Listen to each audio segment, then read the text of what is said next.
Good morning, everyone. My name's Lee Fisher. I'm the Dean of Cleveland Marshall College of Law at Cleveland State University, and I want to welcome you to this great conference. We have a star-studded lineup all day. We have more than 120 people who have registered. We don't expect them all to be on the Zoom call at the same time, but throughout the day, we'll have more than 120 people joining us, and we have about 70 people with us right now. So we want to welcome you very much. At our law school, we believe in skating where the puck is going. Some of you may be familiar with that famous phrase by Wayne Gretzky when he was asked what made him a Hall of Fame hockey player. And he said, "I just learned how to skate where the puck was going, not where the puck was." And that's really the way we want to have our curriculum. And there is no issue that personifies that better than intellectual property, innovation, and technology. We couldn't be happier that we have a professor, Krista Laser, who's taken the lead on these issues. Although Krista just joined us just more than a year ago, you would think she'd been with us for 10 years, given how much she does with our law school and how much she's really, I would say, reactivated our work in this area. So I can't thank her enough. She's the driving force behind this conference. And because of Professor Laser, we also put together an IP advisory council chaired by the great John Cipolla of CalFE. John leads one of the largest practices in the entire country at CalFE, and we're honored to have John as the chair of our IP council. And that's a star-studded IP council, many of whom have been very involved in putting together today's conference, not the least of which are Ari Sherwin and Carl Marish, who've really taken the lead along with John to make today's conference such a great success. And I want to thank the entire IP Council. However, I think it's also very important for you to know that our students have been very involved with planning this conference, very involved. Today, we have Nathan Hill, the editor-in-chief of our Law Review. We have Haley Hilsman, our Symposium editor. We have Lydia Fuzi, who is the president of our Intellectual Property and Technology Association. And Nathan and Haley and Lydia have been very involved in planning this. This is their first annual symposium, and they deserve as much credit as everyone else that I've mentioned today, and I want to thank them very much. That's the end of my welcome today, other than to say that I will be back later today to introduce a longtime friend of mine, our keynote speaker, the distinguished Judge Kathleen O'Malley of the U.S. Court of Appeals for the Federal Circuit, who I've known for many years, and I'll talk about that when I introduce her. So with no further ado, I want to introduce Professor Krista Laser. Thanks so much for that kind introduction, Dean Fisher. So this conference is part of a big collective effort, as Dean Fisher noted, to expand the name of Cleveland Marshall nationally in intellectual property law and to expand opportunities for our students at our school who are interested in this field. In the last year, since I've joined and since we've started with the help of Lee and the Advisory Council to get intellectual property going again here, we have connected more students to intellectual property jobs. We've increased our admissions of patent bar eligible students. We've extended our intellectual property offerings, including a new course on innovation law that's going to be offered for the second year again in the spring for students who are interested in joining. And we've also launched a new intellectual property certificate program to make sure that employers know that our students have the knowledge and skill to compete in this field. And in addition to those who Lee thanked, I want to make sure to thank Lee because he's made intellectual property a priority and has activated his network to do everything that he can to help us with this endeavor. We're also so thankful to all of you who can join us for the conference today and continue our efforts to make sure that Cleveland Marshall can get the best reputation in the national intellectual property space. We have a great set of panelists today in finance, in-house, academics, the emerging tech industry, as well as an exciting keynote, as Dean Fisher noted, from Judge Kathleen O'Malley. And although we were unable to make this conference an in-person conference, we have set up the meeting as a meeting format to encourage all of you to interact and mingle as you would in an ordinary conference. So we encourage all of you to turn on your videos and interact with others during breaks and Q&A. We want to make sure that everyone has the opportunity to network the way that they would, almost as much as they could if this were an in-person conference. And we're hoping that next year we can get this to be back in person and have more exciting things for you to see then. I'm now going to pass it off to John Cipolla who in his position as the chair of our Intellectual Property Advisory Council has really helped to advise the school about the direction that we should take to help improve Cleveland Marshall's reputation in intellectual property. Thanks. Thanks, Chris. I'm unmuted now. Unfortunately, my computer speakers blew out, and from last night to today, it's blown out. So I'm on my phone as well. I'm not that technologically savvy, believe it or not, even though I've been an IP lawyer for about 35 years. But I can figure this out. But anyway, I started my career as a night law student, Cleveland State, graduated in 1989. And I'm very proud to be affiliated with the university. I'm very proud of what it's doing in the IP world. When I graduated, I think there was one IP professor, and it was part-time, and it was not sophisticated as it is now with Krista and Lee supporting it. And I'm really, really proud that we're able to do this. I want to thank Carl and Krista and Ari. They're really the driving forces behind this. It was just an idea that we had at our steering committee meeting. That's really about, I supported the idea. That's about the extent of my involvement, but I really am proud of it, and I think it's awesome. So I'm going to turn it over to Lydia, who's I know is outstanding, and Nathan, and that's the extent of my welcome remarks, but welcome everyone. Thanks.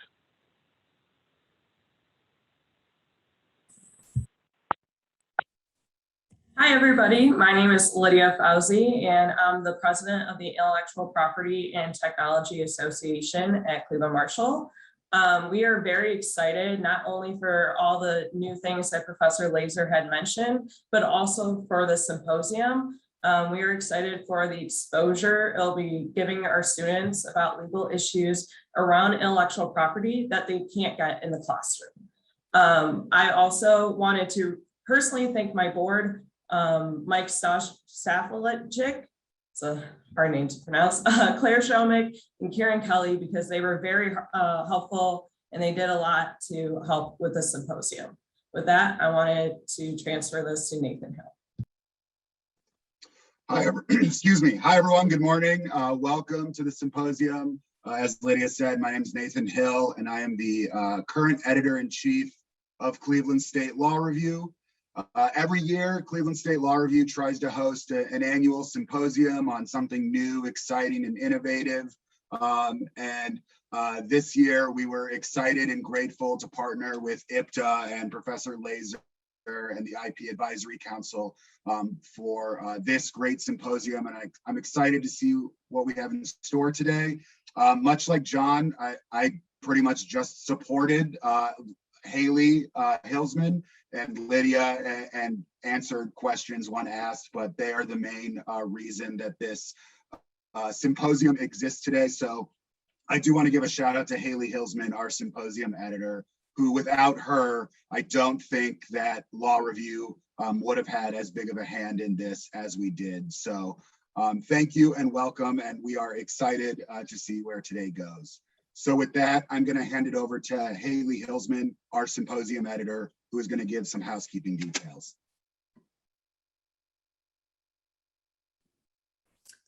Hello, everyone. Give me just a second to ensure. I'm going to remove all of our spotlights really quickly. And if I am in, hopefully I'm in speaker view so that you can all pay attention to me for a second, because we need to give some details about getting CLE credit today. So for those attendees who need CLE credit, there are a couple ways that we will be recording your attendance in order to comply with the Supreme Court of Ohio. So first, we will be launching a poll during every panel. These are just fun polls to kind of get your feedback or your thoughts on a particular topic or idea that we might be discussing here today. And we ask that you answer the poll. It's not important that you get the question right. There may not even be a right answer, as that will tell us that you are actively engaged in the panel. If you are having any technical difficulty with the polls at all today, please let us know. You can reach out to me, or you can reach out to the attendee that is titled Law Webinar. We will also launch a survey at the end of the program.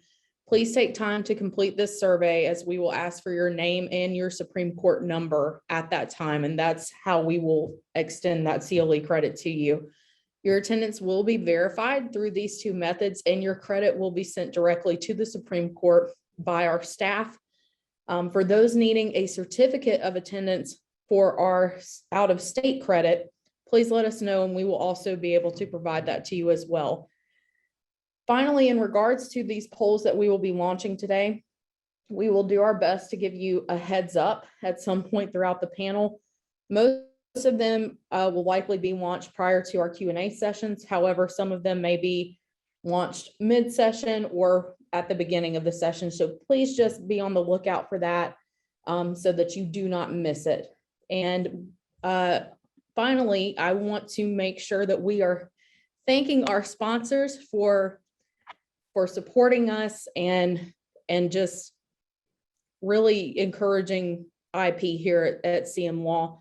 And those are Benish Friedlander, a law firm here in Cleveland, as well as around the nation, Renner Auto, and John Sapola. With that, I want to, we're a few minutes early, guys. So with that, I want to hand it off to our first session. So I will hand it off to Carl Marsh for our first session titled Intellectual Property Strategy, Monetization, and Liquidity. An update on how companies are analyzing, managing, and leveraging their intellectual property. Thank you so much for being here today, everyone. And we look forward to all that we have to discuss today. With that, Carl, please take it away. Thanks, Haley. I think you're going to pop up my two colleagues, Russ Binns and Catherine Walenick as well. So, man, this is great. I get to speak at the Cleveland State Law Conference and I didn't have to drive down there and find parking. So I'm super excited about that. So what we have, what I put together here came out of a conversation that Krista, Ari, and I had about IP conferences generally, and also feedback that I get from a lot of my clients who might be a general counsel or a CFO or a CEO, and they say, I want to know more about IP, but when I go to your conferences, you guys speak in jargon, you speak about topics that you all seem to know the inside joke and none of us really understand it. And so my goal here was to bring to you two topics and two speakers that, that I've known for years and have seen at various IP conferences that really provide data and information and trends that apply to a wide variety of people, both IP practitioners, non-IP practitioners, business people, technical folks. And so that was the goal in inviting Russ and Catherine, and I hope you enjoy what we have. Haley, you going to run our slides? Yes, I am. Are you ready? I'm ready. Absolutely. Here we go.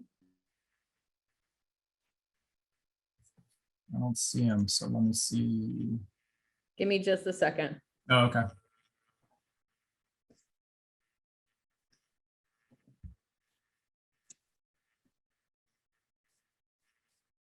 Perfect. So let's go to the next. So there's Russ, Catherine, and myself. I'm the CEO of a 5-person intellectual property boutique consulting firm based in Chagrin Falls, Ohio. And as was noted earlier, I serve on the IP advisory board of the law school. Russ is the CEO of Allied Security Trust. Russ, can you give us an introduction of you and AST, please? Yeah, thanks, Carl. Happy to be with everybody today. Yeah, I'm the CEO of AST. I've been the CEO for 7 years now.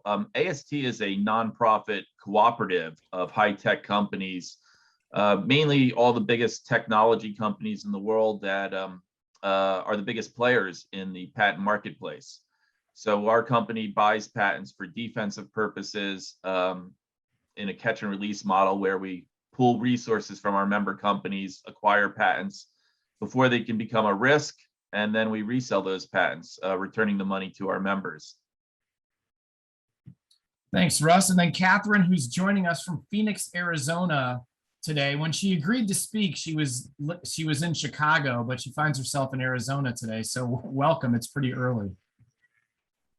Yes, good morning. I'm still caffeinating, but I think we have an exciting topic here. I'll soon be stringing words together coherently.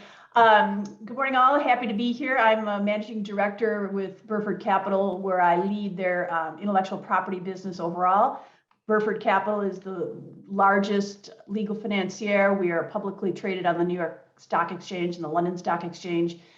We've been in business for about 12 years, literally created in the kind of throes of the last recession, to solve a problem that a lot of big corporates and even smaller companies were struggling with, was how to manage the risk and increasing cost of commercial litigation. We all know, in particular, the patent space is even more so, and in the wake of America Invents Act, the cost to bring and kind of survive through a patent litigation matter is ever increasing, and it's typically a 4 to 7 year undertaking. So having a risk sharing and a financial partner is a very valuable thing, and so it's something that we are seeing kind of appealing to all range of inventors and patent owners, from small companies, startups, to universities, and increasingly to larger corporations. We're trying to unlock some of that value that's trapped in these patent portfolios of theirs. Cool. Haley, next, we'll go to our quick agenda. So we have 3 topics we're going to cover for you today. One is the patent secondary market, and Russ is going to handle that. He's got super interesting data on who's buying IP, who's selling IP, what kind of patents are being sold, what kind of prices can companies expect from participating in this market. And he's also going to layer onto that how this has all evolved over time. So super interesting data. Then we're going to switch to, I've just 4 quick slides on IP strategy. And really, it's a discussion of how companies find monetizable assets in their portfolio, what the options are to monetize patents once they find them. And then kind of came out of an interesting discussion that Russ and Catherine and I had, where companies want to monetize patents and they have this significant portfolio that they think is super valuable because they put all these resources into it. And then we have to have a difficult discussion with them, which is like, yeah, there's not much here because your IP strategy sort of went in one direction and your products in the market went in a different direction. So we've just got 4 quick slides on that. And then obviously patent litigation is one of the monetization options. And Catherine is here to talk about how litigation finance has really solved a problem in the market and been kind of game changing. And she's going to talk about how it works and how it's evolved over time. So with that, I'll turn it over to Russ for the first set on the patent secondary market. Thanks, Carl. Yeah, next slide. So yeah, I'm going to talk a little bit about get some background on the patent market and why it's important. And just a little bit of quick background on me. I clerked at the Federal Circuit back in 1995. I was a patent litigator for 10 years, and then I was the chief IP counsel at a telecom company, Avaya, for about 10 years before coming into this role. So I've seen all different aspects of the patent landscape. This slide has some movement to it, so if you could just, yeah. So we picked 20 years ago, there was no patent secondary market. And around 2007 was kind of where it started to blossom. If you can go next. The first real big buyer in the marketplace was Intellectual Ventures, which some of you have heard of.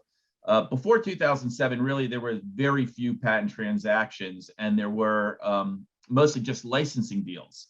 But then Intellectual Ventures came on, and then you started hearing phrases like patent trolls, patent assertion entities, non-practicing entities that started to file a lot more lawsuits. And advance again, AST was actually created in 2007. We were created for the purpose of trying to get in on the ground floor of the patent secondary market to acquire these patents before they could fall into the hands of NPEs or patent assertion entities and be used against operating companies. But back in 2007, there were very few capable buyers. There were very few brokers to sell patents. And it was really just companies kind of doing licensing deals. And nobody back then knew what a good deal was. They didn't know, what the right price was to acquire something at. And there was no Zillow for patents or anything like that at the time. Now, 10 years makes a big difference. 2011 was a big year. There was a lot of big, high, notable patent transactions. There was very few private source patents. It was tough to find what patents were actually for sale just 10 years ago. there were very few patent brokers, and they were sometimes hard to find. Analysis was superficial, and you only heard about the big deals like when Nortel patent portfolio sells for $4 billion, and then everybody thinks their patents are worth $4 billion. And so there wasn't a lot of public information out there. You can advance again. Now, 10 years makes a big difference. Now in 2021, we have a lot of public sources of patents. It's much easier, I should say, to find out what patents are for sale on the secondary market. If you're interested in acquiring patents, there's organizations like mine that have a platform that it's kind of like the Zillow of patents right now, where you can find basically every patent that's available on the open market for sale for our members. And then they can pool their resources to acquire them. And now there's a lot more public information about the pricing of these transactions. And you can find out, what really is a more reasonable price. So it's really changed. The narrative has changed over the last 10 years to, what is the patent market, which most people didn't understand 20 years ago, to, how do I now participate effectively in it? And, Catherine will be talking about monetization, and Carl will be talking about some IP strategy, which all plays into how do I participate in the patent market effectively. And instead of, how do I address problems by buying patents with, how can I find the best patents and find them the fastest and cheapest way? So next slide. So just want to give you an overview of the patent market. It is a very active market. As you can see, it's been growing, especially over the last few years. 2020 was a record year with over 25,000 patent assets transacted. These are actually transacted we've done a manual analysis of all US Patent Office assignment records. And we've been doing this for 12 years now, and we manually review millions of assignment records. But you can see from this slide that there's over 200,000 patents have been transacted in just the last 10 years in over 12,000 deals. There are lots of sellers and buyers in this market now, and it's been continuing to increase. So we're seeing a very robust patent market. And this is just a quick slide just showing you on a monthly basis. We can go to the next one. So who is selling and buying? Now, it's mostly operating companies, practicing entities that are selling the patents. This is a view over the last 10 years. Practicing entities they represent about 50% of the buyers in the market as well. Now, non-practicing entities, if you look on the right side, you can see are a big chunk, and it's actually a bigger chunk now. It's almost 50% of them buying patents on the market, typically to be used in assertions or litigations. And defense, of course, consortiums like AST, we buy about 5% of the patents. There's no silver bullet in the toolbox on how to address this market, but there's a lot of different tools that can be used. And we do also see universities and R&D centers participating a lot more in the patent marketplace, as well as a lot more foreign companies participating in the patent marketplace. These are just some statistics on the top sellers by number of patent families over the last 14 years, as well as just in the last year. And you can see some notable names on here. Hewlett-Packard, they've always been one of the largest sellers of patents. You can see companies like Xerox and AT&T have always been big sellers. And then just more recently, HP still #1 up there, as well as a number of other, some very large companies in there. It looks like my former employer Kodak is about to drop off the bottom of the list, Russ. That's tough to watch. Yeah, they don't have much to sell anymore, I don't think, Carl. Yep. And then as far as buyers go, you can see here that, AST, we do more deals for patent transactions just because we're representing, some of the most active, biggest buyers of, we have about 40 members, 40 of the largest technology companies in the world. So we do participate in a lot of deals, but there's also companies like Samsung that have the largest patent portfolio in the world and always growing.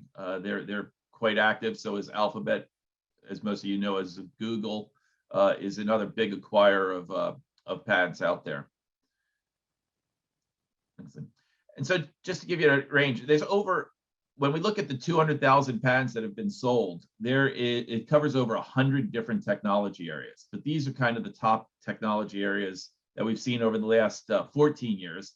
And no surprise, networking, computers, software, and semiconductor are always 4 of the most popular categories. And if you go to the next slide, you'll see hardware and software. This is broken out a little bit more granularly, but so hardware and software, including virtual reality and augmented reality, has been very active more recently. Cloud computing is, of course, a very hot area, and content distribution. You know, anything dealing with streaming, with all the streaming services that are out there now, and the Internet of Things and smart things and how things operate, including artificial intelligence and machine learning, are big areas. And wireless telecom and networking has been increasing as well. So we've seen prices, after they skyrocketed up into 2011 with big deals, we've seen the prices steadily decline from 2012 to 2016. And since 2016, they've kind of leveled out and they've been at a bottom for about the last 4 years now. They might be starting to creep up a little bit right now, but they've been pretty steady as far as the last 4 years go. At around, sometimes it's around, people look at it around $150,000 to $200,000 per patent family is kind of the average. I always say I really don't like average prices as a statistic because every patent is unique. We've done deals at AST where we've bought, 20 families of patents for $10,000, and we bought a single patent for $3 million, and a lot in between. And we've done large portfolios up to $350 million. So average prices is a statistic that everybody likes to see, but it's not one that I actually consider very instructive sometimes. Next slide. Yeah, so just to sum up, and then I'll hand it over to Carl. So we do have a very robust patent market. There's a steady flow of new entrants, especially coming in from Asia. More Asian companies are participating as both sellers and buyers. And NPEs, we're starting to sell more now. They're starting to buy more again. They kind of ebb and flow. As most of you may know, if you've been in the patent market for any number of years, is patents are counter-cyclical. So, it's no surprise that a lot of this stuff started around 2007, 2008, because in bad economies, patent litigation is always on a rise, and companies are looking at their intellectual property as a means of generating income for their companies. So it tends to be counter-cyclical. The worse the economy is, the better it is for patent attorneys usually, or patent litigators, I should say. So NPEs are very, very much a risk still. There are more brokers in the market, though we do find more sellers handling transactions directly now. We've seen the use of brokers actually decreasing over the last couple of years as more companies have become more sophisticated and doing these transactions on their own. I think there's a little bit more. Yes, more international sales, I said, and prices have stabilized over the last several years. We'll see, it's still very much a buyer's market. There's no urgency in acquiring things, but buyers are calling the shots still. But it may be starting to shift now as we're going into the 2020s. Yeah, and I talked about that. And that's it. Hand it over to you, Carl. Thanks, Russ. I'd forgotten until you said something, but and you know this because you and I have a long history in this, but when I was an attorney at Jones Day, my first contact with AST was Kodak was a client, and they said, hey, we're forming this entity with some other companies. We need somebody to review, it's an IP company, can you review these deal documents? And little did I know that, I would then go in-house to Kodak and then be a board member of AST and then obviously work for you for a little bit. So it's sort of an interesting history there. Yeah, I should mention that AST was founded by 4 operating companies back in the 2006 timeframe, which Kodak was one of those companies, along with Motorola, HP, and Sun Microsystems. So times have changed. What's the membership now? Sorry to take us afield, but. Yeah, we're about 40 members now. So and covering a lot more technology areas, so including a lot of enterprise software, streaming, all types of content management, semiconductors, automotive. Yeah. Okay, so I have just 4 slides on some IP strategy stuff that I sort of think bridges the gap between what Russ is talking about and what Catherine's going to talk about. So three topics in here. One is how companies manage and right-size portfolios to find monetizable assets, what options you have to monetize patents, and then how to make sure that you're generating patents that can be monetized. So it's a busy slide, but I didn't want to flip too much. So here we go.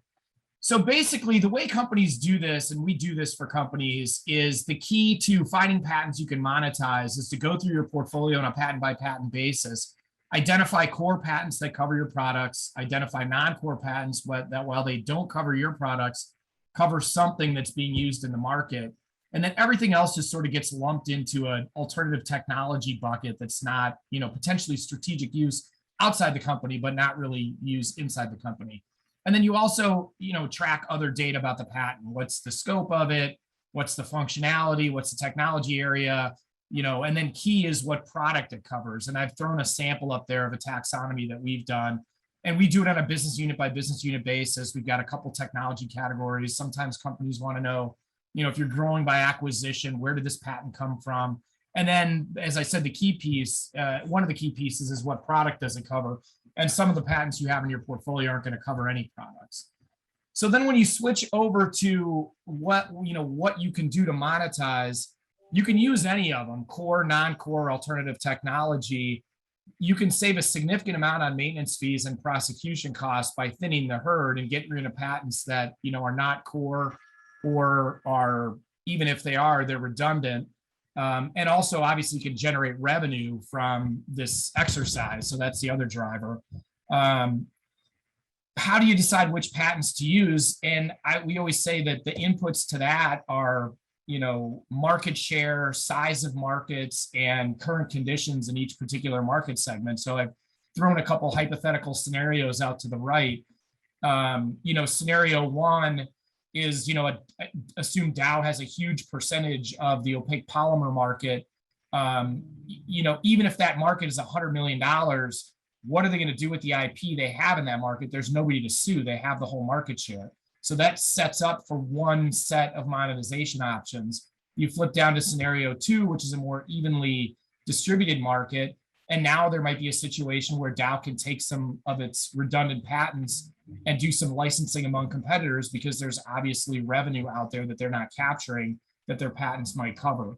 So the key to any exercise in finding monetizable assets is, determining what covers what and then looking at the condition in that particular segment. And one thing that's also key is what are the curves looking like in that segment? Even if you've got a segment that's, $5 million, which is obviously a small market, if it's growing like a hockey stick, you probably don't want to divest patents in that segment until you figure out, where it's going, because it looks like it's growing.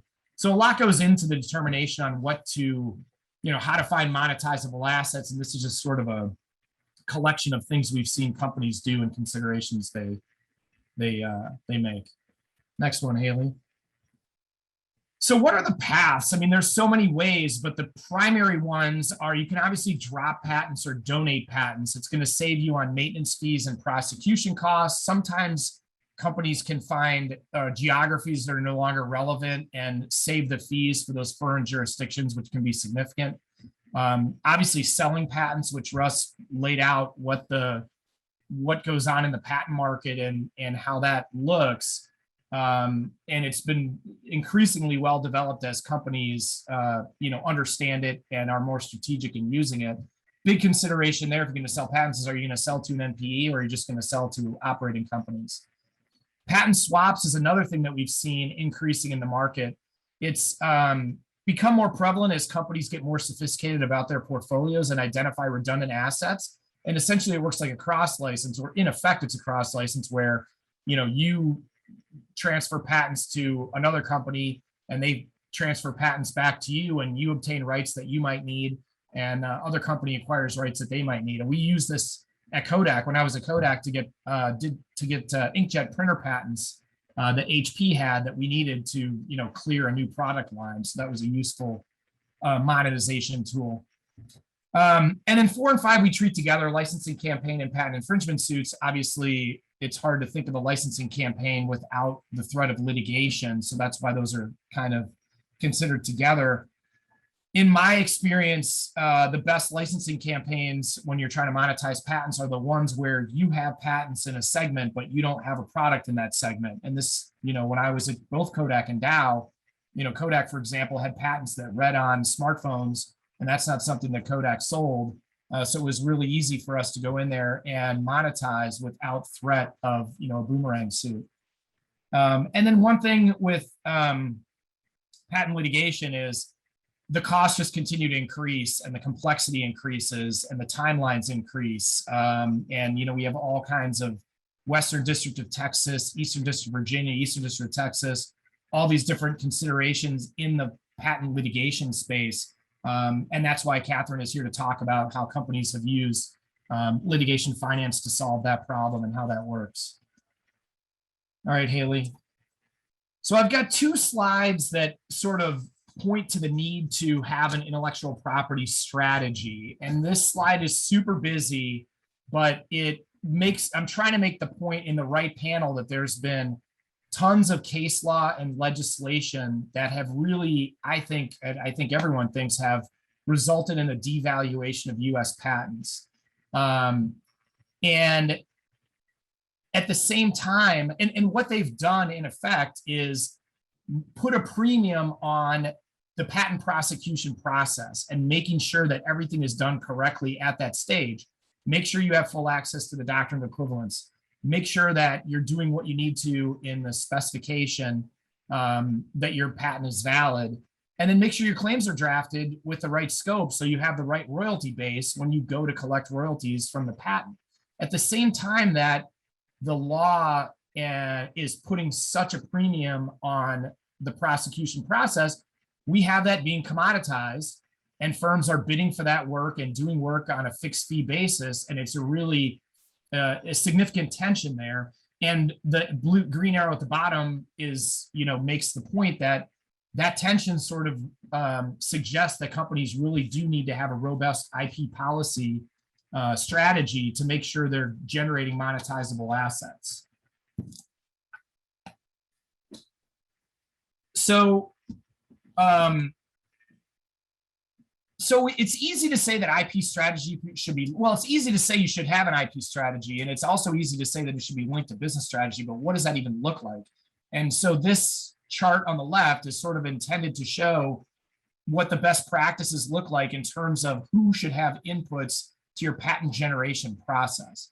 And I always say it works best when it's done at a business unit level, because ultimately corporate goals could be one thing and business unit goals could be other things. And the business units themselves are going to know where their product roadmap is going. And so it's just better to do it at that level. But anyway, a lot of companies, it ends up that just R&D and legal are the ones that are generating patents. And that's a mistake because you just don't have enough inputs to the process. You don't have people that know what customers are saying. You don't have people that know what's the differentiator of our products in the market. You don't have, there's geographies that the company might be interested in that the R&D and legal aren't going to know. You've got a competitive intelligence component to it that is often not considered and really does need to be considered. So it's a pretty holistic process. This is obviously a cartoon that just kind of shows the inputs, but you can envision a couple of scenarios off to the right. Scenario 1, which I've seen multiple times, and I know Russ and Catherine have too, is your products evolve in a certain direction. Your patents are being drafted in a different direction where your R&D team is working on things that are, going in a different direction, and nobody's paying attention to your competitors' products.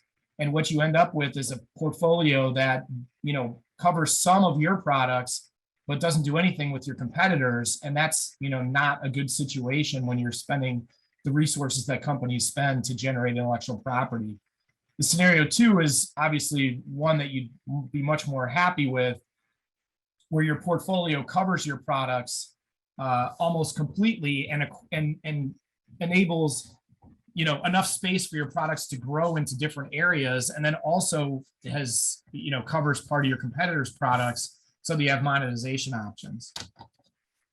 So that's what I want to cover just quickly about right sizing on finding monetizable assets, what your options are to monetize, and then how to make sure that your company's generating strategic patents. Obviously, two of the options we talked about are selling patents and litigating.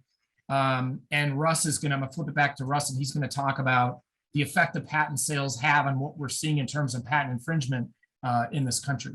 Yeah, thanks, Carl. Just real quick, this is the reason why AST was created was to try to be a risk mitigation for litigation. And this chart shows you how litigation has increased on transacted patents, or I should say patents offered for sale. This isn't just transacted patents, but patents that have been offered for sale. There's about $40 billion worth of patents for sale. Only about a quarter of them sell. And the 3/4 of them that don't sell often end up in litigation. And a lot of the ones that do end up transacting to NPEs end up in litigation as well. But you can see from this chart that that litigation risk has been increasing almost every year for the last 10 years on patents that people are trying to monetize. And next slide. Yeah, and this just shows overall litigation. This isn't just transacted assets or assets offered for sale, but this is litigations as a whole. And litigations were down from 2015 to about 2019. But since 2019, the last couple of years, litigations have been picking up quite a bit. Litigation funding has added a boom to that. The Western District of Texas, a lot more cases being filed in District of Delaware now. And even hearing from some looking at the Middle District of Florida as a fast docket to try to get cases resolved. So litigation is on the increase and it is a risk. Yeah, and this just quickly shows just kind of the number of patents, just to give you an idea. Just 2,300 patents offered for sale over the years have been used in over 9,000 litigations. So when you see something for sale, it can often end up being a risk, whether it gets transacted or not. And I think a lot of those that don't get sold are retained by the companies, and sometimes they look to people like Catherine to fund their efforts to monetize those patents when they can't sell them. So I'll hand it over to Catherine. Thanks, guys.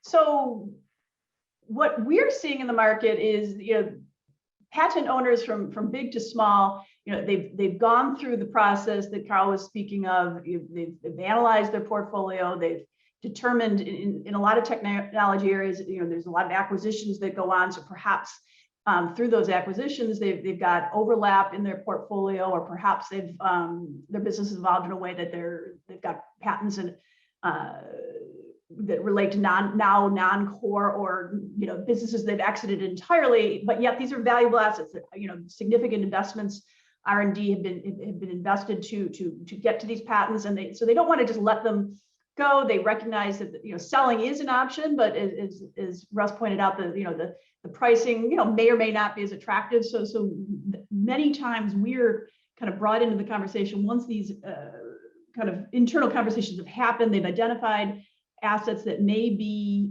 valuable enough that, as we would think of them, litigation grade enough that they could serve as a kind of the basis for a monetization campaign that often involves both licensing and litigation. So they come to someone like Burford to talk about, how do we finance all this? So let's go to the next slide. So this slide, just kind of at a high level, just gives you a sense of what legal finance is. People often talk about litigation funding. Litigation funding is a piece of the broader category of legal finance. It's the part I think that most people know most about, if they know anything about legal finance. The core kind of concepts of legal finance is the litigation claim in the context of patents, the potential monetization value of those patents, either license and litigation. That is the asset that is being used as collateral for the financing. So think of it as kind of like your home value, you're getting a mortgage against it. The difference is between a home mortgage and most legal finance is our financing is non-recourse, meaning that we do a ton of diligence and analysis working with the patent owner and their litigation counsel, licensing counsel to really validate whether these assets are as strong as the company thinks they are, whether they are going to stand up to the rigors of litigation. And if that litigation is ultimately and licensing is ultimately successful, the funder will share in those proceeds. If it's not, the funder has taken the risk, hence the non-recourse. And then the last concept that I want to leave from this slide is that most of the financing that is obtained is used to offset portions of the attorney's fees, the many costs that come with the patent litigation experts, often almost in every matter that we're financing, IPRs and things like that, but also sometimes increasingly working capital. Many technology companies are in need of growth capital, and to the extent the patent value supports it, they can often get that as well from the funder. Go to the next slide, please. This slide just kind of points out the fact that this is a growing industry. It's something that is more and more appealing, particularly in the patent space, where there is just almost cost prohibitive element to litigating a patent. The typical patent matters, at least with the high stakes types of patent litigation, the budgets are pushing $10 million. So it's really, for most companies, even large companies, it's just not a possibility to be able to dedicate those funds to the process. So corporations, universities who used to be able to license their patents, as a matter of course, are finding that they're not even able to get those conversations engaged without litigation. So they're coming to us. So it's an increasingly viable and attractive option for companies. Next slide, please. So as I've said a couple times here, particularly well suited to patent litigation. They're longer in duration now, with IPRs and litigation often getting stayed while IPRs play out. You can be looking at litigation that maybe used to take place, run its course in 2 to 3 years, is now taking 4, 5, or 6 years, and then appeals might add to that. The law is constantly changing. It's what keeps us on our toes and in the practice area, and so, but it does add another element of risk. It's hard to predict in that 4, 5, 6 years, what the law will be by the time you get to critical points. And the defendants are reacting as you would expect them. They're rational. They're saying, let's delay, let's play this out, let's test these assets. And all of that is fair, but it adds to the cost and of the equation. And again, everything from inventors and small companies who without capital would not even be able to monetize their patents at all, to increasingly universities and larger companies and the law firms that work with them are looking to utilize legal finance. Next slide.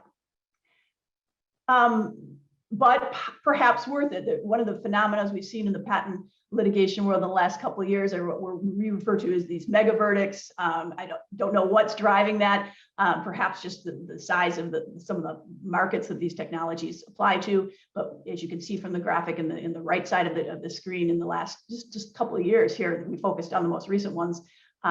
You've seen a number of judgments over $1 billion that have come out. As well as those in the high hundreds of millions. So it's a not just patents, but also trade secrets. It's if you can survive the gauntlet, it can be worth it, but it is kind of an interesting phenomenon that we are seeing. Next slide, please. So I wanted to point to this because I think people forget, and Russ was talking about in his slide that the fact that over the last 10 years, there's been 200,000 patents sold in the market. And I wanted to point out that I think people forget that we are in the midst of a patenting boom. In the last 20 years, nearly 3 times as many patents have issued in the United States as have issued in the whole 100 years prior. So we are definitely seeing, as you can see from the graphic, we're in the last bunch of years, over 300,000 patents issuing a year. There are probably, many reasons for this. It's as we look into who are filing those U.S. patents, and many times it's international companies who are coming, increasingly in our global economy to the United States and wanting to have patent coverage. But the point that I kind of like, the takeaway, I guess, from this slide is there is a ton of value that is being created in these patent filings, and some of that is reflected in the market capitalizations. You see it in the companies on the right, they're on the left rather. They're many of them are big patent holders, and so the fact that there are patents being sold, I think the numbers are relatively small. And if this trend continues, obviously there's a lot of intellectual property that's even out there. So I think it's something to keep in mind that the amount of litigation that's going on is a teeny fraction. And that makes sense because there's kind of a rule of thumb in the patent litigation world that patents are kind of at their prime for litigation, probably about 10 years after they issue. So you can kind of look at this bump in this graph here and see that, you know, we were probably just at the very, very beginning of what might be a much larger litigation boom as these patents kind of come into maturity. The other point is, you know, a very, very small fraction, you know, maybe 5 to 10% of patents that issue are, you know, litigation grade and actually go on to be litigated. So a lot of, you know, trapped value here, but also, you know, there's a reason why companies are making this investment. It reflects this considerable R&D that our, you know, our economy is driving. Next slide. I'm going to talk a little bit about typical funding models, just to visit at a very high level and kind of give you a sense of what we're doing and as our market even evolves. Our business began largely financing what we call single cases, where a company wants to monetize a small group of patents, maybe with a single potential licensee, or in some cases, multiple cases that they have to file now in parallel due to the changes in the law. So that also drives some of the higher litigation counts. And so we would come in and work with them to provide financing to cover the litigation costs and fees, as well as the IPRs. Very, very typical model, and kind of like the starting point of our business, and will continue, I think, to always be a part of our business. Where our business is increasingly going, though, is portfolio financing. So this is where a patent owner has a large portfolio of many patents, maybe cutting across multiple technology areas, and they've come to have gone through the analysis that Carl was mentioning, and they've now kind of said these particular families are you know, monetizable. We want to work with you, and we want to do these in parallel. And again, these budgets can be considerable if we're doing multiple campaigns in parallel. Sometimes the companies continue to own those patents. More commonly, they will divest them into IP holding companies, sometimes referred to as non-practicing entities, but, you know, to kind of insulate the main operating business from the monetization litigation that comes. But this is increasingly something that we're seeing, particularly companies in maybe more mature industries, where they're looking for other ways to drive revenue and drive value from these assets. Sorry, go back one. Equity investments, this is something that is again, a newer development in recent years. Our business, we are not venture capitalists, but we know how to analyze litigation risk and litigation assets, whereas often is the case with a startup, that it's their intellectual property is very valuable, that if they're successful in defending their rights and their patent rights, they could really drive equity value in the company. And it happens that the stars align and the company is seeking capital as well. We often will do equity investments side by side with the litigation funding. And the last point I mentioned already is that you know, the divestiture is increasingly the case. So I know sometimes people think of, you know, selling patents as a bad thing, but I think it's just a corporate transactional structure that companies are using to try to separate the monetization function from the you know, the ongoing operating business, and you know, shouldn't necessarily be looked askance at. Next slide. I'm going to zip through this really quick just to give you a sense of what the process is like. You know, typically and I should say also, is we look at hundreds of patent opportunities each year. We only finance about 4 to 5% of those. So it's a very tough, rigorous process to survive, but, you know, it's one that we have to go through to kind of assess whether there's a strategy there that's investable. We'll get under an NDA, we'll receive materials from the patent owner and their counsel, really go through the strategy, the infringement reads, the validity analysis, the damages analysis, and really try to get a sense, is this an investable opportunity? And then next slide. If it meets our initial criteria, we will assign underwriters who go through. These are all patent litigators who've come out of big law practices and now are in the legal finance world. They'll do the deep dive. We often bring in technical experts to assist us. We do prior art searches. It's a very rigorous process that often takes 60 to 90 days to play out. But you know, at the end, we are making an investment decision in a very, very kind of small slice of the many opportunities we look at. These tend to be in our market, not kind of coming back to the chart that Russ pointed out, that kind of saying there's a lot of litigation funding driving you know, this boom here. I think it is true that litigation funding is more present in patent matters than maybe where it was the case a couple of years ago, just because there's more players in the space.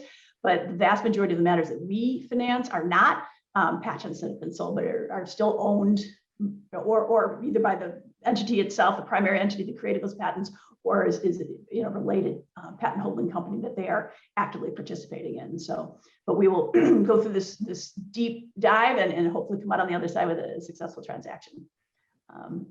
Next slide. Once we've made the investment decision, there's a variety of ways that we can price our capital, but it is non-recourse and does reflect the risk of that particular opportunity. We would go through the negotiation process, which is in itself can be complex. These are funding documents. And then we will move into what the investment, if made, into the next slide, what we call the management process. We do not control any of the litigation that we finance. It is something that we are happy to be a good partner, and we think we add a lot of value given that we've got hundreds of investments in the patent realm and a very, very knowledgeable team, but it is still the patent owner's process strategy that we are supporting and just, you know, keeping kind of a watch on things. And there are times where, as litigation does, things go in different directions, and we have to, you know, kind of make a decision. Is this continuing to be an investable opportunity? There are things we've done to help kind of turn around litigations that are having some challenges, and so it's all part of a, you know, we only succeed if the patent owner succeeds. So obviously we have a vested interest in helping that along. And I'm going to end there, so we have a little bit of time, notwithstanding the close to the end of our session here. So. Outstanding. Actually, the one, you know, all these slides I think are make an interesting point about litigation finance. And I remember back in the day when the first matter that I had a monetization program that got monetized or that got financed through legal finance.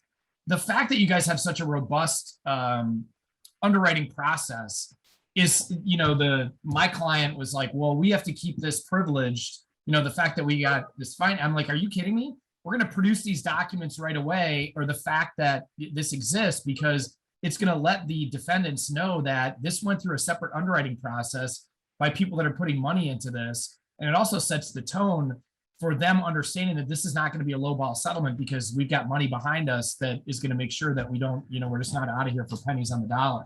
So I love it as a tool, and thank you for that presentation. All right, we've got a few minutes for questions. I've been answering some in the side panel as we've been going on in line, but does anyone have anything that they want to lob out through video to Russ or Catherine? So Carl, I've given everyone the ability to unmute themselves. If you have a question, please feel free to raise your hand.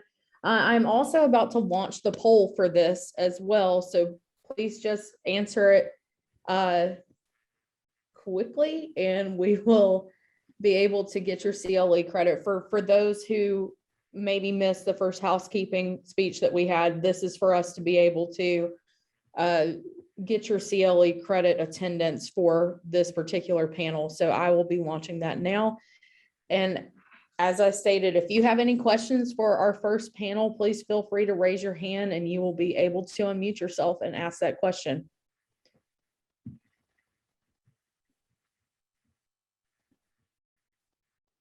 Or if you do not feel comfortable doing that, you could also put your question in the chat as well. I think I did too good a job in the chat, because I've been over here interacting with people on 101 defenses and you know, non-core assets, and I've answered about 6 questions. So I love to hear that. Awesome. Hey guys, thanks for having us. This has been great. As I said, the goal here was to inject something into an IP conference that is of wide interest and you don't normally see unless you're going to IP conferences that are super specialized. So both the concepts that Catherine presented on and how that whole process works, and the data that Russ presented on, are things that, you know, usually don't get shown. So I wanted to bring it here to this conference as kind of a non-IP component to it. Russ and Catherine, any final remarks from you two? Just thanks, everyone. If anybody has any follow-up questions, you know, feel free to email me, reach out to me. I'm more than happy to share some of the slides if people need them. Yeah.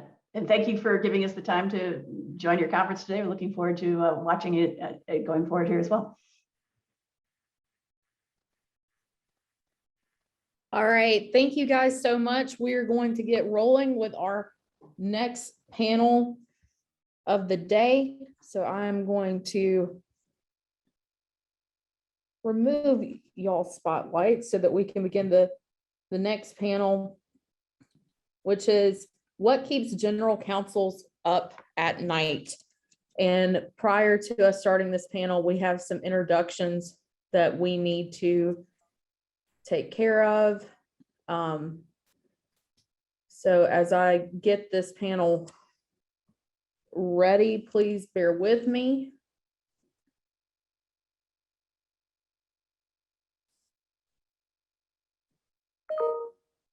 And while you get ready, before we jump into the intros, I'd just like to say good morning to everyone and welcome to a power-packed panel with general counsels spanning businesses from software, medicine, and sports to the banking, polymer, and retail industries. I am Ari Sherwin, Senior Legal Counsel at the Sherwin-Williams Company, and I'll be acting as this session's moderator. We have a lot of topics to cover during the next 75 minutes. And before we jump in, I will hand the baton back to the students who will be making the GC panelist intros. Take it away, Haley. Thank you so much. All right. So I would first like to introduce Ann Aber. I hope I'm pronouncing that correctly. She has been practicing law since 2003 and is currently the Senior Vice President, General Counsel, and Secretary for Joann Stores, the national category leader in sewing and fabrics and one of the fastest growing competitors in the arts and crafts industry. In March 2021, Ann led Joann through an IPO, returning Joann to the public markets after 10 years as a privately owned company. Previously, Ann was general counsel at a privately held specialty food manufacturer, and prior to that, Ann was counsel for Eaton Corporation and in private practice at Jones Day and the private equity practice group. Ann is very active in the community organizations and currently serves on the board of directors of the Greater Cleveland Food Bank. Ann attended John Carroll University and has a bachelor's of arts in political science. She attended Cleveland Marshall College of Law. Go Vikes. She graduated with her Juris Doctorate in 2003. And Ann is a lifelong Northeastern Ohioan, currently lives in Lakewood with her husband, Bob, and her children, Jackson, Piper, Lincoln, and her dog, Franklin. And we are so very glad to have you here today. Thank you. Good to be here. All right, great. Thank you. Next is Ed Gakovich, who spent a few years working in industry after graduating with a computer engineering degree from The Ohio State University before returning to school for his JD at Cleveland Marshall. After law school, Ed practiced as a patent attorney with several firms in Cleveland for about 10 years. In 2018, Ed joined one of his clients' surgical theater as a first full-time in-house lawyer, where he now serves as vice president of legal. So thank you for being with us, Ed. It's good to see you. Thank you. Good to be here. Hello. Next up, we have Lisa Kunkel. Lisa Kunkel is an accomplished C-suite executive with over 15 years of experience in the specialty chemicals industry. She is currently Senior Vice President, General Counsel, and Secretary for Avient Corporation, formerly PolyOne Corporation, a premier provider of specialized and sustainable materials solutions. Lisa oversees all legal issues facing Avient and is experienced in merger and acquisition transactions and has provided counsel on executive and director compensation programs, takeover preparedness, corporate governance, corporate compliance issues, and more. Before joining Avient, then PolyOne in 2007, she was a partner with Jones Day, where she specialized in the areas of corporate and securities law and advised on various compensation and governance matters.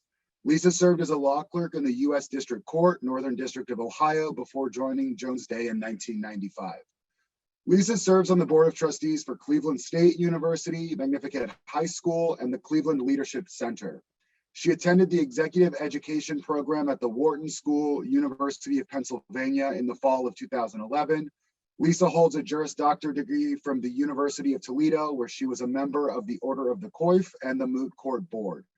She also served as an editor of the Law Review. Lisa also holds a Bachelor's of Science degree in Business Administration from Miami University, where she graduated with honors. She is married to Bob Kunkel and has 2 children, Casey and Louie. Thank you. Next, we have Nona Lee, who is in her 22nd season with the Arizona Diamondbacks in 2021 and serves as Executive Vice President and Chief Legal Officer, overseeing all legal issues for the organization.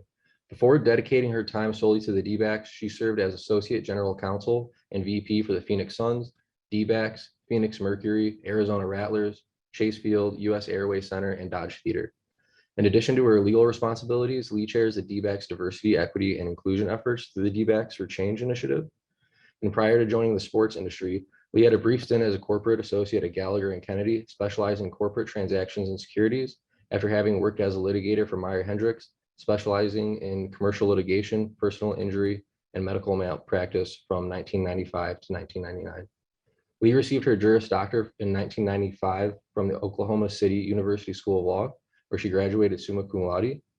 Lee is also active in the community and in the sports industry, currently serving on the board of directors and as a past president of the Sports Lawyers Association, a nonprofit international professional organization whose common goal is the understanding, advancement, and ethical practice of sports law. Lee also serves on the board of the National LGBTQ Bar Association. In addition, Lee is an arbitrator on the American Arbitration Association Sports Law and Commercial Business panels. In 2014, she was recognized by Republic Media as one of the 50 highest ranking women in business in Arizona, and has also received the Spotlight on Success Award from One Community for her commitment to diversity. Lee resides in Phoenix, Arizona with her wife, Andrea Martinez, and their dogs, Jazz and Ripley. Thank you so much for being with us. Thank you, students, for those intros. And as mentioned, this is truly a power-packed panel. As mentioned, lots of issues to cover. I want to keep things free-flowing and informal. And if any of the attendees have questions, please punch them in. Professor Krista Laser will be monitoring them, and we'll allow 5 to 10 minutes at the end for some Q&A. All right, we've got 2 more intros. Oh, terrific. Go ahead, Lydia. Hello, our 5th panelist is Jonathan Lycan. He is the Senior Vice President, Chief Legal Officer, and Secretary of Diebold Nixdorf, Inc., a global technology company that provides technology, including systems, services, and software to the world's banks and retailers. Before joining Diebold as General Counsel in 2014, John was a partner at Jones Day in the Cleveland and New York offices.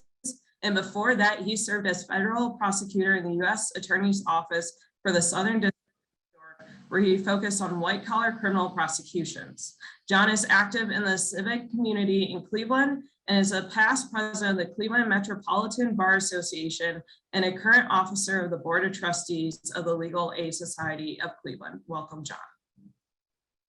And last but certainly not least, we also have Georgia Yanchar here. I apologize if I mispronounced that.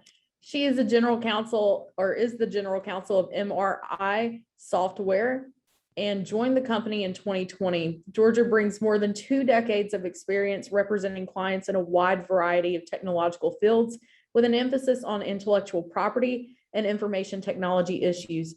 Prior to joining MRI, Georgia was vice chair of the intellectual property group at Calfee, Halter, and Griswold LLP in Cleveland, where she was elected partner in 2009 and a member of the executive committee in 2016.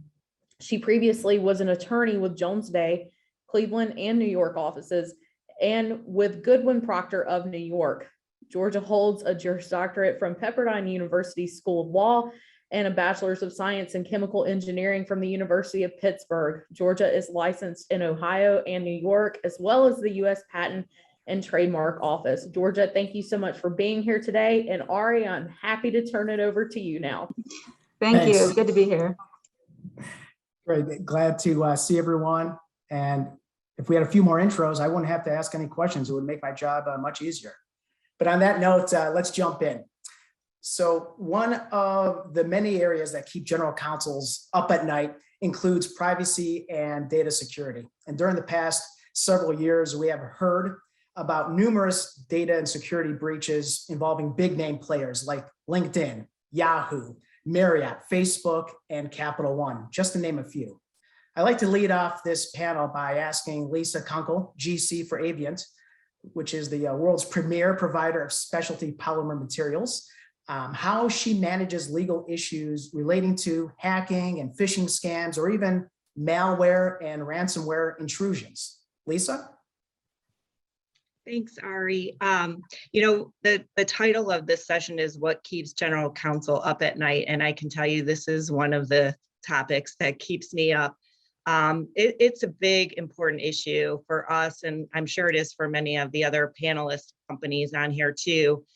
Let me start out by mentioning that we actually did have an incident where an employee clicked on a malicious link, they entered their credentials, and unfortunately, this associate actually worked in our HR department and had a number of emails containing what we call PII, or personally identifiable information. So there was never any evidence that the hacker actually got into our systems, but because they had access for a period of time, we had to go through all of the motions to, notify employees, notify particular states that had requirements for notifications, basically thousands of employees. And we also had to, or did offer credit monitoring for those impacted associates, and actually some former associates too. So what this has taught us really is that phishing test emails aren't enough. We have to actually hold people accountable for clicking. So after this incident,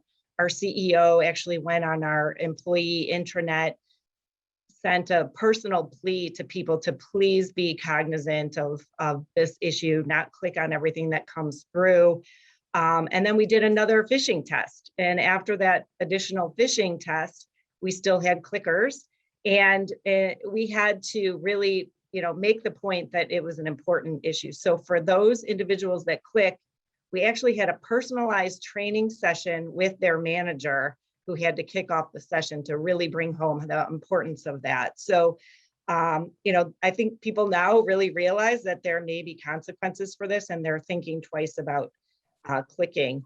The other sort of learning that we had from this was that we can't use email as a repository for documents, and we have to provide our associates with tools to be able to confidentially transfer documents without having it go through email.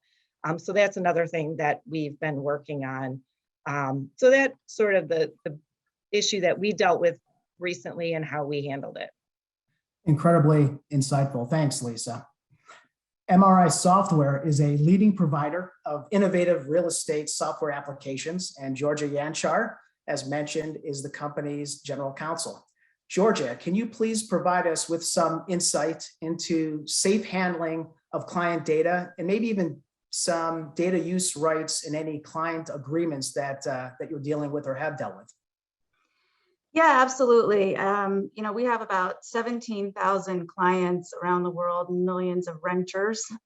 We do real estate software. So as you can imagine, we have quite a lot of data that is, quite sensitive, and, dealing with, renters, insurance, renters information and personal information. So this is a huge, huge area for us. Our legal group works very closely with our information security group. There are regular meetings, as you would imagine. I think I would echo, what Lisa said. The training, among the employees and among everybody is critical, but also just having in place appropriate safeguards. We're constantly doing audits and, tests to make sure that our systems are secure. And we're being pressed by our clients on this every single day in our negotiation of client agreements. They want to know that we are containing their data very robustly and securely. So this is a question that comes up every single day. And we're constantly assessing our systems and making sure that we're meeting, our clients' expectations as to that. In our agreements, on the other hand, we as a company with a lot of data, we want to have rights to use that data, obviously, to improve our products for the benefit of our customers. And do other things like all good software companies would do to make sure that the data is really being used for the good and also for the benefit of the clients, and also to provide more tools that make everybody's life easier, right? So that is always a negotiation, because obviously clients want to protect their data too, right? So it's a push me, pull you in a lot of ways. It's a negotiation we're constantly having, and we land in different places with different clients depending upon the needs of our clients' businesses and the laws in each jurisdiction in which we do business. It's ever changing. Yes, no, makes sense. Practical approaches. Yeah. So Surgical Theater is the market leader in virtual and augmented reality-based healthcare services. Ed Gekovich is their VP of Legal Affairs. Ed, any concerns about HIPAA in your industry specifically, and that is the laws that govern national standards to protect sensitive patient health information?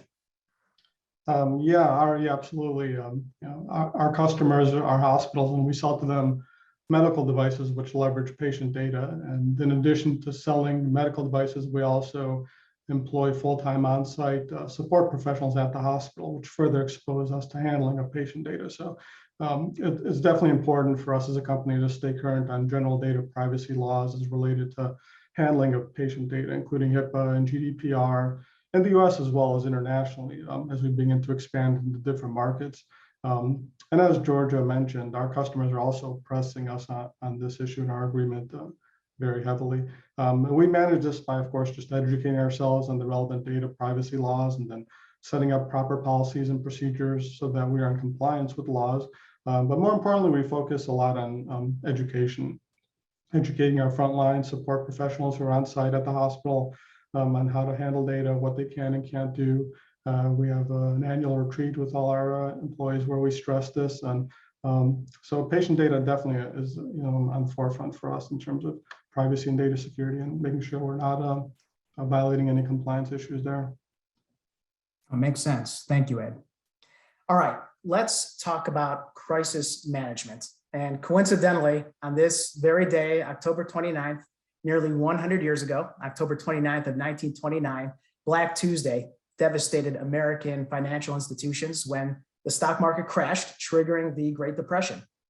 We seem to be in a much better place at the moment, but of course, crisis management is still top of mind to many GCs. As mentioned, Nona Lee is Chief Legal Officer for the Arizona Diamondbacks of Major League Baseball. Nona, can you please share with us any best practices regarding crisis management with respect to your organization's employees, business partners, or customers? Well, thank you, Ari. What we have done is, many years ago, we put together a very robust business continuity and crisis response plan. And I think it's really critical to have that in place so that you're ready to move quickly in the event of any type of crisis. What I can say that we learned during this most recent and ongoing crisis, of COVID-19, is that as prepared as you think you are, it's impossible to be completely prepared for everything. Never would we have imagined that we would, face a pandemic of this proportion. I mean, it hasn't happened anything like it since the Spanish flu of 1918, I think. And so, it's important at a minimum to have a high level idea of who the people at the table should be and how to go into action when you have any type of crisis. But what we learned is that there's no way to be prepared for everything because it's difficult to actually have a plan laid out for that. But what you what you have to do is work quickly to put one together and be sure you have all of the right people in place, consult with the appropriate experts externally to be sure that you fully understand the crisis and consult with other organizations too, who, particularly law firms, who work quickly to put together packages often that you can use to build a response, keeping in mind all of the legal issues that come into play with that type of crisis. So, as a result, some of our protocols have changed with respect, as robust as our plan was, there are lessons to be learned from every crisis when it happens, unfortunately, and we've learned a lot from this one. I bet. So in addition to the innovative ATM product lines and technologies in the financial industry, I realized Diebold Nixdorf's products also include top-of-the-line safes and vaults, hopefully not the ones used during the filming of Ocean's 11, one of my favorite movies, involving a famous casino heist. As Chief Legal Officer for Diebold, I'd appreciate your comments, Jonathan, with respect to just your general take on crisis management. Thanks, Ari.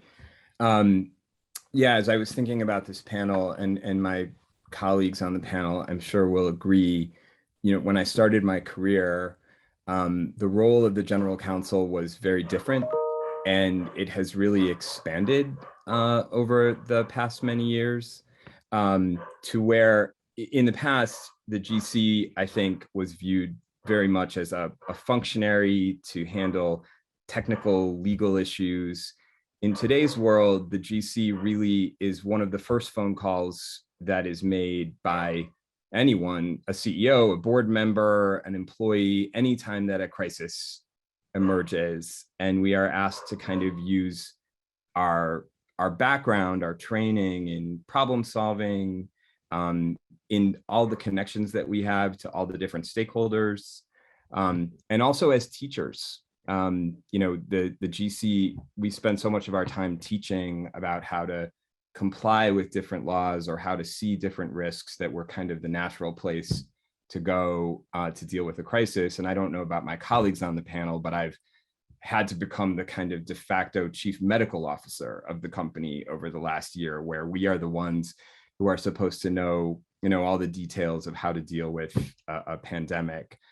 For us, we had to problem solve things that, as Nona says, we never could have predicted. So we were the world's largest manufacturer of ATMs, but we're also the world's largest servicer of ATMs. And during the pandemic, all of our bank customers needed to make sure that those ATMs were up and working 24/7 because they were closing their branches. People couldn't get into the branch and needed to feel like they could get their money out of the ATM.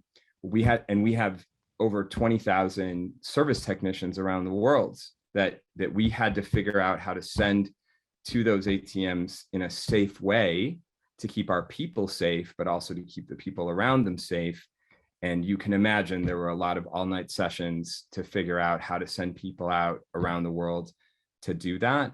And it required all of our skills as lawyers, pulling people together and being teachers. We got through it, but as we all know, the crisis continues. Sure. No, thanks for sharing that. So Ann Aber, as mentioned, joined Jo-Ann Stores in April 2019, just a couple of months after, or before the pandemic, rather, trying to keep track of time, as her GC in the arts and crafts industry. And soon she had to quickly, as I understand, pivot the law department to respond to COVID-19, navigating federal, state, and local stay-at-home orders. So Ann, have protocols for the future changed in the area of crisis management due to the ongoing pandemic? Absolutely, Ari. So, we are a retailer with 855 stores in 49 states. So if you kind of think back over the last 18 months, many of us I know are here in the Ohio area. So probably focused on Ohio, maybe our local counties, but we had to deal with 49 states, many different counties, municipalities, and just kind of understanding what the regulations were going to be in each municipality, in each county, in each state, and they often were different.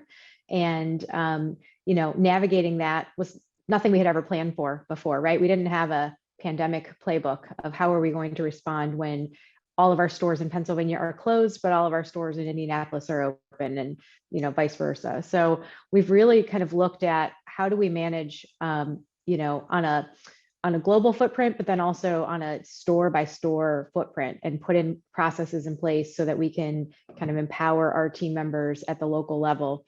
I felt like we had a really great structure from our headquarters to kind of disperse out, edicts from headquarters on how we would react to certain things. But, and we had kind of good processes in place if one individual store was hit by a tornado or something like that. But we didn't have anything really in place for this type of thing. So we've really built up kind of a playbook of how to respond to this. And it's as you can imagine, changing. And at the corporate office, I mean, I think Nona was mentioning, they had a really great business continuity plan.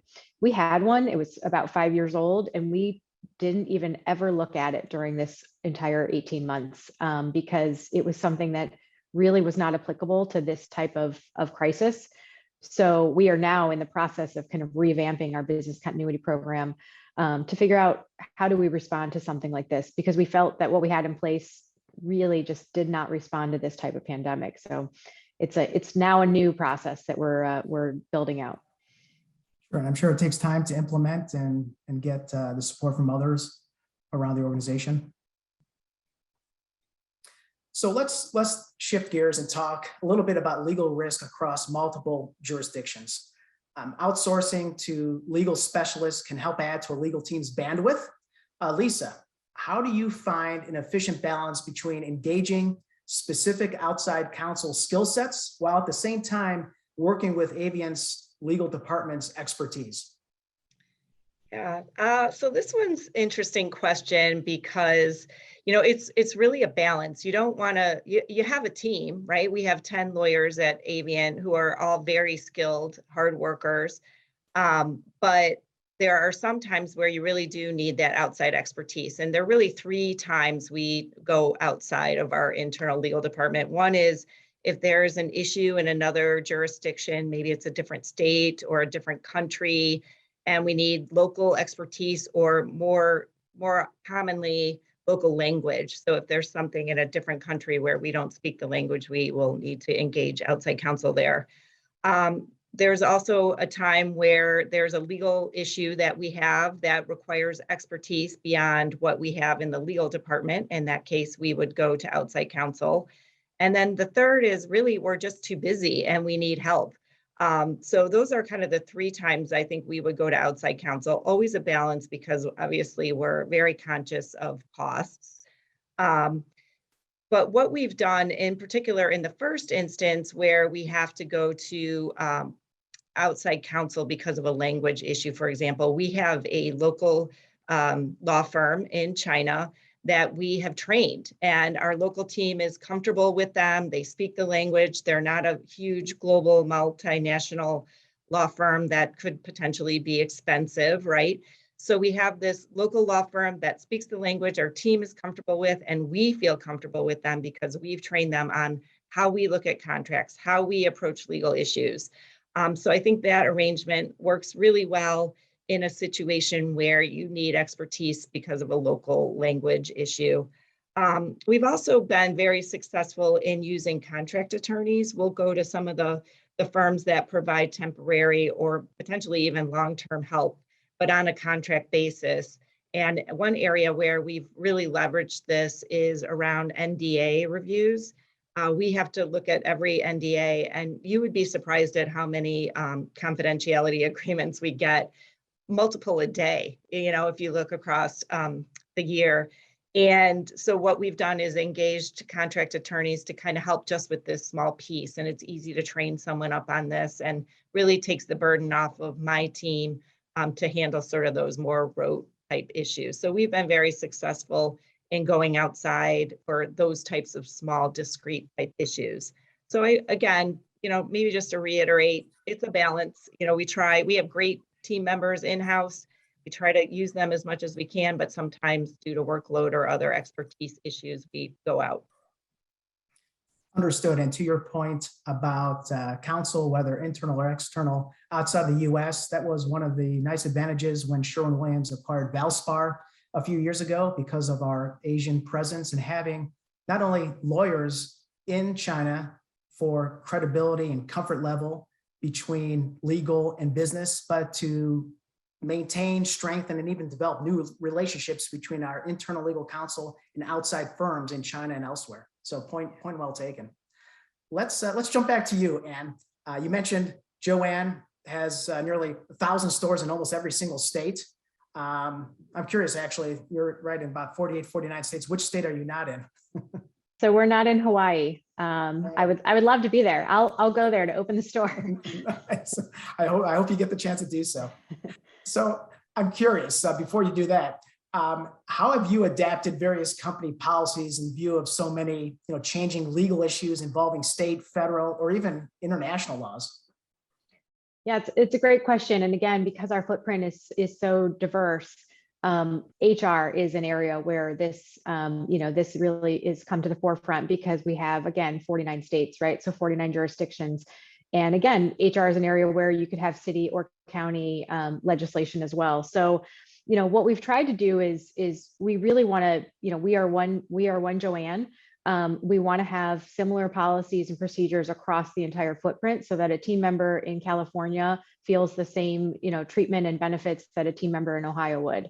But sometimes, certain state laws just don't allow for that. So, there's an example, New York, the state of New York requires you to pay people on a weekly basis if you're manual labor, and the way that our store associates are classified, they are manual laborers.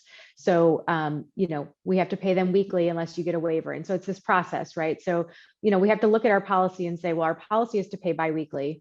Does it make sense in New York to now pay people weekly and treat them differently? And you wouldn't think, whether I'm paid weekly or biweekly really matters, but it really does matter to the team members. So you have to think about, what is the impact of the law and how will it impact our team members?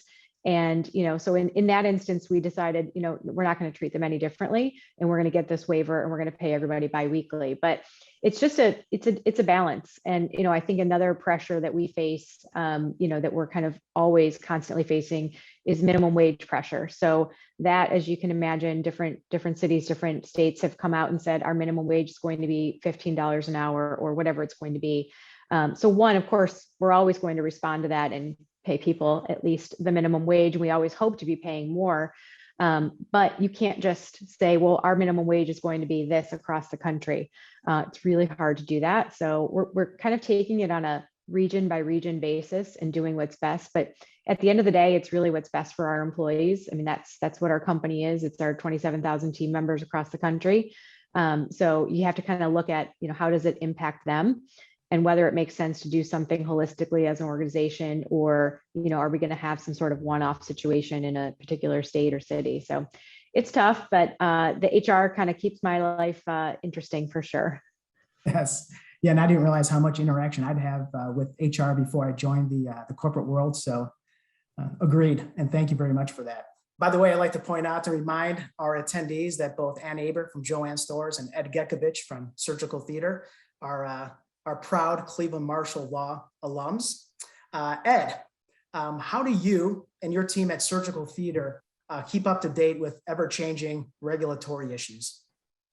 Yeah, so for me, my team of one, so I'm the only in-house lawyer at Surgical Theater. So it's it's a little bit of a challenge, of course. My time, is limited. I have to really be focused on, and be selective of where I focus, my resources and my attention.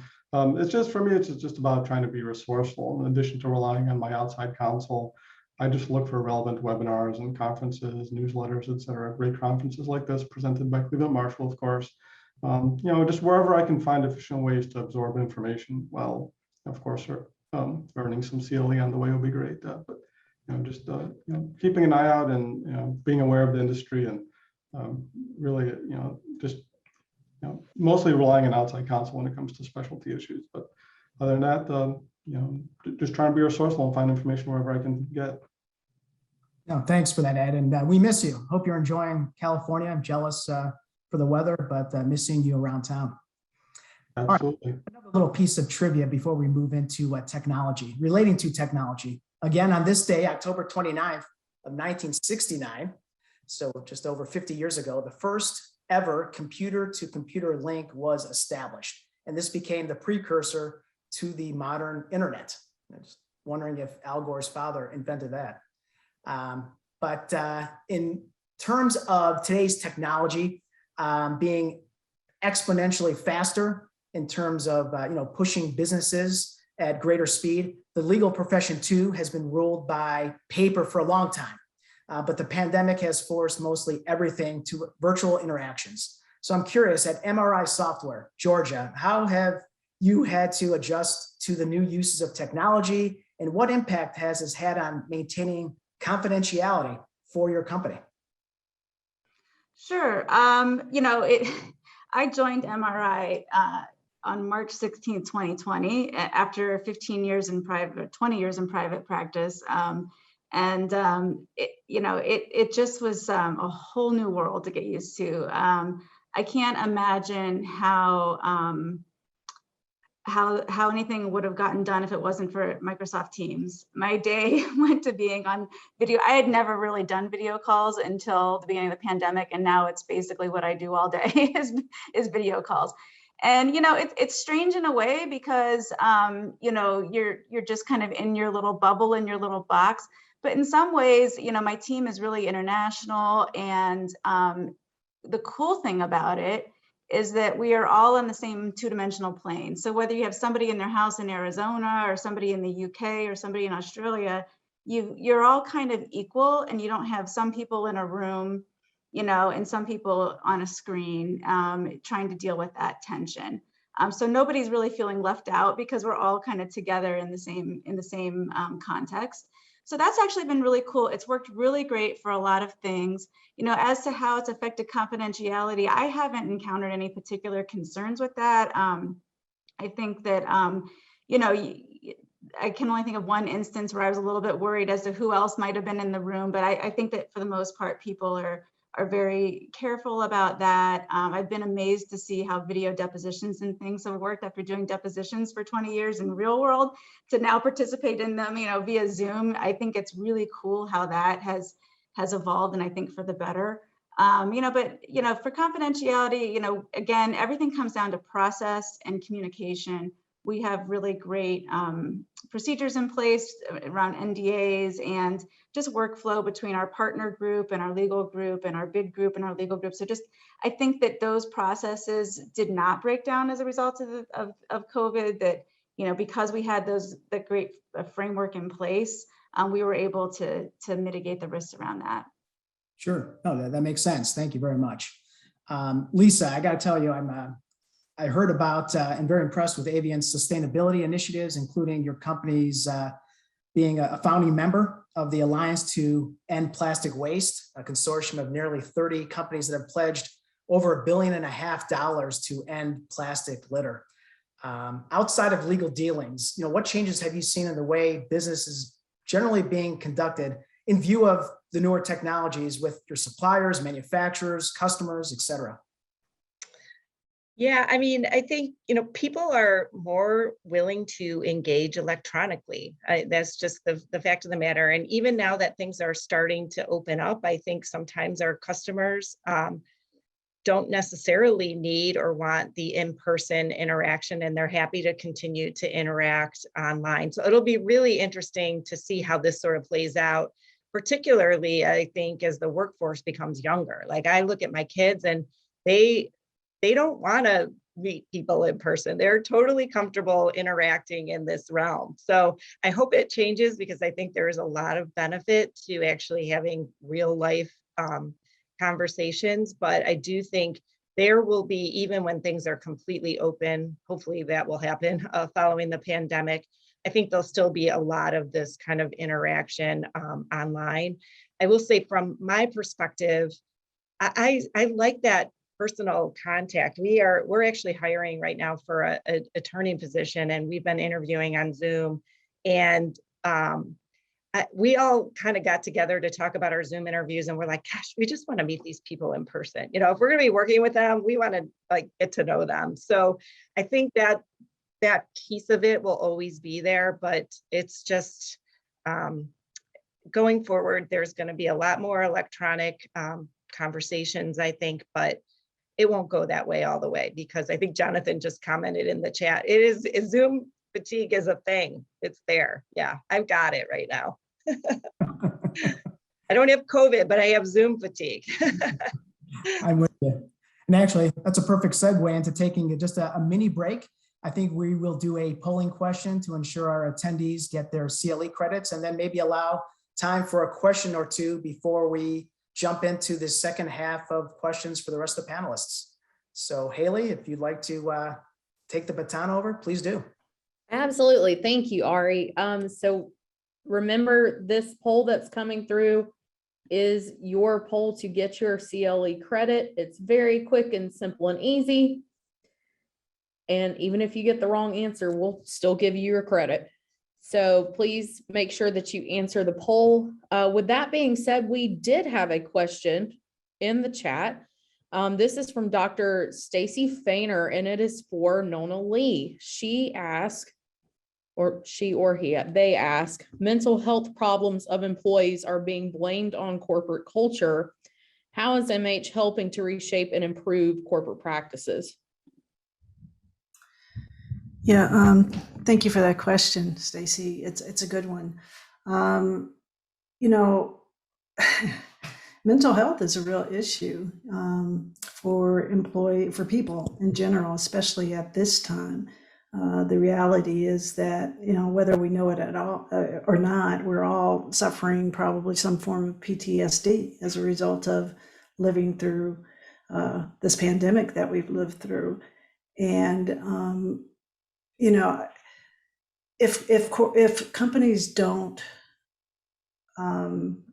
evolve and become aware of the need to address or at least consider the mental health of its employees, it's going to be problematic and it will kill culture.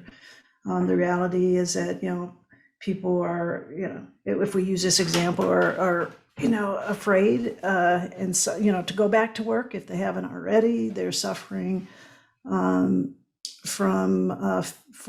constant fear if they do go back. There's a huge adjustment after working remotely for, in many cases, well over a year.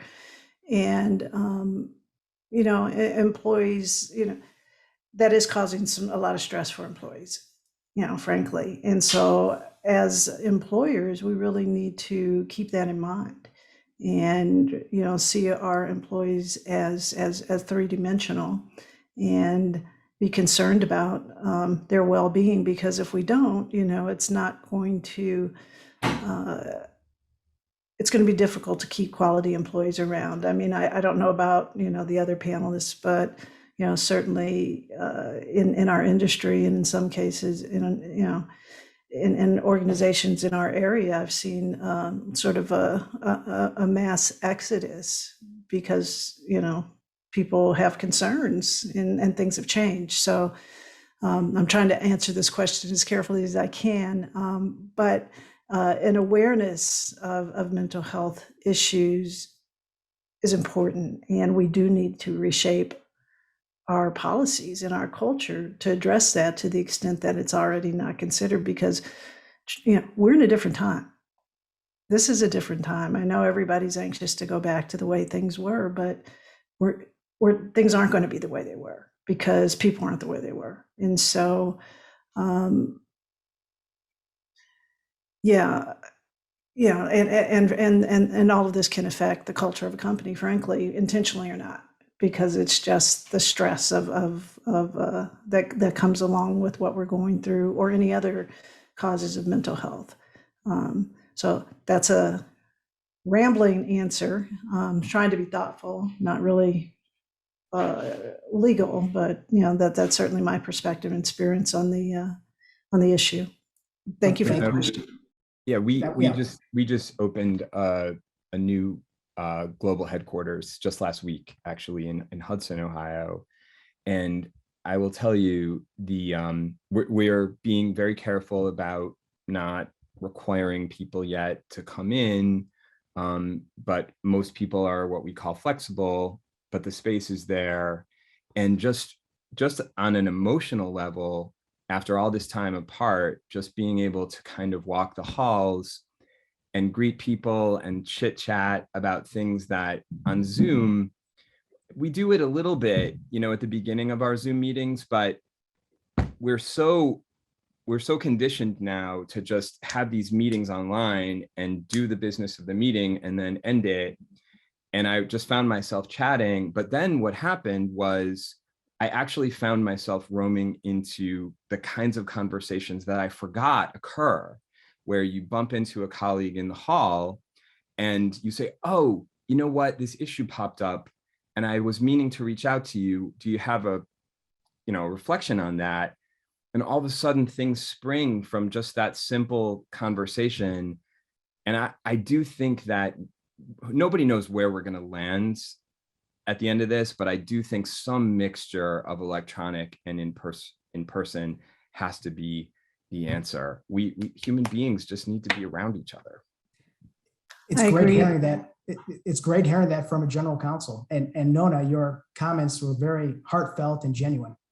Yeah, and yeah, if I can add one more thing, I just want to say, in terms of organizations becoming, developing a sense of awareness and compassion in this area, in doing so, I think it's important that we consider, providing resources, if we don't already, providing resources for our employees, in the form of, mental health coaches, our EAP programs, et cetera. But it's it's important. It's really important that we do this, because this is a time unlike anything our employees have ever experienced. Thank you for that. So the next topic is near and dear to my heart because I spend the majority of my time at Sherwin-Williams handling patent and other related intellectual property issues. And I love telling students, especially law students, that patent and trademark attorneys are usually the lucky ones in the legal field, because the business folks, 99% of the time, love seeing us to protect their ideas, new concepts, upcoming product launches. That is up until at least the point where there's an infringement allegation. That being said, Ed, I realize surgical theater has a lot of IP involved in your product lines and technologies. How do you ensure that your business personnel are being sufficiently careful with protecting those IP assets, such as trade secrets?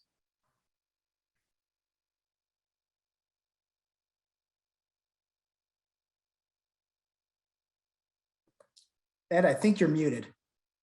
Oh, apologize for that. Sorry, Ari. But yeah, like you mentioned, as a startup still in growth mode, looking to scale, our IP is very important to us. So we do a number of things to protect ourselves. So we do have an active patent program with numerous filings every year. We incentivize our employees to participate in the process. We also do training on IP in general frequently, and the importance of protecting our assets, and explain to employees how they can get involved and excited about helping the company protect IP. Recently, at one of our employee retreats, we did a Shark Tank style pitch competition where we focused on ideas relevant to the business. We even gave out prizes to the winner, and of course, encouraged employees to submit their ideas through invention disclosures after the retreat. So that was just a fun way to get people involved. And we also rely a lot on just NDAs in general. We require all employees and contractors and consultants that we work with to sign NDAs. We always use NDAs when we meet with other parties to discuss new partnerships, business arrangements, et cetera, even in the most simple context, just out of caution and to protect ourselves and our IP assets. So our efforts are really a combination of just education and training of the team, but also taking formal IP protection measures. Oh, I appreciate that. We all know that we have to deal with litigation from time to time, and most people aren't familiar with the business definition of litigation, which is the basic legal right which guarantees every corporation its decade in court. It's expensive, it's time consuming, it pulls your business personnel away from obviously other productive projects that they would like to focus on. Nona, I understand that you worked as a litigator prior to joining the Arizona Diamondbacks, specializing in commercial litigation, personal injury, and even medical malpractice. Any areas of litigation that are of utmost concern to you now, and any factors that you consider for assessing and mitigating litigation risks?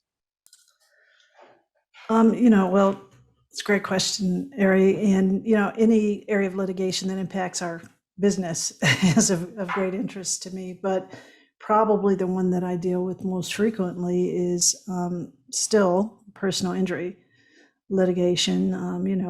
We have thousands of people in our facility regularly, and we do everything we can to provide a safe environment, but things still happen. And first of all, I hate for anything to happen to anyone in our facility. But we really have to be strategic and with respect to handling these claims. We have people who do get hurt, and obviously we want to take care of them immediately. But then we really have to assess other matters where unfortunately we deal with people who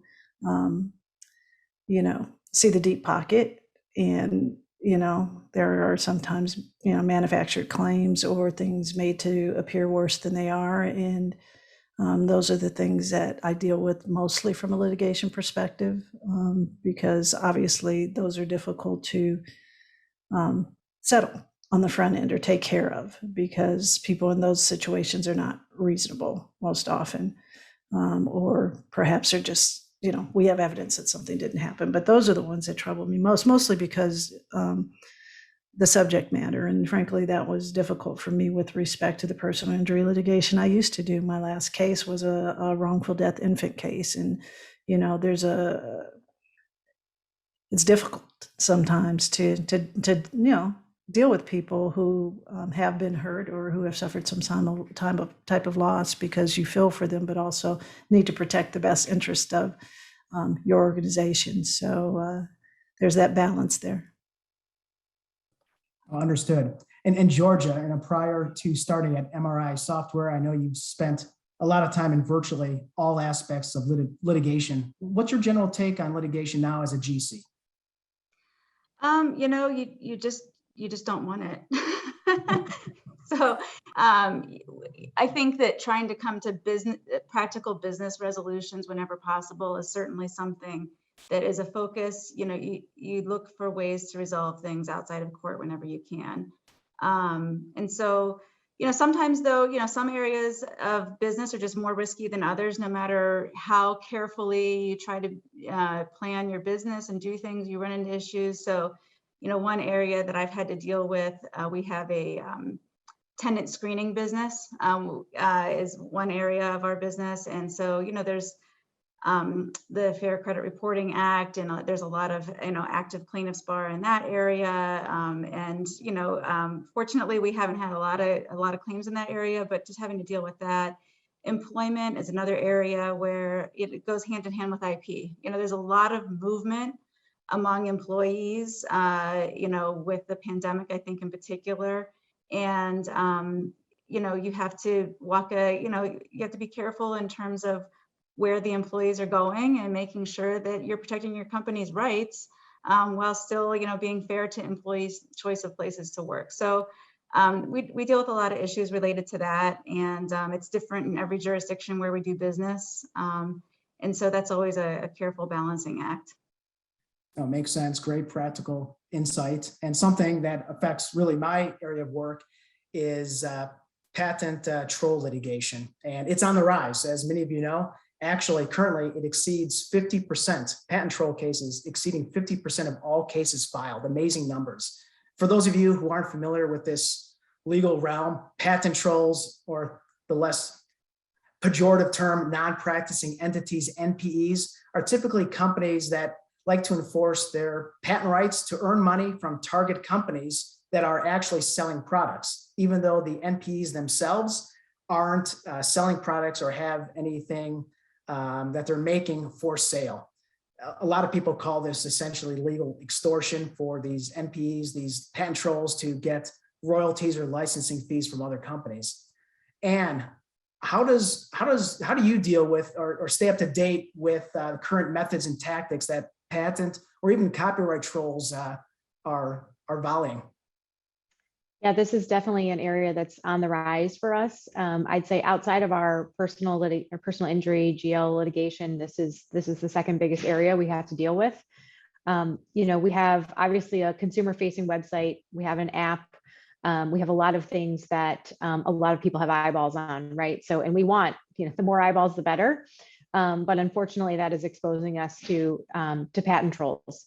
So we have, it could be something as, if you think about a website and you say, oh, I want fabric, I want cotton, I want, red. So that decision tree, someone has some sort of a patent on, a decision tree piece of it, right? And it could be the tiniest thing, but they are now extorting us for using your word, Ari, to get a license to be able to continue to use that. And it's, it's tough. So we have a third-party service that we do use to help us kind of constantly monitor our website and constantly monitor our app to make sure we're staying up to date with the standards. But for anyone who practices in this area, that the standards are constantly changing as well. So it's not like you can just meet these, listed things. The standards constantly change, and there's not really a widely, used definitive list of standards. So it's a constant battle. It's also just, a good time that we, spend time educating our business. So our marketing folks who are constantly updating the website and the app and kind of telling them, why we have to do certain things in certain ways, and that there needs to be a review process, and we really need to think through this. And kind of on the back end of it, when we do get hit with these, either they're just letters or they're actual litigation, I need to have my business folks understand why it's so important to have good contracts with the providers, right? So we're usually not developing this stuff ourselves. We'll usually outsource it to a third party, and then we can go to them if we've got a great indemnity clause and say, you were actually the one who developed this new decision tree as an example. You need to indemnify us for the damages. So we're getting better, but it's a lot of those things have happened years ago, and contracting wasn't always top of mind. So it's a constant battle, but also constant education with the business. Yeah, I'm with you in so many factors, not just legal, but as you mentioned, business as well, to ensure everyone's on the same page. Thank you for that, Ann. Let's jump into another hot button issue, and that is diversity and inclusion in the workplace. Lisa, I'd love to hear how you've helped Avient develop and improve workplace inclusion and diversion policies or procedures. Yeah, I love this topic, actually. We talk about the pandemic and the impact on the workforce and how it really has changed things, but this is another area that I think is really evolving and really going to change the workforce going forward. And I don't know if it's, the millennials that are really pushing this and the younger people coming up through the workforce, but I think it is such a good thing. And we talk about mental health too, and how important it is to feel included at work and to feel that you can bring your authentic self to work. I love that saying because I think that is so important. But at Avient, we started down this journey a little late, and we had fits and starts along the way. But in 2017, we put in place our first employee resource group that really stuck. And that was our Lead by Women group. I'm actually a global co-chair of this group. And I think it's unique. I don't know, maybe the other panelists have something similar, but the way that we've sort of structured this group is it's not women issues. We don't talk about women issues. It's a group that's led by women that cover topics that are really relevant to everybody. And it really sort of opened the door, I think, for people within the company to talk about issues. The other great thing about it is it's called Lead by Women, and it stands for Leadership, Empowerment, Advancement, and Development. And our topics all range on leadership development. But the great thing is we have women presenting and organizing the events. And so we would, before the pandemic, we would go offsite and we would get hundreds of employees coming, both men and women. It was usually 50-50. And our women organized it, and we had young up and coming women who would present to the group, so that provided them with the development opportunity. So that part was really great. It is global too, by the way, I should have mentioned. So while we have events here in Ohio or in Cleveland, they're doing this all over the globe. We had them in Asia and Europe, et cetera, too, but really, really well received. And like I said, it really did open the door. We now have a couple other employee resource groups. We have one called Pride, which is for our LGBTQ community. We have one called HYPE, which stands for Harnessing Young Professional Energy. And they talk about things like financial planning for younger employees, or how to do your tax return and things like that, which I thought was really cool.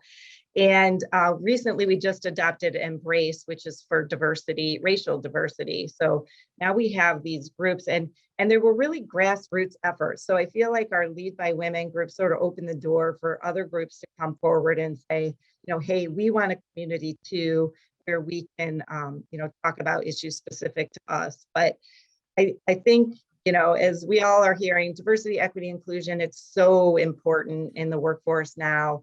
And I think every company, if you're not thinking about it, you're really missing the boat, especially with the great resignation that we all hear about. I mean, employees or new recruits, they want companies where they can come and feel like they can be a part of something.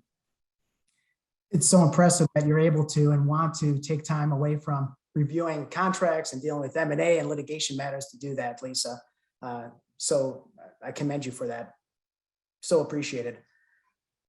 Recently, Las Vegas Raiders football coach, check that, former NFL football coach John Gruden resigned over racist, homophobic, and misogynistic emails that surfaced. His response was, "I'm sorry, I never meant to hurt anyone." That's what he said after announcing his resignation less than 2 weeks ago. Nona, because of your position in the sports world, can you share your insight about any efforts that make your organization more inclusive and diverse? And as a GC, how do you also try to promote inclusion and equity when engaging, hiring law firms? Yeah, thank you for the question, Ari. I too, like Lisa, love talking about this particular issue. It's very near and dear to my heart. And Lisa, we were even later than you all coming to the party, and what happened for us was the tragic murder of George Floyd. And immediately after that, we really went into action thanks to the leadership of our president and CEO, Derek Hall. And so what we've done is form an initiative, DBACs for Change, and formed a council, which we call our Justice, Equity, Diversity, Inclusion Council, or our JEDI Council, to lead our diversity, equity, inclusion efforts. And like you, Lisa, one of the first things that we did, well, first of all, we provided education, because the way that this improves, that we get rid of the barriers and the unconscious bias is education.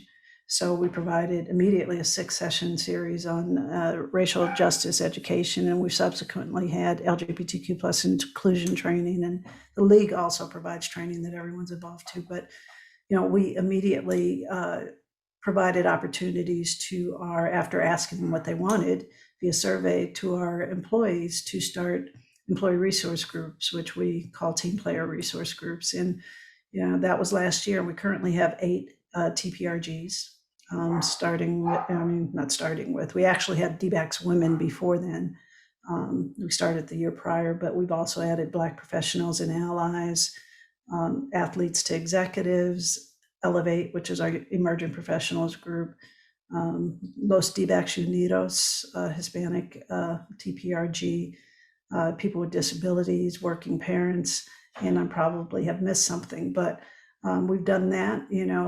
We've actually changed our circle of success, which drives our culture to include diversity and inclusion in the language. And in addition to that, have put in place a 5-pillar strategic plan that's holistic and includes not only our organization and supplier relationships, et cetera, but what we can do in the community, and moreover, what we can do with our partners in the industry in Arizona, the Cardinals, the Suns, the Coyotes, et cetera. So, we've taken it very seriously, and we're working very hard on doing better as an organization to do what we can to change our industry and our community. With respect to my department, I started in 2005, and I was always, like I said, I hit the trifecta, and if you add age, it's something else. But as a Black gay woman, this issue's always been important to me, and so having a diverse staff has always been important. So, my department, we only have 3 lawyers and a paralegal and a legal system. My department's covers the span in terms of age, racial ethnicity, gender. And I make sure that, we're very inclusive, and we're also going through the Diversity Labs Mansfield Rule certification for legal departments so that we can also do a better job of understanding how to require that type of diversity from our outside counsel. So that's where we are. Thank you, Nona. Appreciate it. The GC function is undoubtedly a 24-hour, 7-day-a-week job. I understand Diebold has a presence in over 100 countries, employs nearly 25,000 people. Jonathan, how do you manage your life and leave work at the office, especially if your office many times is at home? Well, we've spent a lot of time during the pandemic on work-life balance. And so I have about 85 lawyers around the world who are on my team. And then our information security team is also part of legal and risk, we call it. And that's another 80 plus. And we've tried to really focus some of our discussions together and work together on, just to Nona's point, on mental health. We've tried to be creative about when we get on Zoom, asking people. On Fridays, we don't turn on our cameras, and people seem to really like that. We've done meditation sessions over Zoom to try to remind people just to unplug and breathe.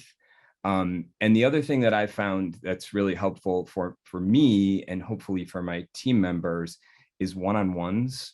So especially my global team members, where I just try once a quarter to check in. It takes a lot of time with a bigger team, but just to check in for maybe 15 minutes and just get on Zoom and have no agenda other than to say, how are you? How's your family? Are people healthy? Are people safe?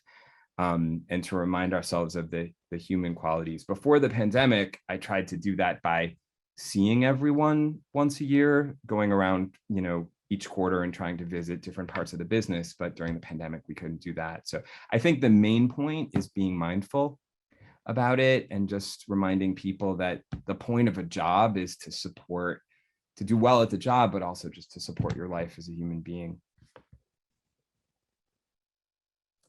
No, that makes sense, Jonathan. I appreciate that.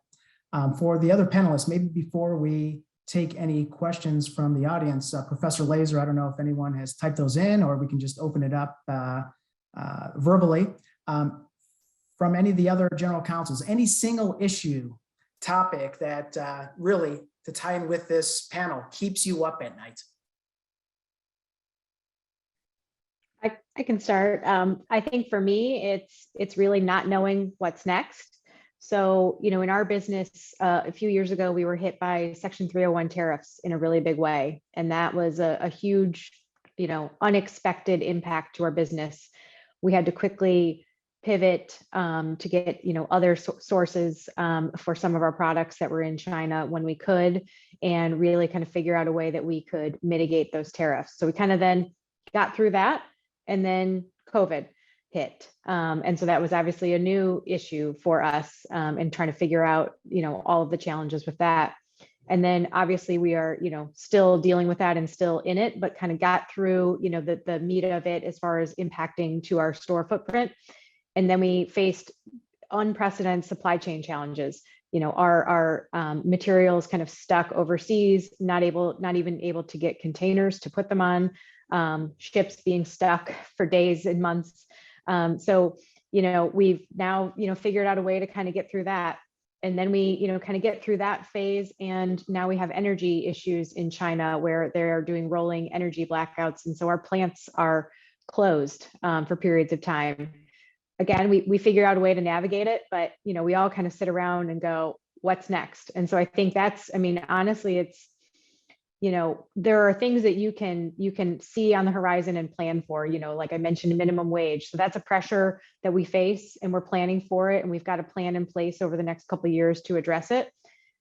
But you can't plan for, these completely out of left field, unexpected things. And so that's just our constant issue of what's going to come at us next, and how do we deal with it? I hear you. Professor Laser, any questions from the audience? So we have one other question in chat from Anu Sharma. Anu, did you want to jump on video to ask the panelists? Yeah, show your face. I happy to do it via audio here. I'm not Go ahead. properly attired for the moment now, but the question that I had for the panelists, and this can be like a sort of a lightning round. In a sentence or so, what would you each believe is the single biggest pet peeve when working or communicating with outside counsel that keeps you up at night, if you will? Anyone want to jump in? Identifying a problem and not a solution. I would say incivility, unprofessionalism, and just patent unreasonableness. I have two. One would be lack of communication, like not keeping us informed of what's going on. And the other is not recognizing that we need practical solutions. You know, we can't always do exactly, you know, black and white. There's got to be some gray area, and show us what the risk is and give us alternatives. I think I'll echo that and say it's giving legal answers instead of business answers. And I know that's difficult for a lawyer to do, but that's one of the challenges I had to adjust to and learn when I moved in-house too, is, you know, my management team doesn't want legal answers, they want business answers. So it's hard to get that from outside counsel sometimes. I would say, just kind of echoing what Lisa said again, that, you know, lack of responsiveness. Just, I know that, you know, I was outside counsel for so many years, but yeah, just now that I'm on the other side, you know, like doing what you say you're going to do by the time you say you're going to do it. And then conciseness, you know, now that as an example, we had a question, I won't say what the question was, but we asked counsel in, you know, 8 different countries, and some people gave us 3 pages. My favorite answer was, yes, you can do it, but make it optional. It was like one sentence. I was like, perfect. Like, that's what I needed. Yeah, I would just say, I don't want a memo unless I ask for a memo outlining every possible, you know, case that is, you know, relevant to the issue. Don't give me a memo, give me an answer. And then also sometimes know when to let things go, right? So we sometimes don't take your advice as outside counsel, and that's our prerogative. But sometimes I have outside counsel who just really just keep going on the issue, like, well, you know, this is still a problem. This is still a problem, and this is not the best deal for you. And it's like, get over it. We've moved on. You need to as well. Thanks for that, Ann. So I want to respect everyone's schedule, and because we have a minute or so left, I realize this isn't the Oscars, but I do want to just briefly acknowledge a number of folks who made this panel and program possible. First of all, thank you to our panel sponsor, Calfee Law, whose partner, John Cipolla, is also the chair of Cleveland Marshall Law's IP Advisory Council. And thank you to both Dean Lee Fisher and Professor Krista Laser for all of your time making this happen. Law student Haley Hilsman, who's graduating in 2022, along with a lot of her colleagues, also put in a lot of time, AV, substantive and otherwise, to make this presentation happen, along with law clerks at Sherwin-Williams, specifically Devonna Mason, Abby Ofer, and Andrew Munster. I want to thank, of course, our panelists, and probably during the last 75 minutes, literally millions of transactions have taken place collectively amongst all of your companies. So thank you very much for taking time out to present, ask questions, and provide incredible insight. Nona, I'm hoping for Diamondbacks Cleveland Guardians World Series next year.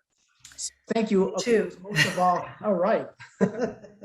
And most of all, to our audience, thanks for your attendance, your participation, your questions. Take care and enjoy the rest of the conference. Thanks, Ari. Thanks, everyone.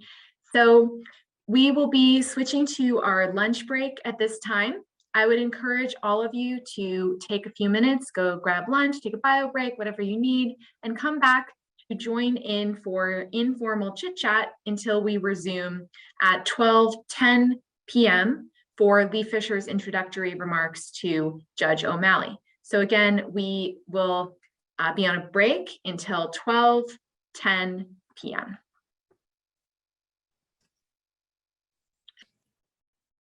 Well, welcome back, everybody, from your lunch break.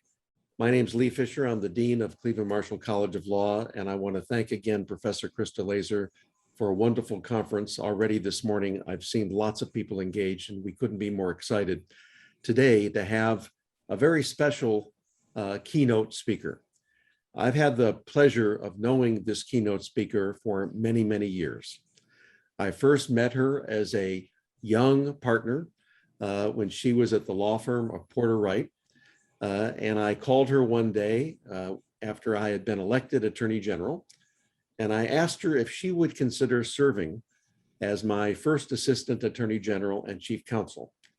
I think she was a little incredulous because she really hadn't been involved in politics. She had no involvement in my political campaign whatsoever, and it took some convincing.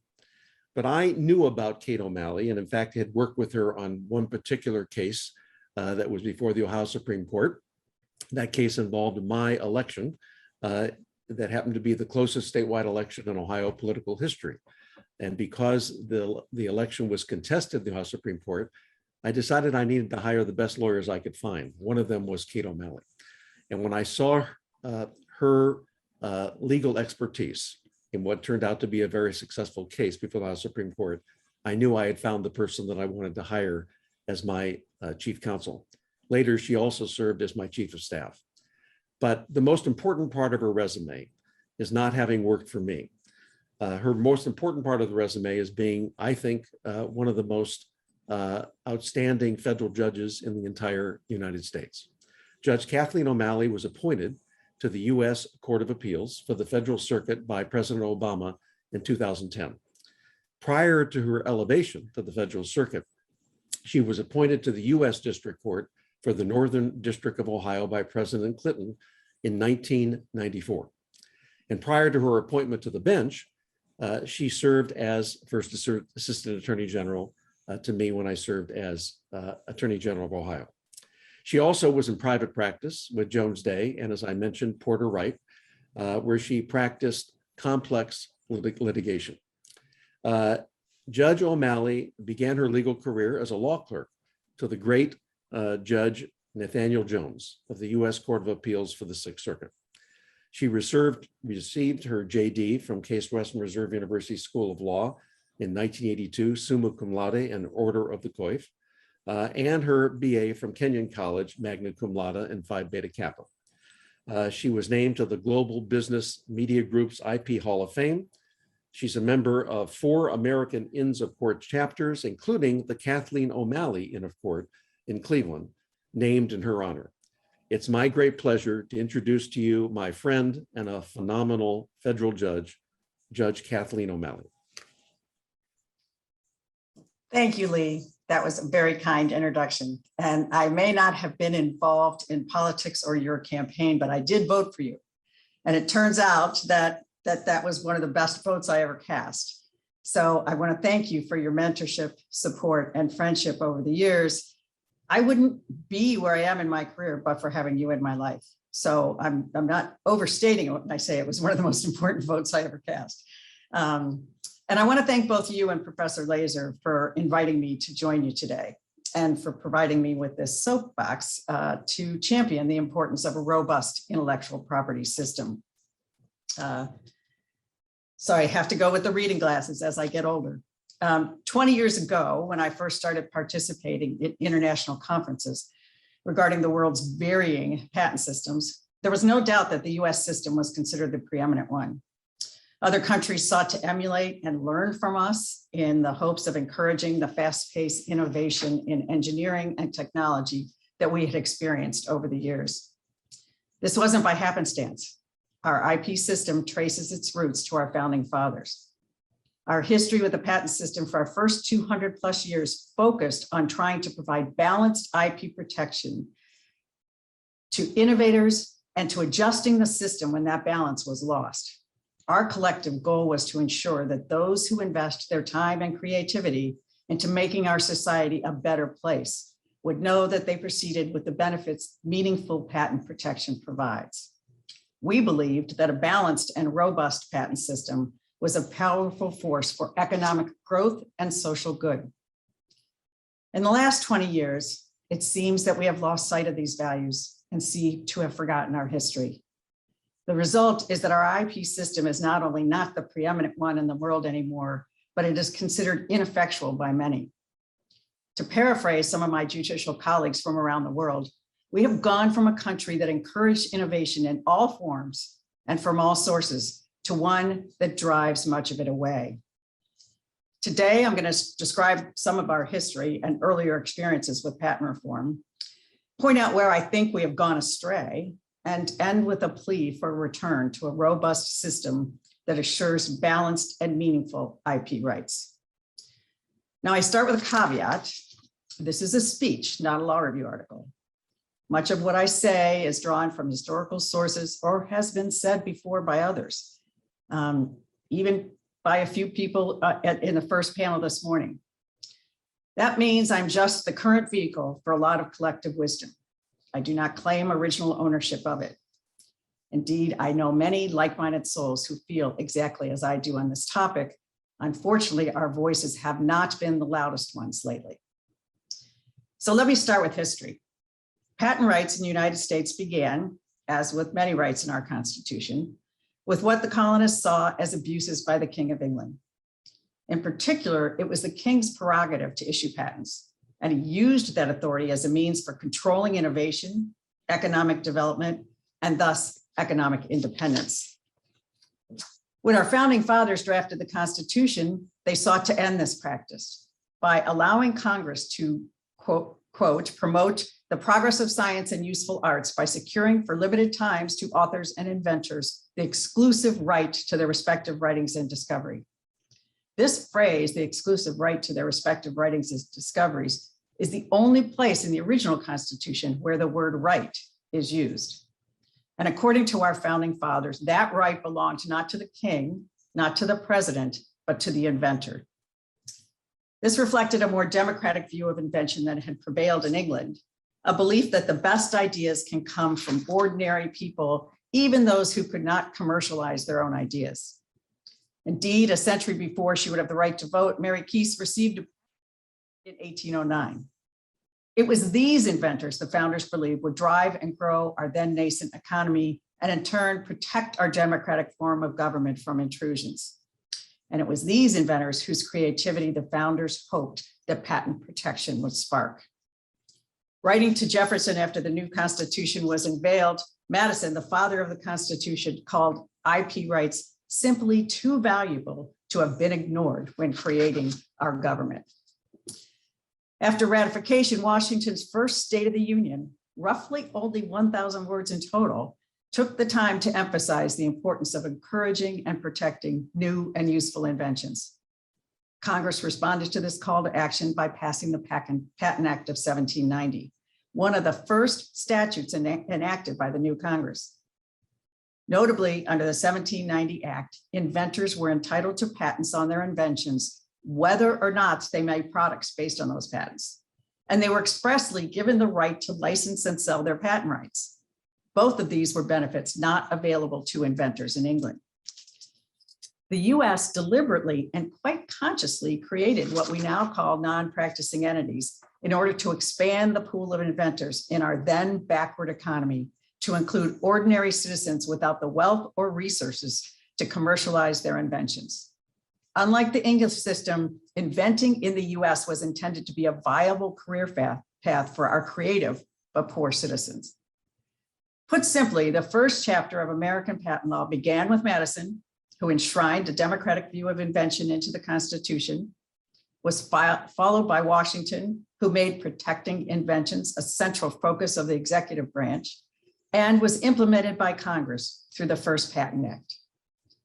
Once these protections were preserved in law, granting patents fell to Thomas Jefferson. Jefferson had been very skeptical of patent rights before he became a member of the three-person board assigned to review patent applications. He feared monopolies more than he feared the king's prerogatives as it related to IP. But he came around. He came to realize, as he wrote to a friend in 1790, that issuing patents has given a spring of invention beyond my conception. But Jefferson and the other two members of the small patent board soon found that analyzing patent applications was difficult work, especially when they had other important jobs in the government. As applications piled up, IP protection faltered. Between 1790 and 1793, only 57 patents were granted. Inventors began to express concern that it was too difficult to obtain a patent. The balance of IP protections was out of whack, and patent protection became no more than an empty promise. The innovation our founders sought to encourage stalled. Congress responded by amending the Patent Act in 1793. Remarkably, these amendments reviewed any review by the Patent Board. Instead, every applicant received a patent so long as they filled out the paperwork and paid a modest fee. As one would expect, this new system was itself a disaster. Excess patents flooded the economy with undeserved monopolies. Fraudulent applications were filed copying the creations of others, and patent litigation increased at an alarming speed. Inventors discovered that their patent monopoly was barely worth the paper on which it was written. A Senate report from 1836 later called the 1793 amendments, quote, onerous to the courts, ruinous to the parties, and injurious to society. In short, the pendulum of IP protection had swung so far in the other direction that, in the words of that Senate report, the objective of patent law, promoting innovation, had been in great measure defeated by, of all things, patent law itself. Having failed by granting no patents, and having failed by granting too many patents, Congress amended the Patent Act again in 1836. This new amendment reflected Congress' continuing view, as one Senate report put it, that the evil of the temporary patent monopoly is greatly overbalanced by the good the community ultimately derives from its toleration. In an effort to realize the good Congress believed could be derived from properly balanced patent protection, the 1836 Act established a patent office headed by a dedicated commissioner to systematically review patent applications to ensure that they claimed a new, original, and useful invention. This recalibrated patent system flourished, and as the Industrial Revolution came to Americas, we saw an unprecedented amount of innovation. We saw patents issued for things as complicated as the incandescent light bulb, the rotary telephone, an internal combustion engine, a remote control for moving vehicles, the Ferris wheel, and even an airplane. And we also saw patents for things mundane but useful, like a mousetrap, the zipper, a dishwashing machine, the tea bag, and my personal favorite, peanut butter. Now, not only did we see an explosion of inventions, but importantly, we saw inventions coming from all corners of society.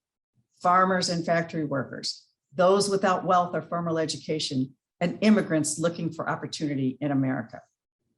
One study of the most important inventions from this period found that a majority came from those without a formal education beyond primary school. As the author of that study put it, the ability to obtain patents provided a means for individuals whose chief asset was technological creativity or accumulated human capital that was conducive to inventive activity to extract a return from their talents by focusing on invention. As our founders hoped, the ability to invent, the right to invent and to patent, once again belonged to anyone with a good idea. Many of these patents were issued to inventors and then licensed to others. These non-practicing inventors included the likes of Thomas Edison, Charles Goodyear, Nikola Tesla, just to name a few. Charles Goodyear never practiced any of his patents. He even licensed his name in the long run. The new patents and our recalibrated patent system were a central part of America's success during the Industrial Revolution and the 19th century. Even Abraham Lincoln, the only president with his own patent, recognized that our patent system had, quote, added the fuel of interest to the fire of genius in the discovery and production of new and useful things, end quote. This newly balanced patent system and the innovation it unleashed quickly became the envy of the world. While attending the 1876 Centennial Exhibition in Philadelphia, Sir William Thomson, the president of the Mathematical and Physical Section of the British Association, stated that if Europe does not amend its patent laws, America will speedily become the nursery of useful inventions for the world. Sir Henry Sumner Maine, a British jurist and legal historian, called the federal grant of patent rights the provision of the Constitution of the United States, which has most influenced the destinies of the American people. This patent system, he declared, made the United States the first in the world for the number and ingenuity of the inventors by which they have promoted the useful arts. When Japan's Assistant Secretary of State visited the United States in the late 19th century to, in his words, discover what it is that makes the United States such a great nation, he toured the patent office. He left after that tour and had one answer to his question. It was patents. The lesson we should take from this history is that the patent system can, as Lincoln said, fuel the fire of genius, but can only achieve this goal when IP protection is awarded for any novel innovation, no matter its source, and is then secured by a measure of certainty that allows innovators to protect those inventions. This is the balanced system of IP rights. Not too many patents, but not too few, not too broad a level of protection, but not too narrow one either. While we may not have fully understood why this Goldilocks-like balance was necessary or appreciated, and we may not have understood what could distort that balance, we had learned at least that a balance was necessary and the patent system was good for our society and our economy. And yet, as our post-World War II economy boomed, some began to question the continuing need for patent protection. Seems that our attitude towards patents has been cyclical. Federal courts began to invalidate patents at breakneck speed, inconsistently applying what came to be known as the invention requirement, itself invented in a Supreme Court case rather than by Congress or the Constitution. Courts were instructed to invalidate patents if the invention, in the court's view, did not actually involve invention. Not very clear of a standard. It was unclear what it meant. It was so unclear that Learned Hand called the invention requirement the most baffling concept in all of patent law. And Justice Jackson wrote, dissenting in yet another case where a patent was invalidated under this ill-defined requirement, that it seemed the only valid patent was one which the Supreme Court had not been able to get its hands on. As it had in the middle of the 19th century, Congress tried again in the middle of the 20th century to bring balance back to patent law and to strengthen the protections it afforded to inventors, especially the smaller inventors. It set its sights on the invention requirement and passed the Patent Act of 1952, which repealed the judge-made invention requirement and replaced it with Section 103, covering obviousness. With this new measure of certainty, innovation again began to flourish. But our country became more geographically diverse, and larger, well-established companies, especially the automobile companies at the time, became less dependent on patent rights as they became more able to flourish by relying on their size, their vertical integration, and large economies of scale. Forgetting that they built their companies on their own early patents, they began to disparage the patent system. And as attitudes about patent began to change and to vary from one industry to the next, results in patent cases began to differ from one judicial circuit to the next. The uncertainty these shifts engendered made it increasingly difficult to rely upon patent rights. This uncertainty plagued both the innovators and those businesses interested in operating on a nationwide basis without fear of infringement challenges. Congress responded once more, this time by creating the Court of Appeals for the Federal Circuit. In the words of the Carter administration, the creation of the Federal Circuit was intended to expand the federal judiciary's capacity for definitive adjudication of national law and thereby encourage industrial innovation. By its very existence, the Federal Circuit went a long way toward achieving the process-related goals that led to its creation. Once declared not invalid by a Federal Circuit, absent Supreme Court intervention, which was then rare, a patent retained that status on a nationwide basis. And if a given product infringed a patent claim in one judicial circuit, it infringed that patent claim in all of them. During its early years, the Federal Circuit generally was more protective of patent rights than many regional circuits had been, and it hewed more closely to the terms of the Patent Act. My predecessors in the court also prioritized giving patent owners and those seeking to design around those patents some certainty about how those patents would be measured. This led inventors and investors to once again embrace the patent system. At about the same time, the Bayh-Dole Act and the public-private partnerships it authorized gave rise to an explosion of patented medical advancements. Other countries again looked to the US as a model against which they measured their own patent systems. Citations to US patent cases and principles began to appear globally. Other courts in other countries tried to learn from our experiences and rulings. These experiences taught us that careful recalibration of the patent system in response to changing circumstances is both sometimes necessary and very possible. It was about this time that I began to travel internationally and to attend conferences where I learned from so many judges around the world how impressed they were from our system and how much they wanted to learn from it. Unfortunately, this trend did not last. As technology began moving at a rapid pace in the 1990s, especially the late 1990s, the Patent Office was flooded with applications for patents on increasingly complex and sophisticated inventions. And money was pulled away from the Patent Office and pulled back into the congressional coffers.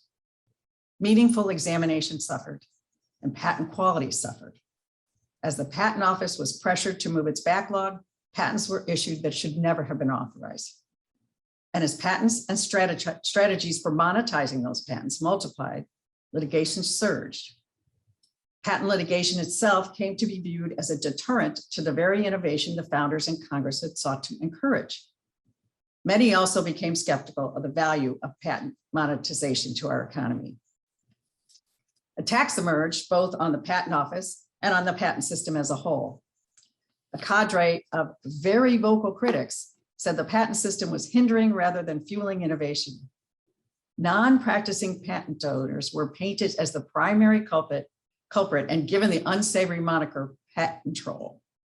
The outcry against trolls and the litigation abuses their activities allegedly engendered became deafening. Rather than address some of the precise problems with balanced fixes that it had in 1952 and 1982, Congress dramatically revamped the patent system with the American Invents Act of 2011. The AIA created new ways to reassess, re-examine, and ultimately invalidate patents as a supposed alternative to litigation. While Congress once again said it was hoping to promote innovation with the AIA, the new means for re-examining patents became known as places where patents, even good ones, went to die, and as a roadblock to smaller innovators. The early implementation of the AIA stretched its charge far beyond that intended by the drafters. Rather than target only weak patents and seek to strengthen and refine the parameters of good ones, the early PTAB rules and rulings focused on getting rid of as many patents as possible, even through serial challenges to the same claims. At the same time, members of the executive branch began to endorse policies designed to limit the enforcement of even clearly valid patents. They took the view, for example, that any attempt to enforce a standard essential patent should be viewed as anti-competitive. They seemed to forget that patent grants were intended to confer a limited monopoly, that attempts to enforce patents are not illegally anti-competitive. They are by definition somewhat anti-competitive, but not in a way that violates the antitrust laws. While this view happily waned some during the last administration, it is once more rearing its head. The Supreme Court aggressively joined the other two branches in this broad-scale attack on the patent system. First, despite Congress's and the Federal Circuit's attempts to provide patent owners with some measure of creativity and certainty, the Supreme Court continues to prefer flexible and fluid tests. But this approach can foster uncertainty for patent owners, would-be inventors and businesses trying to understand the legitimate limits on their activities, forcing both sides to resort to litigation to understand the true boundaries of patent protection and discouraging settlements of patent disputes. Second, although Congress has repeatedly recognized that limited patent monopolies are good for our economy, the Supreme Court is skeptical about anything that even resembles a monopoly, interpreting the legitimate monopolies patents convey narrowly at every opportunity. Among other things, the Supreme Court has limited a patent owner's ability to obtain an injunction. This, despite the reference to exclusive rights in the Constitution itself, expanded the ways in which patent owners may inadvertently exhaust their rights, permitted patent owners to lose those rights entirely without a jury trial, and declared, despite repeated historical case law to the contrary, that patents do not confer true property rights. And the court has declared a whole host of inventions, regardless of whether they are new, non-obvious, and useful, to be unpatentable under Section 101 of the Patent Act. And that includes major medical diagnostic breakthroughs. Some believe the Supreme Court's 101 jurisprudence, predicated once more on judicially created exceptions to the right to patent one's inventions, is just as baffling as the now defunct invention requirement. Finally, the Supreme Court seems to have bought into the view that all non-practicing entities impose a burden on the economy, seemingly believing that non-practicing entities are a newly emerging defect of the patent system rather than an expressly intended feature of it. And the court seems to believe that invalidating patents is the only way to combat litigation abuses. So where are we now? Well, it seems apparent that the Supreme Court's jurisprudence, the AIA, the PTO's early implementation of it, our court's application of all three, and the drumbeat of criticisms of the patent system have dramatically altered the landscape. In the US, we seem to have thrown the baby of good inventions out with the bathwater of undeserving ones. In doing so, we have reduced the incentive to innovate, particularly in areas with high research and development dollars, and we have shipped innovation overseas. Put simply, we once again have a patent system that is out of balance, one that fails to provide patent protection robust enough to foster innovation. This observation is not just my opinion. US patents have become less valuable. According to one estimate, the value of patent portfolio 61% from 2012 to 2014 and has continued its decline. These consequences are felt across all IP-intensive industries like software development and pharmaceutical research, fields that generate tens of millions of high-paying jobs and account for nearly 40% of our GDP. But these consequences are felt most acutely by smaller companies and startups. For these companies, some of their most valuable assets, perhaps their only assets, are their patents. Patent protection may also be the only way startups can compete with established players. The established players have other ways to deter competition. Their established presence in the market, established infrastructures, and economies of scale. This is why studies and surveys show that investors value patents and that startups with patents have an easier time securing funding. Indeed, even on the TV show Shark Tank, the sharks regularly quiz inventors about whether their ideas are protected by patents. And statistically, they invest much more likely in entrepreneurs who do have patent protection already. But investment in high-tech startups that depend on patents to discover new drugs or to develop new wireless communication standards has cratered.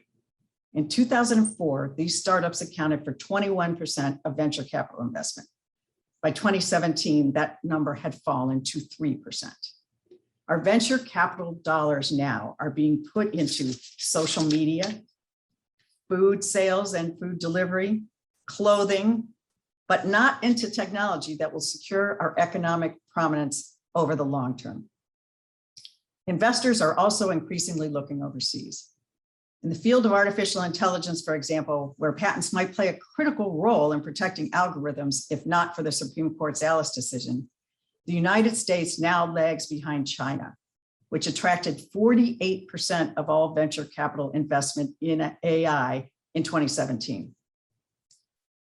Patent filings in the US are leveling off. I know there was a reference earlier to how they had increased over 20 years, but they have started to plateau, and they have not increased to the extent that they have in other countries.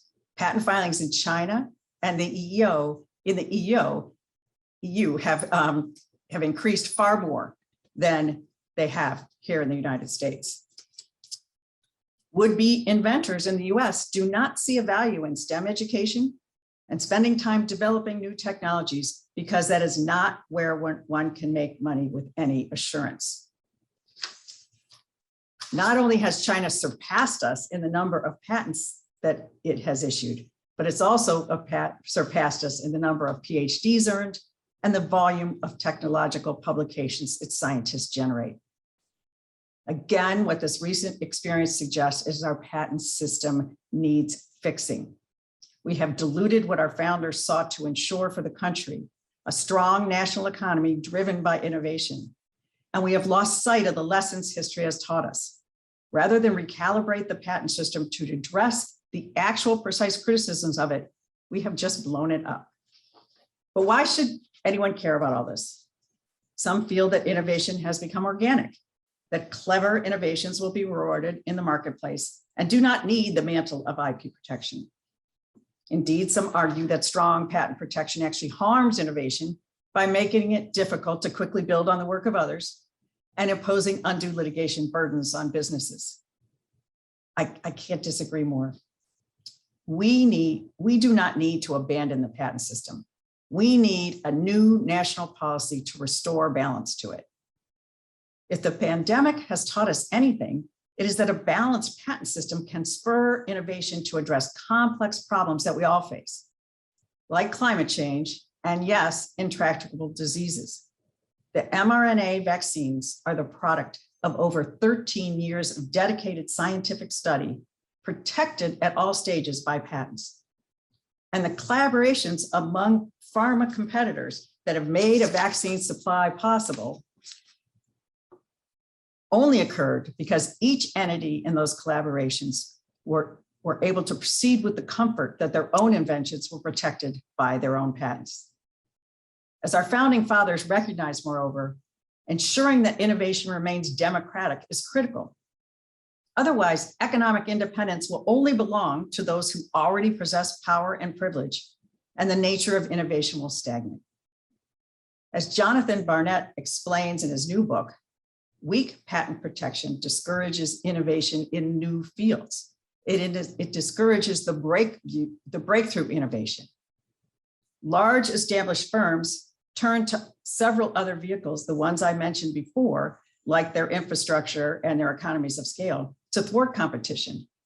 And they don't need patents anymore. Yes, we want fancier cell phones, but that's not all we want. We want a new Thomas Edison, a new Nikola Tesla, a new Bill Gates, a new Steve Jobs. We want people to innovate in spaces none of us have yet to imagine. Balanced patent protection provides certainty to innovators. I don't mean certainty that there will be granted patents. As we learned in 1793, too many low quality and duplicative patents can make all patents less valuable. I mean certainty that having a patent is meaningful, that inventors' patent rights will be judged under clear standards, applied fairly and consistently, and that investment in inventions protected by those patents will not be deemed too risky. We need to focus less on stripping patent rights away from those who have already built their businesses in reliance on those rights.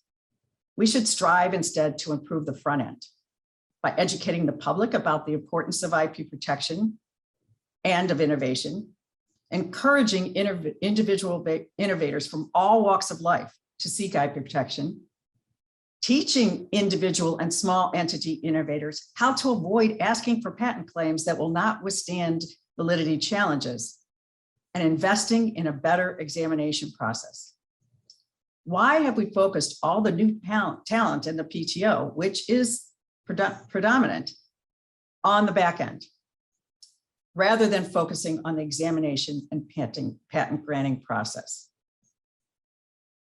We must also resist the temptation to address nuanced issues like litigation abuses, about which many rightly complain, with one-size-fits-all solution.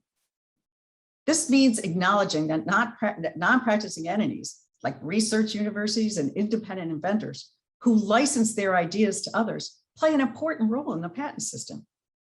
We want creative people to be able to obtain patents even if they don't have the wherewithal to practice them. We want others to be able to take on the practicing mantle. If we punish all those who do not commercialize their ideas, we run the risk of making patent rights accessible to only those who can afford to practice them and who are already large, well-established entities. We run the risk of destroying what Madison carefully crafted. We need to revise and refine our patent troll dialogue, and we need to make sure that we are focusing on the correct definition and understand where litigation abuses come from and how they can be fixed. A balanced view of patent enforcement must also acknowledge that patent owners must have meaningful rights. That includes the right to exclude others in appropriate circumstances. After the Supreme Court's eBay decision, injunctions here are the exception rather than the norm. But that's not true everywhere. In China, injunctions are granted in 90% of all cases where infringement is found. Injunctive relief in the face of infringement is also the norm throughout Europe. And most countries have recognized that this right should even extend in appropriate cases to those who hold standard essential patents. Many of my counterparts around the world believe the Supreme Court's eBay decision in 2006 is what started our slide away from preeminence. We need to use patent policy to regain our place on the world stage. We must treat patent law with care. When we get it right, a properly calibrated patent system can unlock desperately needed innovation. Innovation needed not just for our economy, but for our society in medical care, cybersecurity, energy, and environmental science, just to name a few. And we unlock that potential from anyone with a good idea. It's time to make sure our patent dialogue is a positive one aimed at making our IP systems more robust rather than tearing them down. Our steps going forward must be informed by the lessons of history. We must strive for a patent system that, in the words of Lincoln, continues to add the fuel of interest to the fire of genius, and that continues to happen for all. Thank you for indulging me. Thank you so much, Judge O'Malley. That was a wonderful speech, and we're so happy to hear your insight on these topics. So I'll open it up now to Q&A. Before we do that, we're going to quickly do the poll for those who are seeking CLE. Haley, would you mind putting the poll up? So if you're looking for CLE, please make sure to answer the poll. And folks can start raising their hands if they would like to ask Judge O'Malley a question directly, or feel free to put a question in the chat if you'd like me to ask her, whatever you prefer.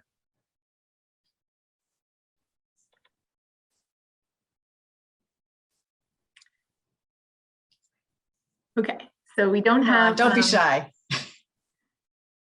See, any questions? I believe I heard one of my students saying that he had a question for you that he was a little reluctant to ask. So I'm gonna pick on him a little bit.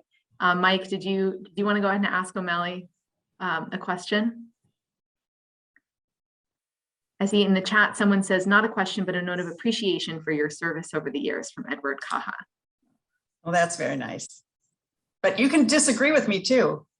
I'm open to dialogue. Professor Laser, Mike is having some technical issues right now, so he is okay right now. All right, no worries. Okay. Okay, we have a question in the chat from Dean Fisher. What's the legislative solution to the problem that you outlined in your speech? It's interesting because there are lots of different problems, obviously, and we do need a comprehensive legislative solution, but it seems like there is not a great stomach for it. In the trademark area, which was not even protected in the Constitution and was not originally the vision of the first Congress, we have reinstituted the presumption in favor of an injunction where you infringe a trademark. Somebody's trademark is important, I give you that, but it doesn't have the R&D and the innovative effort that has to go into technological innovations or medical innovations. So I don't understand why we can't do a simple fix, at least with respect to the eBay problem, just like they did in the trademark area. But it's not showing up in any of the proposals, despite a lot of discussion of it. So I think that's probably the first. I think that's probably the first thing that I would like to see in a legislative proposal. But there are plenty of other things that I think could be fixed, and some of it through legislation and some of it not. I think the PTO could readjust some of its funding and where it puts its focus. Congress isn't taking their money away anymore, so they have plenty of it to use. I'm hoping that my good friend Kathy Badal, if and when she does hopefully become the PTO commissioner, that she will maybe implement some of those things. I know that the last PTO commissioner focused on that as well as trying to provide greater certainty. So I'm sure that Kathy will do the same. Great. We have another question from Michael Stofsky. And Michael, do you want to go ahead and ask Judge O'Malley your question? You can come on video to ask. Judge O'Malley, I'm just wondering if you think the federal bench as a whole has the right level of background to be able to adjudicate contract disputes involving IP. And if not, what impact does that have? When you say contract disputes, are you talking about standard essential patents and FRAND? Or just that, as well as just the disposition of IP assets, or implementation transactions involving IT, for example. We find that these come up all the time, and it's really difficult to get a bench that really truly understands the ins and outs of IP law. It's funny. I hear this a lot. I hear people say, "Oh, federal judges can't possibly understand IP law, or can't understand the interactions, or that they can't, or that juries can't understand the complex questions." The reality is there are complex questions that go across the entire jurisdictional spectrum for federal judges, and even federal judges without any kind of IP background or scientific background are sufficiently bright to not be afraid of science and to understand and dig into the issues. And I have seen so many district court judges who are fabulous at it and who put extra time and attention because they know that there are things they don't know. So I do think the federal bench is qualified to do it. Or certainly parties have the right to arbitrate their disputes if they choose, but many people want to go to federal court and then they criticize the very deciders or decision makers in federal court. I think there's plenty of intelligence and ability to understand the issues as long as the parties go to the trouble to try to explain them. Thanks. We have another question in the chat from Francesca. Francesca, would you like to come on and ask your question? Sure. First of all, thank you, Judge O'Malley, for speaking today. It was really great. I guess I wanted to ask about how you can combat the lag of policymaking with such new emerging technologies that seem to fall behind. And I know you had mentioned in your speech that the Supreme Court seems to be wanting to make more flexible policies and not necessarily bright line rules for patenting. And not to dispute you in the least, but I think it seems that with the flexibility, it may allow for these emerging technologies to be patented before like policy has been able to then be developed. Yeah, well, that's interesting because the Supreme Court has often said, and I can quote you to a number of their cases, some of which are the ones that they cite constantly in their 101 jurisprudence, that they've often said, it's not our job to anticipate science. It's our job to deal with the law as it is and to understand that we can't change the law just because science does evolve. Having said that, I just don't know that the evolutions in technologies can't be met with the current standards in the law. And to the extent that there are some current standards that don't seem to be recognizing the need for to address those new technologies, then that's where I think the fixes should occur. We should make the law itself more welcoming to the judges, or giving the judges more flexibility in some of those determinations.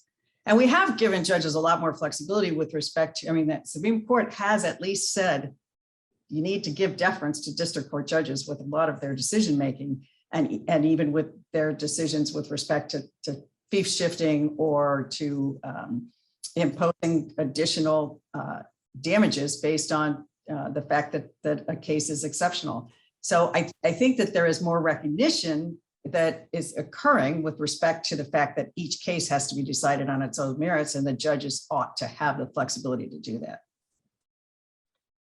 Thanks.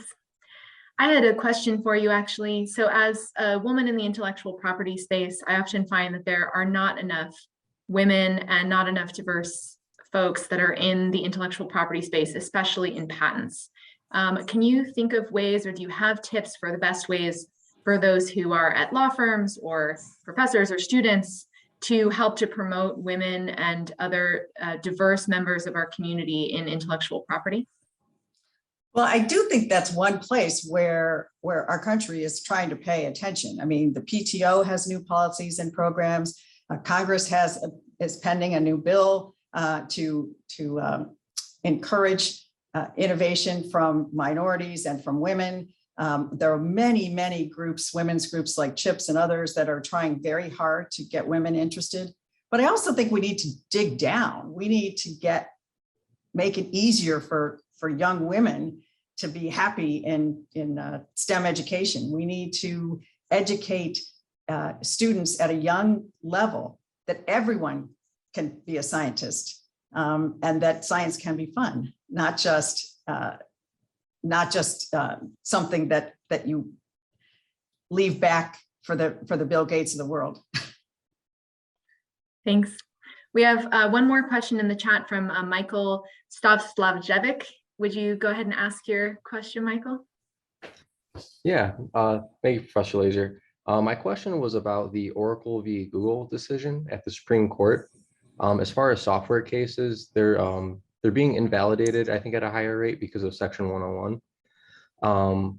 But how do you think that decision, Oracle v. Google, is going to affect copyright protections for software and code moving forward, especially with fair use?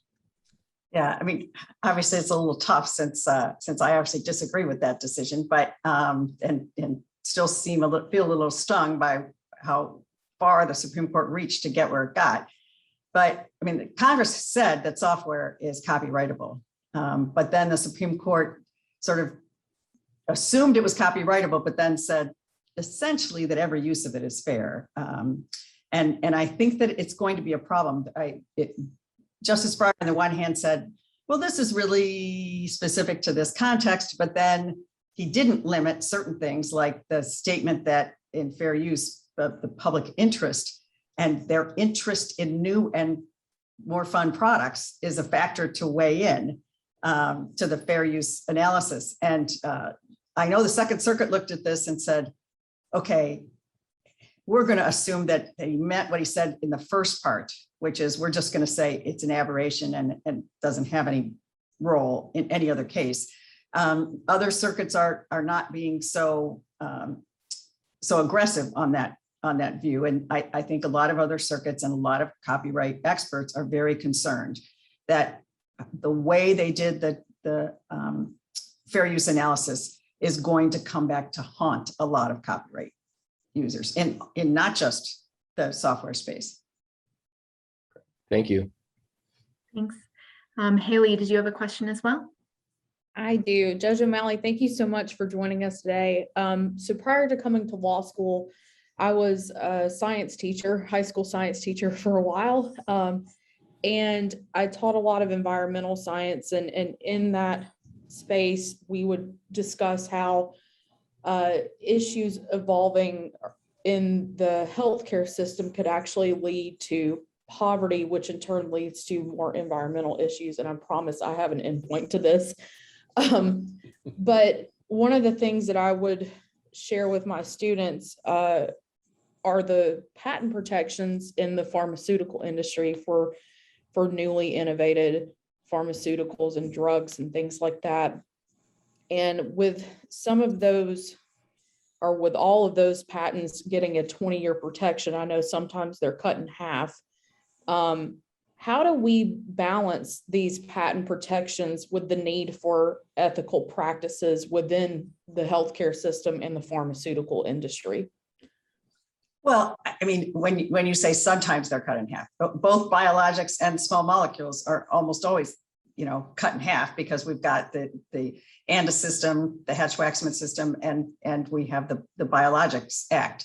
So there have been lots of studies to say that given the amount of research, development, and work that goes into the development of any new drug, that there needs to be at least a minimum number of years to assure that there's any kind of ability to recap all of that input. I mean, an average small molecule, only about 12% of those who make it to clinical trials will actually come out as a medication that could be sold. And those come out with about, on average, $100 million of combined private monies and public monies. And so, I mean, there's a reason that we are a premier, we have the best development and innovation in healthcare in the world. And it's because we are allowing the public-private partnership to work, and we're allowing the private entities that take all the risk to at least recapture some of what they put into it.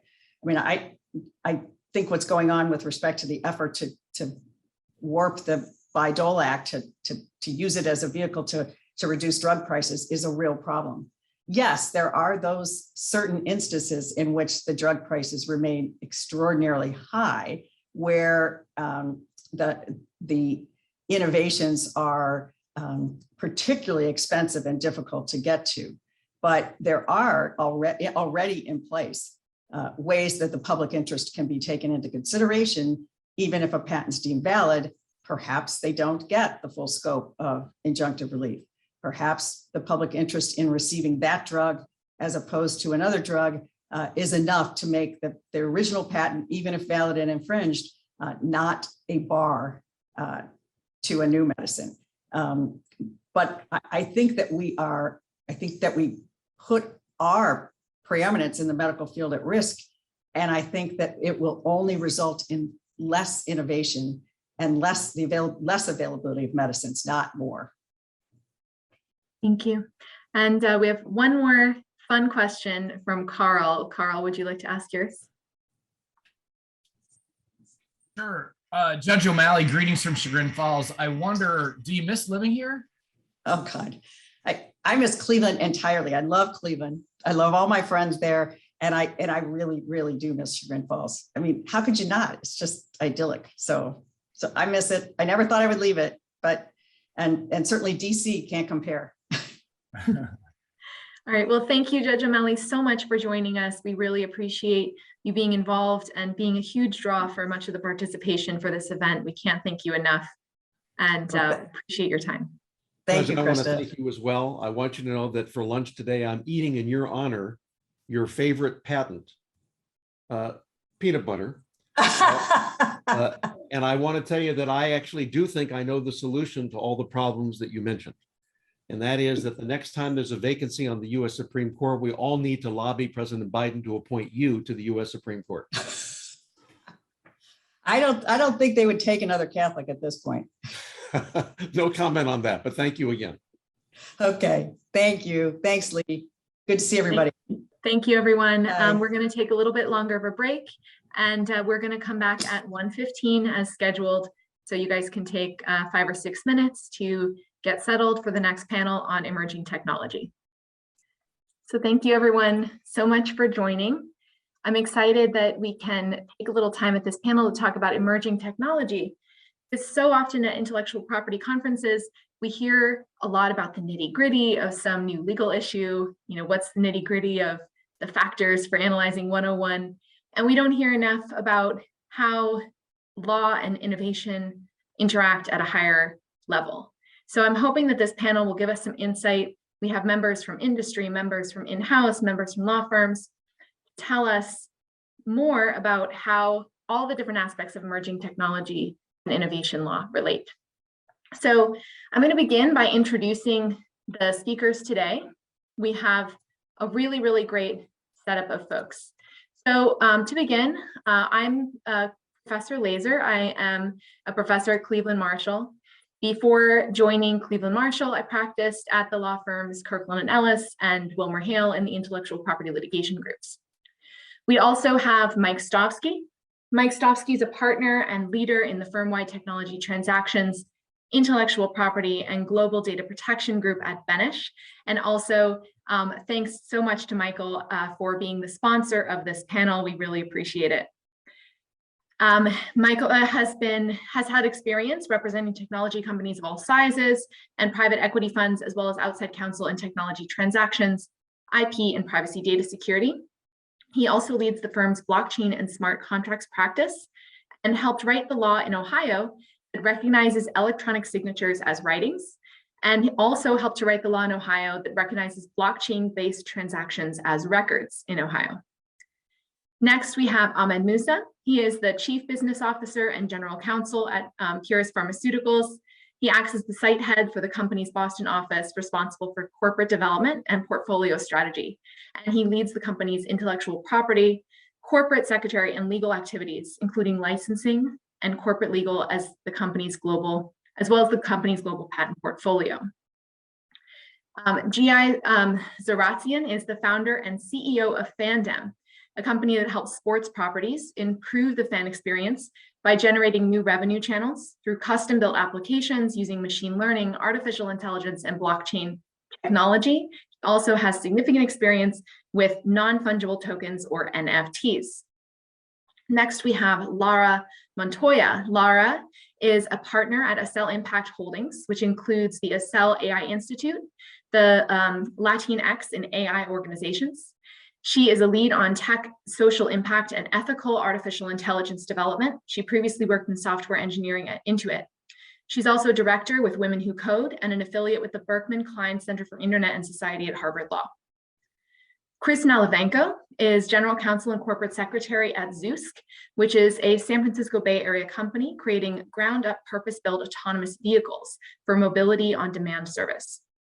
Before joining Zeusk, Chris worked at Amazon as a senior corporate counsel, where he worked on intellectual property, open source licensing, mergers and acquisition, and technology issues for Amazon Web Services and other Amazon business units. Before Amazon, Chris was a partner at Kirkland & Ellis, and we both worked together there. He handled intellectual property litigation matters, along with litigations involving contract and confidential information disputes. He's also spent time clerking for the Honorable Judge Schall at the Court of Appeals for the Federal Circuit. Last but not least, Tanvir Kathawala is a founder of Pioneer 1890, an investment and advisory firm that works with companies at the intersection of national security and innovation. He, like me, is also a venture partner at Next Gen Venture Partners, which is an early stage generalist venture capital firm based in Washington, D.C. He was previously part of the founding team and the COO and CFO of an MIT and Fidelity-backed communications satellite company called Hedron, formerly Analytical Space. So he has a lot of knowledge on intellectual property and space technology. So as you can see, we have a wonderful set of panelists covering a very wide range of emerging technology issues. But the law has not always caught up in these emerging technology spaces. Regulators are often unsure of how quickly to act, and industry can respond at a lightning pace to any change. And sometimes policymakers and even consumers don't understand the nuances of the technology enough to demand certain scope of protections or to demand different policy. So to begin, I'd like to open it up to our panelists. What are some of the ways that you feel like in your emerging technology field, the law hasn't caught up And do you think that's a good thing or a bad thing? I might start with Ahmed here. Yeah, sure. Thanks, Krista, for the introduction as well, and great to be here. I think one of the things that comes to mind first in our industry actually relates to making sure that innovations are highly accessible. So it's not just about innovating to make new medicines, but it's also about making sure that those are affordable and people can get access to them. And in the biopharmaceutical industry, that means a clear path for generic versions of therapies. So in the small molecule space, which is decades and decades old, that's very clear what people need to do. In the biologic space, it's become increasingly clear. We actually recently just had the first interchangeable biological product approved. So not only biosimilar, but also interchangeable, which is kind of a higher standard of similarity. And that's great. It provides more options and it provides more competitive pricing for patients. The area of challenge is really some of these new and innovative therapies like cell therapies, like RNA-based therapies. And here, talking about the mRNA-based vaccines, other mRNA vaccines, even beyond COVID, but also, at the same time, there have even been different RNA therapies, like Alnylam has pioneered RNAi technology and just got the first RNAi therapies approved for different rare diseases. And sometimes these companies talk about these drugs as really, or these therapies as ungenericizable. And I think that's potentially problematic in the industry. And so I think that both Congress and the FDA need to think about what the pathways are when the patent exclusivities and the regulatory exclusivities run out, how someone could come in and demonstrate to the FDA that they can make a comparable product that can be competitive. And I think that's an area of high need even before the regulatory exclusivities run out, because the companies that make comparable products need to be planning well in advance to be able to do what they need to do. That makes sense. So it sounds like this is an area where Congress should probably get involved relatively quickly. Do you agree? Yeah. And oftentimes actually starts with FDA kind of doing some advancement in the field through some of the regulatory and less formal sort of frameworks that they have providing guidance. But it's also something that I think Congress needs to look at to make sure it advances at the right pace as well. Thanks. And let's look at the different side of technology law. Chris, you're in a very different area of tech than Ahmed. What are some of the ways that the law hasn't caught up in your field in autonomous vehicles? Yeah, thanks, Krista. Appreciate being invited here. So thank you again. So yeah, some background on what Zoox is doing in where we are in the industry. So we're doing autonomous driving. We're actually creating a ground-up, purpose-built vehicle that doesn't have a steering wheel, doesn't have pedals. It's going to be run as a service. You're not going to be able to buy it. So you imagine, click on an app, it's going to come pick you up and go to the next customer after that. There are definitely some interesting interplays with innovation and various areas of law that come into play there. So I think two that come to mind. One is on the safety aspect, and another one is tangentially kind of product liability and how that's been, will be impacted. On that second one first, there's a lot of debate right now, and I think an issue people like to talk about is, what is product liability? What does that look like when you have autonomous vehicles, right? There's questions that people like to debate now. Well, oh, I'm driving my autonomous vehicle, and is it my fault or is it the auto manufacturer's fault if to get into a wreck and something bad happens, right? For Zoox, that's not so much of an issue given we have no driver behind the wheel, right? But still, the other interplay there with product liability is and innovation, which I think is impactful for innovation, is what is that standard to which you hold that auto manufacturer when you talk about reasonable care, due care? That obviously can impact innovation, right? If right out of the gate you're saying that a particular technology is going to be held to some superhuman standard and you can never have anything go wrong with it, obviously could have a big impact on those who want to innovate in that area, right? Like, oh, is just the cost to enter into that area just so high for me as a business that I'm just not going to spend the money there. Like, so that's definitely a thought that a lot in the industry talk about. I would say on the safety side too, automotive has been an interesting area, and I would think I think my personal opinion is I think that we're taking the taking our time to get it right here. The regulators are taking their time to get it right here. You've traditionally seen in the automotive industry that it hasn't been the case that the regulators have kind of set the bar for safety, yet all of the players in the industry, the auto manufacturers, kind of compete on that, for better or for worse. I would say for better, but they're always trying to one up the bar. I mean, this is how you saw airbags and seatbelts and automatic emergency braking. Like all of those were created by the industry itself, not by regulators saying you must do this, right? And so I do think that's an interesting example of where it might not have been so bad that the regulators kind of let industry innovate in those areas in order to create, really advanced safety systems that are in automobiles today that, 30 years ago, 40 years ago, 50 years ago, nobody could have ever imagined. Makes sense. So it sounds like in your industry, where a lot of companies have the freedom to act as long as Congress or policymakers don't put in restrictions, there is that benefit of innovation when you don't have rapid regulation. That's right. And so that seems a little different from an area like Ahmed's, where in pharmaceutical space, oftentimes companies can't act without regulators sort of giving them the green light. And so it's an interesting trade-off. I'll turn next to Laura. So Laura, you've spent a lot of time studying policy in the artificial intelligence and privacy space. Do you feel that the law has caught up in this field? Thank you, Krista. So thank you also for inviting me and for the introduction as well. I really appreciate being here. So no, I do not feel like the law and policy has kept up at all, and it's really not able to. Artificial intelligence obviously is like an umbrella term.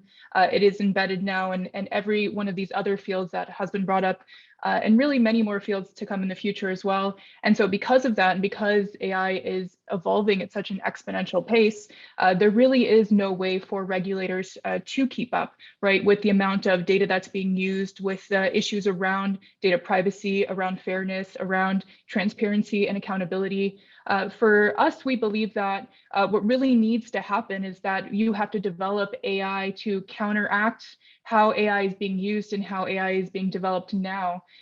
So a lot of people might not understand what that means exactly or how that could be implemented, but you could really think of it as something like an AI guardian angel, right? Every time you are giving your data or utilizing a type of platform or technology, you are going to have something that is protecting you, is understanding, like the law should do, right? Understanding what your rights are and what your needs are as an individual, and could potentially put in place guardrails for you to utilize that technology, and then also for how these tech companies are going to utilize that your data while you're using that technology, and to protect you, to protect your privacy, to ensure that surveillance isn't being done in a way that it should not be carried out as it is being done now in the US and in other countries around the world.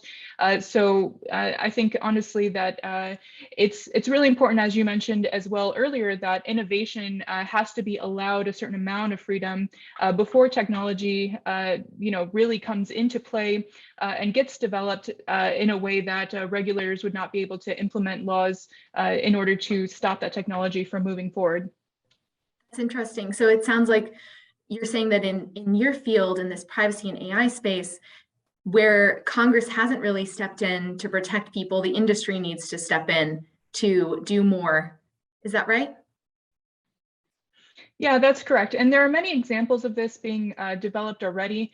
I would say that even a lot of the large tech companies are trying to address this space and are now funding startups in this space as well to protect data and privacy laws in a way that they have not been able to through the development of their own technologies so far. That's great. And feel free, any of the other panelists, if you want to jump in to respond to any comments that others have made, feel free to do so. As a resident non-lawyer in the room, I will have to just build off of Laura's comments. It's wonderful. Thank you for Krista for having me. It's wonderful to be with everyone. I would say this in the space industry, hopefully I'm not too in my legal chops here, but oftentimes, for example, in the space industry, because most of the regulations have been kind of relegated to kind of administrative law agencies like the FCC or the FAA. Oftentimes there's not clear rules of the road. So a really example that we faced is, when you want to launch a satellite in space, you have to get a license to kind of show how you're going to communicate with your satellite. And you need that license in order to your rocket in order to launch it. And so just as we're about to get our license, another company had launched illegally without waiting to get their kind of FCC license. And the whole kind of process of how your license was supposed to be done completely changed. And so when you're launching something on a rocket, you have to deliver within 6 weeks before launch date. Because we didn't have a license, our license got held up by the kind of administrative agencies. We weren't able. We had to reschedule a flight, which cost us a significant amount of money. And so one of the big things that if kind of Congress, the Article 1 branch, has really got to reassert its authority and make sure that they, on these big fundamental technologies, that it's coming up with frameworks with input, because Congress, we can lobby Congress. There's a political representation there where you can get those ideas out there and not just delegate everything to the kind of administrative agencies, who are oftentimes kind of making it as it goes, and it's not necessarily makes it kind of fair, and it kind of curtails the impacts of especially some of these emerging fields. Thank you so much for that insight, Denver. Mike also mentioned that he might have some additional examples here. I do. We work every day in the deal world, the technology transactional world. So we're doing work for companies just like the ones that are represented on this panel. And I think there's some really practical ways in which the law has not caught up and needs to catch up. I mean, for example, every transaction we work on now has some privacy and data security aspect to it.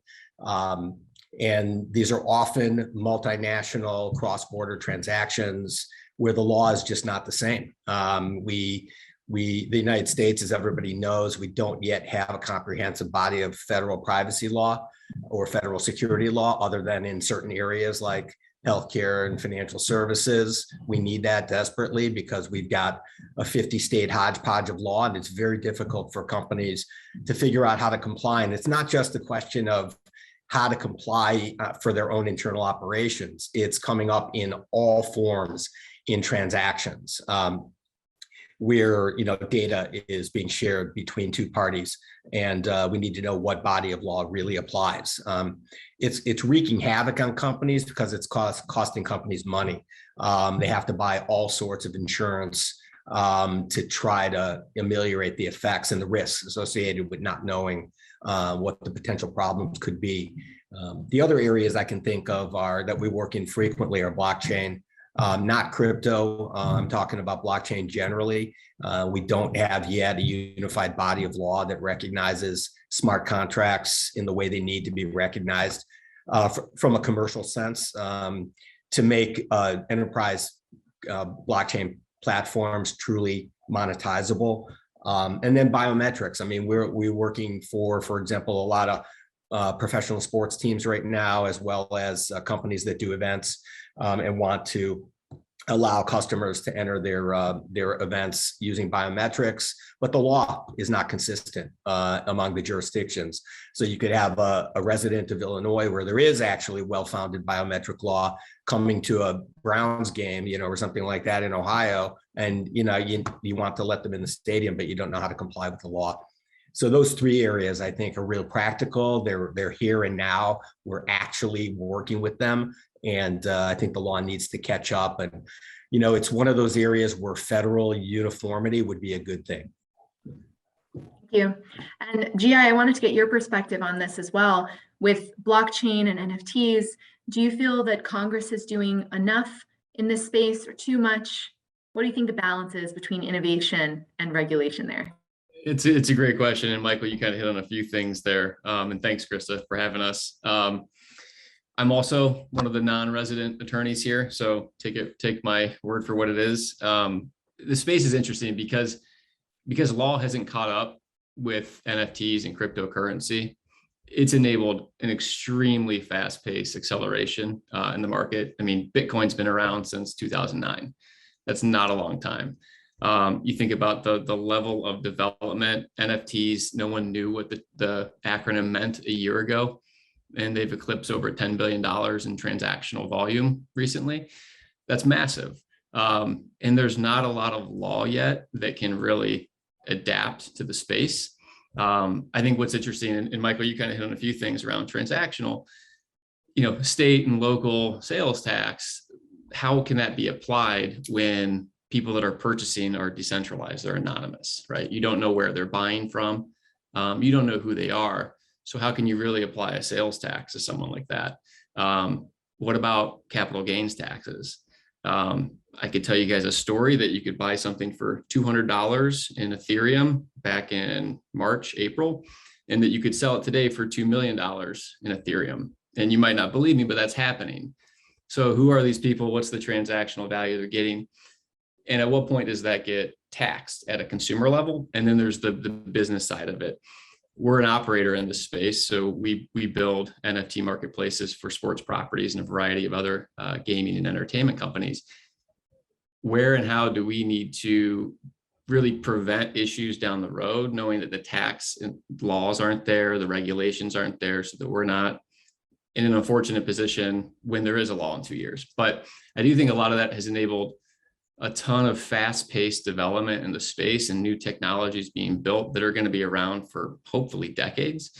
And you mentioned, smart contracts, Michael. I mean, there's private blockchains out there today that are really leveraging these smart contracts in unique and innovative ways. And then there's the public blockchains. It's amazing technology that unfortunately legal hasn't really caught up to yet. But it does pave the way for a ton of innovation and opportunity in the space. At some point, though, the laws will kind of come in and kind of help level set things. I'll be interested to see how it plays out with the sort of crypto DeFi community, because for all those reasons that legal wants and law wants to come in and position this better, crypto and DeFi was really invented as sort of like that anti-establishment movement. And I wanted to build off of one more thing you noted. You mentioned a little bit about, or I think it's your answer suggests a little bit about how the regulations in the United States versus other places can affect the business decisions that people made. And we heard in Judge O'Malley's speech a little bit about how some of the laws around patents have affected which countries are getting more investment in different technology areas. This is a bit of a curveball for the panelists, but do you feel that the fact that there's been slow regulation in this space, or perhaps too fast of regulation in this space, has affected whether investment comes to US-based companies versus companies in other spaces, and whether companies decide to put their headquarters and their employees here in the US? I could, if you don't mind if I stay on that topic for just a moment, because this is very topical. FTX, if you're familiar with FTX, it's a crypto exchange. They're also doing NFTs as well. They were headquartered in China. They just raised $420 million. They're now headquartered in the Bahamas because China has implemented regulation that doesn't allow cryptocurrency or NFT trading. So just like that, a company of their size and worth and the valuation instantly moved overnight from China to the Bahamas to reestablish their presence and headquarters based on that. So I would jump in there too. It's interesting, maybe the flip side of that, but a couple of years ago, the CFIUS regulations dramatically changed with respect to investment in United States companies from foreign investors, and so that's certainly been a regulation that's, I think, impacted United States innovation, United States startups. Where before they could invest a little bit more freely in the last couple of years, that's really clamped down based on certain areas. Many of the areas we're talking about here implicating, companies about privacy or companies doing AI. All of those industries now, very hard for foreign investment from all countries, but particularly China, that are scrutinized quite a bit. So where that money could come in, keep that startup alive, create that innovation. Now that money goes somewhere else, right? That money stays in China or goes elsewhere, which has certainly had a big impact. Yeah, I'd certainly echo that. And in the biopharmaceutical industry, The CFIUS regulations have essentially led to maybe Chinese capital not being able to access US biotechnology innovation in the way that they want to. And that essentially resulted, in part, I think it would have happened anyway, but certainly a bigger boom in China for life sciences industry. So there's actually an incredible amount of Chinese life sciences and biotechnology innovation, actually very exciting. So sometimes actually, which is not the case 10 years ago, you look at something and you realize that they're actually on the cutting edge in some areas, which is interesting. There are also some ways in which it doesn't matter. So like Michael, for example, talked about the dearth of much needed uniform privacy regulation in the United States. And maybe say two things. Even though in Europe there's this GDPR and there's a much more established framework, there's still a lack of understanding of how that interacts with particular cases. So for example, clinical development, access to patient data, how it can be used and how it can't be. And this is kind of being answered by authorities on a case-by-case basis. So eventually be an understanding. But also, really, in the life sciences industry, development of new therapies tends to be very global.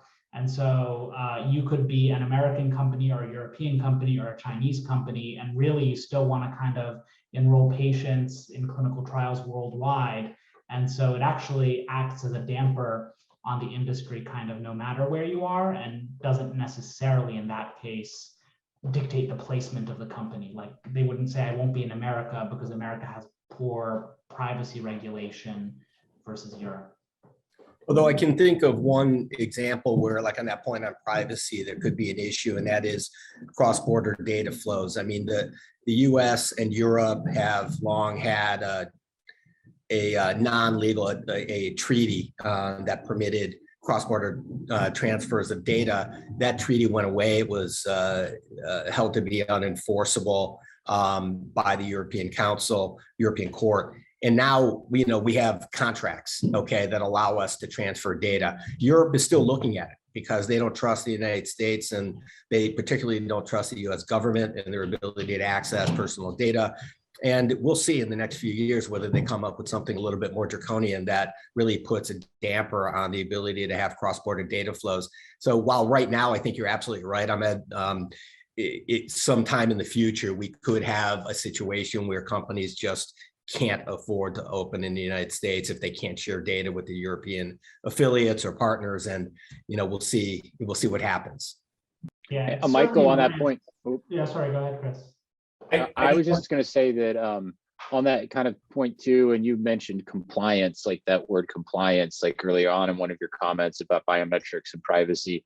I mean, this might sound like a silly comment, but just so everybody knows, when we talk about compliance, right? In a lot of these areas where you have like a particular state has one law and biometrics and another state has, I mean, you're literally telling engineering teams, right? Like you need to create two separate solutions. And then they say to you, well, I can't do that with like people I have. Can I hire 20 more people to help me go do it? Right. And then you bring that conversation to your CEO, right? They're exactly. Like, we need 20 more people on this team. They're like, what are you talking about? That's, millions of dollars. Like, right. So it's very real, right? Like the impact this has from a company perspective.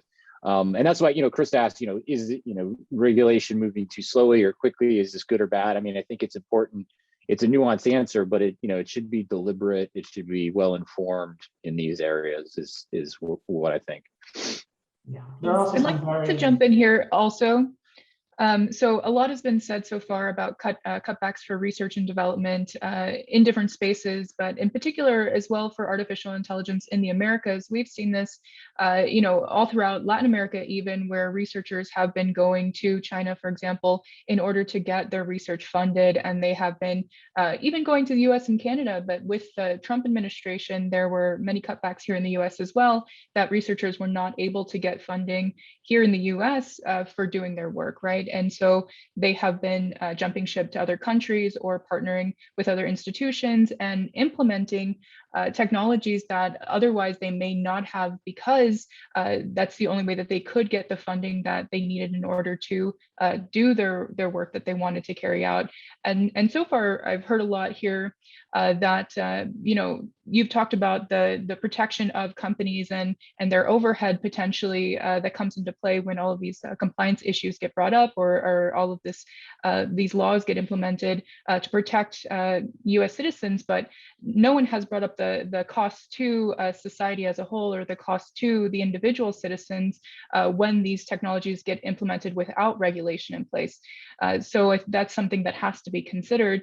Yes, the cost to a company is high, and the time that it takes to implement these policies as well is going to be a lot of time potentially. But when we have seen these types of technologies implemented without any regulation, individuals have been harmed. I mean, there are many serious situations and scenarios that have taken place already where individuals either have been wrongly imprisoned because of the use of different types of technologies, including artificial intelligence.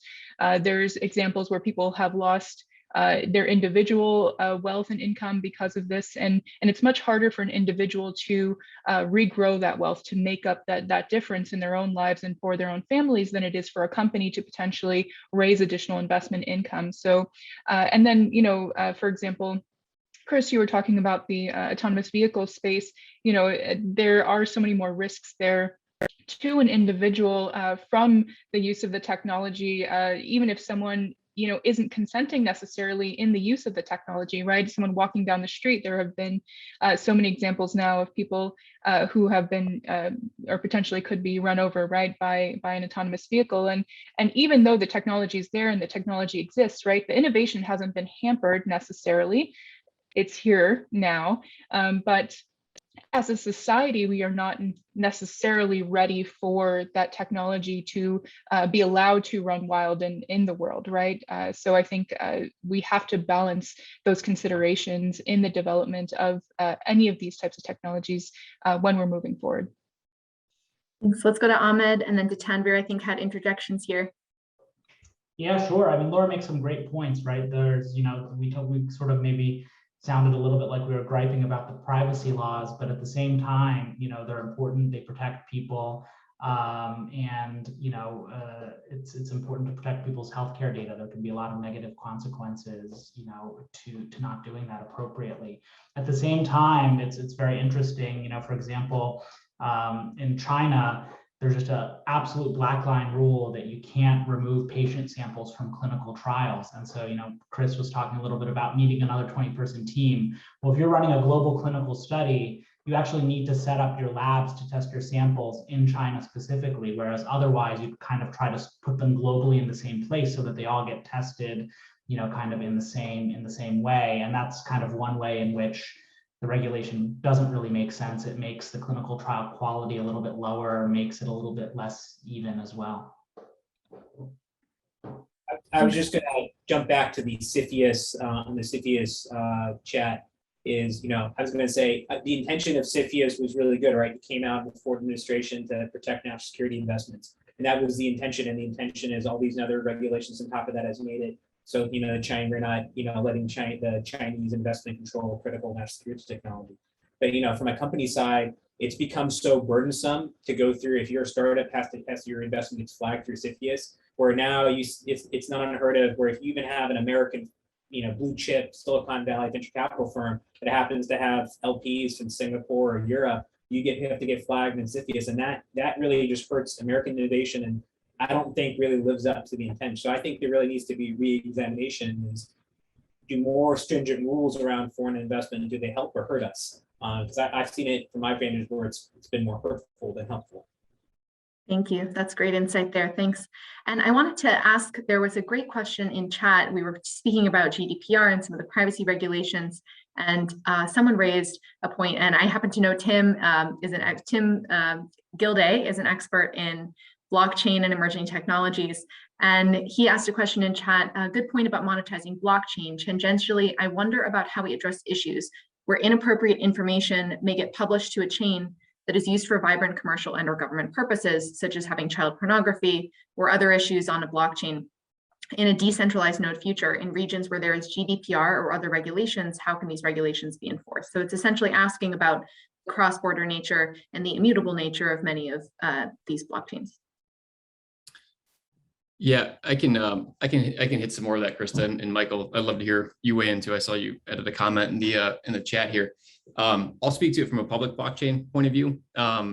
It's a challenge, and it kind of dovetails into a broader topic around IP infringement as well.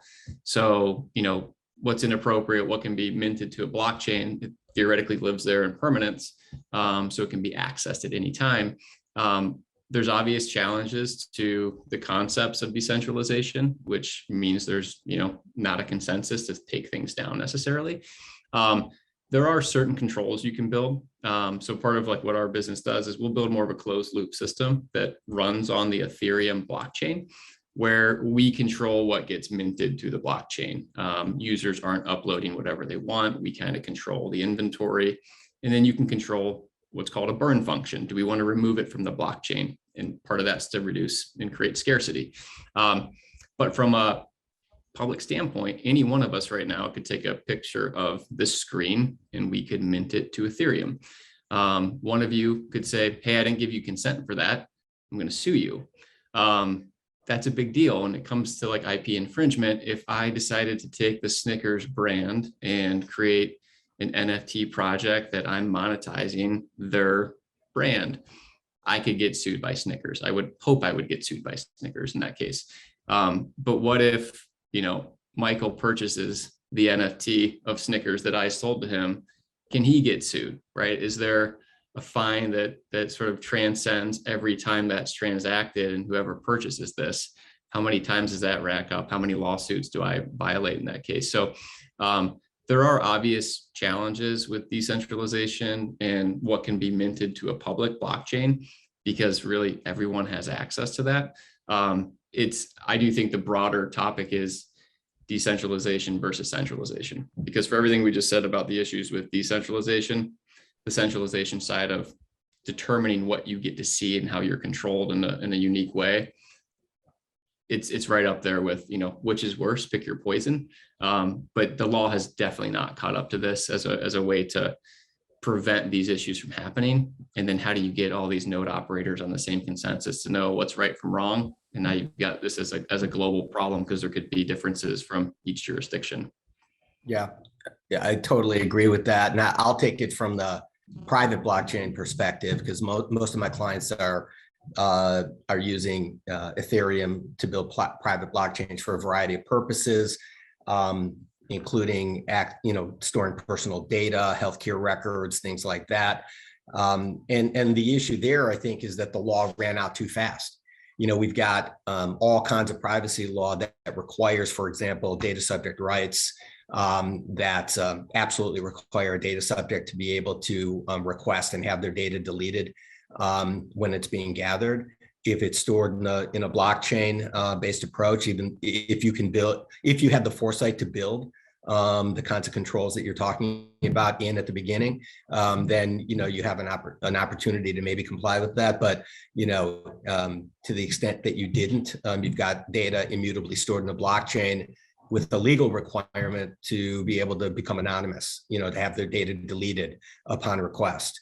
How do you do that? And how do you square the two? It's very difficult. So they're, in the best kind of interests of society, the Europeans and the Californians decided to roll out law that has a very, very extreme data subject rights, which are almost diametrically opposed with the concept of having, a blockchain that stores data immutably. And I think there we need to do a little cut back on the law and have some exceptions in there where the types of consensus-based controls that you're talking about can be utilized to maybe mask data, not delete it, things like that. We need to really adapt the law to recognize the technical nuances of these new technologies.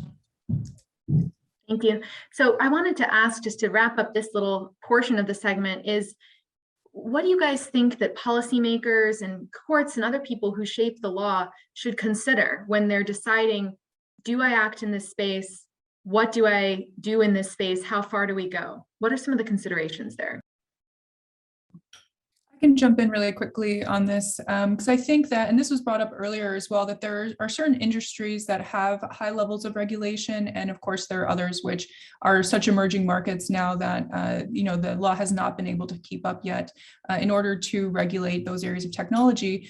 I think part of the problem is even in the different fields where the law does have a lot of regulation and innovation cannot move forward without basically getting the go-ahead from governance, is that oftentimes that regulation is built on a history that potentially is harmful, right, and has been biased to different parts of society. And so when we are moving forward and trying to integrate the pace of this technology in a way that doesn't only build wealth and convenience for people, but will also protect them and then potentially benefit the society as a whole and benefit our environment, and take into consideration how we as humans can move forward in the world and help others, we have to look at it with that lens. We have to really view technology as the future and say, how are we going to keep up, and how can we implement the law in a way that it will make sense for people of tomorrow, not the people of today and not the people of the past as well. Thank you. Yeah, it sounds like in many of these areas, Congress and policymakers often just consider the business impact, the utilitarian consideration. So for my students, we talked a little about the different philosophies of regulation, one of which is utilitarianism, or this idea that whatever sort of generates the most typically monetary good. That's one way to look at it. But another way to look at it is trying to make sure what's protecting rights that might not have monetary impact, like sometimes privacy rights, and also areas like predictability and what's actually the impact on not regulating and regulating at a different pace. All right, so let me jump into some more questions here. Do you guys feel that policymakers have enough knowledge of emerging technology to be making informed policy in this space? And do you think that we need to do more, and what can we do to help educate policymakers to make them have better informed policymaking decisions? And if you guys can jump in whenever you want.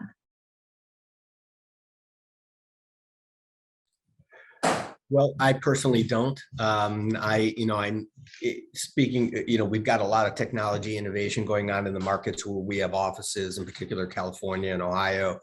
And, there's a handful of people who really get it, really understand. And when I say it, I mean, that means individual technologies that have different nuances. I really, that's part of why I asked that question of Judge O'Malley before about whether judges have the right level.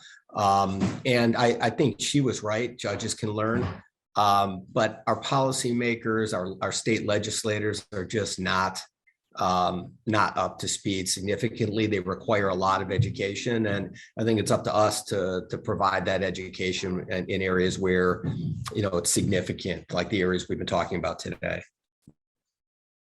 Thanks. All right, so let me jump to the next question, which is about intellectual property. We spend a lot of time talking about privacy, but intellectual property also affects the fields that you guys work in. What are some ways that that intellectual property has affected your organization? And I might start here with Tanvir, because I know that he might have to run a little bit early.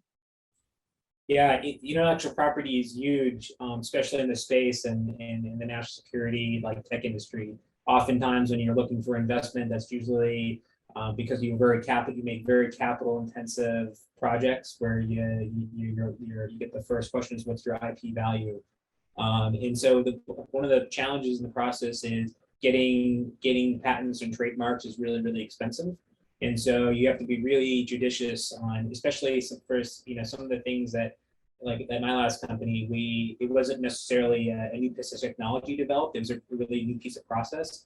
And I think learning of essentially when kind of engaging, I would say a plug to the future lawyers out there, engage with counsel early, because it's really, there's a strategy of what you should be putting resources to secure first, and what are things that you should, and sometimes the business perspective of what we think is really valuable is not necessarily the best from the legal perspective. So for example, we patented a way, we miniaturized a component to make a satellite work. And we didn't think that was a very valuable thing, but that ended up that being one of our first things we patented, and helped us eventually raise, a $50 million investment. Thanks. What do others feel? How have intellectual property issues affected your business? Well, just to give some background, I mean, 20 years ago, you could not finance intellectual property assets. Okay. Now, entire company valuations are based on intellectual property assets. So it has come 180 degrees. IP has become, monumentally more important in terms of every aspect of company valuation that I can think of. It may not ultimately drive the day, obviously revenue and cash is king, but it's significant. When investors are looking to invest in companies, they want to invest, if they're not going to invest in a tangible asset, they want to invest in a significant intangible asset. And every company on here that's represented is really based on IP, if you think about it, whether it's copyrights, patents, trademarks, or importantly, trade secrets. And so those are the bodies of IP law, and protecting them, I think, is fundamentally important. When we get in the business of selling companies, for example, when a private equity fund client, is spinning off a portfolio company, the number one thing on the due diligence list is, let's look at the IP. What do you have? How have you protected it? What have you done to protect it? We want to make sure our investment's worthwhile. And I think that's not going to change. I think it's only going to get more significant. Yeah, I was going to add from a rights holder's perspective, specifically within blockchain and the NFT space, it's very new for them. They're accustomed to traditional licensing models of their IP. So getting over the hurdle of understanding blockchain, first and foremost, is a big area. From personal experience in my business, it's the biggest hang up in an agreement with a client. It's language they haven't really seen yet. They don't know how to operate. It doesn't follow the same guidelines of a standard licensing agreement when they're licensing out their brand for, a product collaboration or for merchandise. We're essentially sub-licensing their IP and then selling that to a consumer in perpetuity. The benefits of, smart contracts and blockchain is that there's a royalty and they get perpetual payouts on things, which is a fascinating technology, but it's not caught up yet. It's not as simple as licensing to Upper Deck or Topps or Fanatics to sell merchandise one time and then it's finished. There's no recalls, there's no pullback period. So I think from a rights holder perspective, it's less about the total governing body of the space. It's more about what that company understands about their brand, about their protected IP rights. And then down funnel, how do we ensure to consumers who are purchasing an asset? A good example is NBA Top Shot, if anyone's familiar with that product. If you're not, you're essentially buying digital highlights of NBA plays, almost like you would purchase a trading card. People have always made the joke, well, if I could just go watch it on YouTube, why would I pay this amount of money? Well, because you can prove that you own it on blockchain. But it doesn't mean you have commercial rights as a consumer to that highlight. You don't get a royalty every time ESPN airs that highlight on television. So communicating that to consumers to really make them aware of what they actually own, I think is a big important piece within the industry to effectively articulate. I was going to say Chris, yeah. Oh, go ahead, Ahmed. Oh, either one. Go ahead, Chris. I was going to say in the AV industry, so certainly, and this is probably the same for many cutting edge industries on the patent side, we certainly have a robust patent portfolio. And, when you're on the bleeding edge, creating things that have never been done before, like it actually makes it fun and easy and you get lots of patentable ideas, which are great. I think the issue that was raised about kind of thinking and being strategic about what's right for your company at the size that you're at from a patent perspective or IP perspective is that struggle between, do I patent something or do I keep that trade secret, right? So in a lot of these innovative spaces, especially where software or AI is involved, a patent is really only as good as you being able to read it on a competitor's product, right? So if you can't see behind the scenes, like, is that patent I'm filing really going to be worth something in the future? Is an interesting question and a nuanced question, really fact dependent on the industry you're in and what that technology is. And I know from experience too, based on kind of the stage at, where your company is, right? Like the whole point about, if you're out there raising money as a startup, you want to have at least some modicum of patents, right, to show that you've protected your investment, showing those investors you've protected their investment. But at some point, do you make a calculus to say, hey, that additional innovation that I'm doing, I think I'd rather try to keep that trade secret? You know, that's an important question. And I also think it's very geography dependent, which is interesting. Like, you know, in California, there is no such thing as non-competition preclusions for people for moving companies, right? So you have people that are moving companies all around, right? From, you know, every 1 year, 2 years, all over the place in the same industry, direct competitors. You know, how do you deal with that if a lot of the stuff that you are trying to protect is actually trade secret, but you know that you have people moving to other companies that are competitors in that direct space? That's a great point.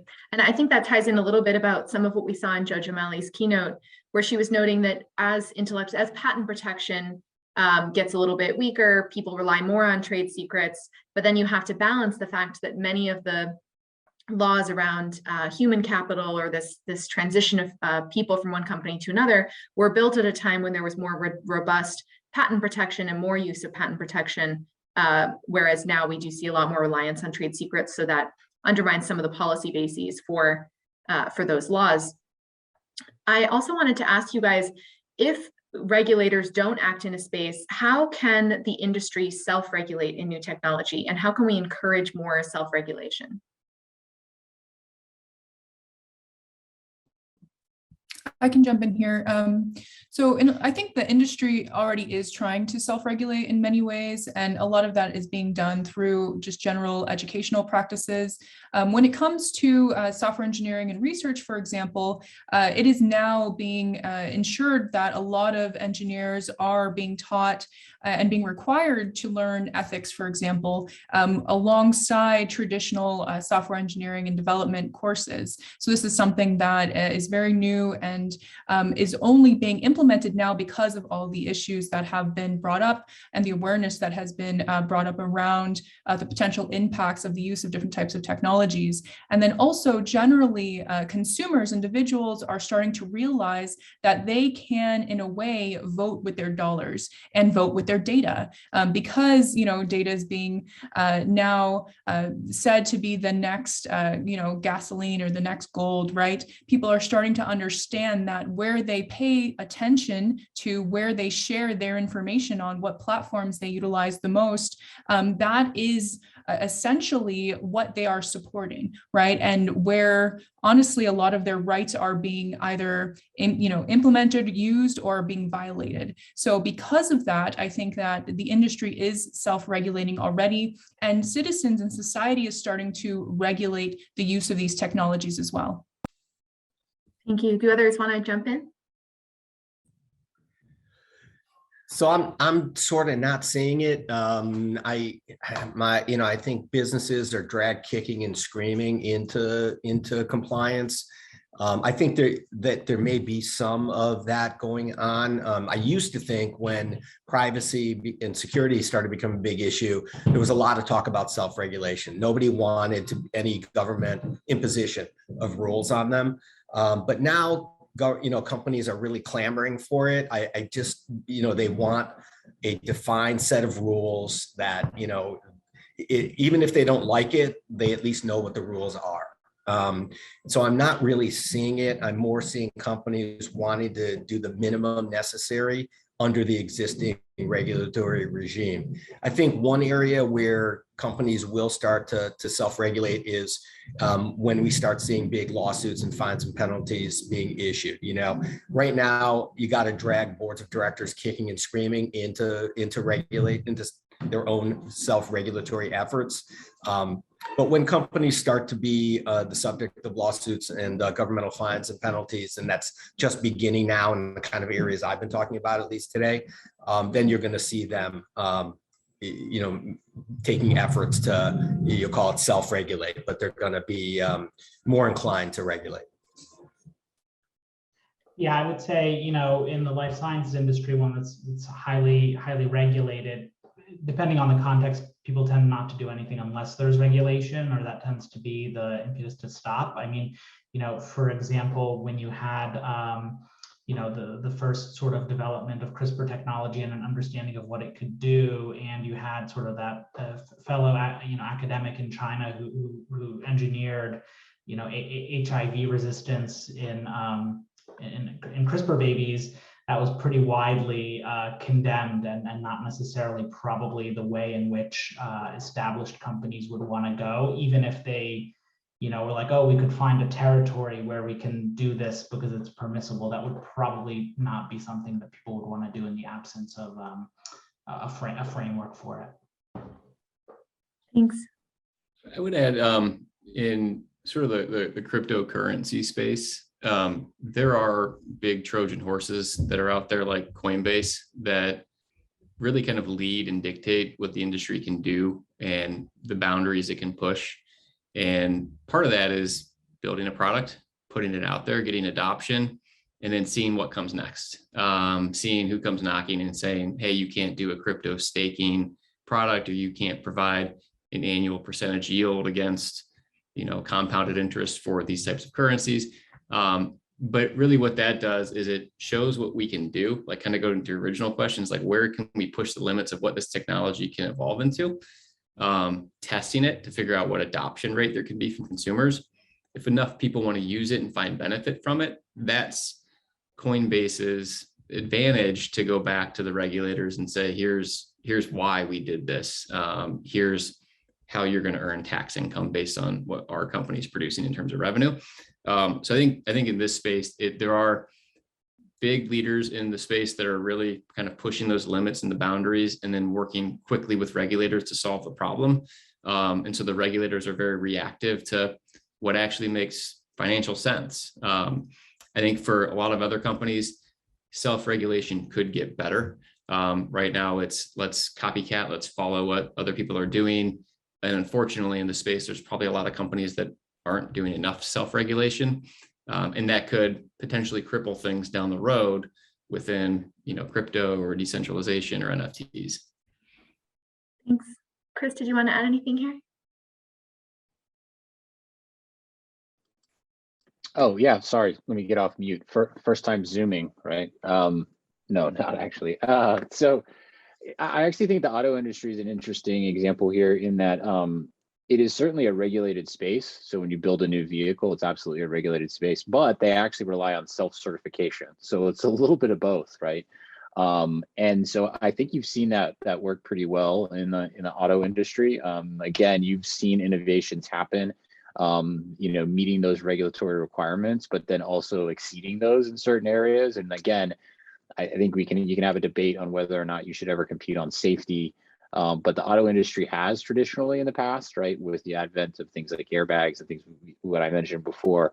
So I think that's actually an example of where it has worked. It's a little bit of a hybrid here. It's definitely very tightly regulated, but relies on self-certification. And in that, the industry itself has found ways to innovate and continue to innovate and compete on other things that aren't actually necessary to meet that regulation. Thank you.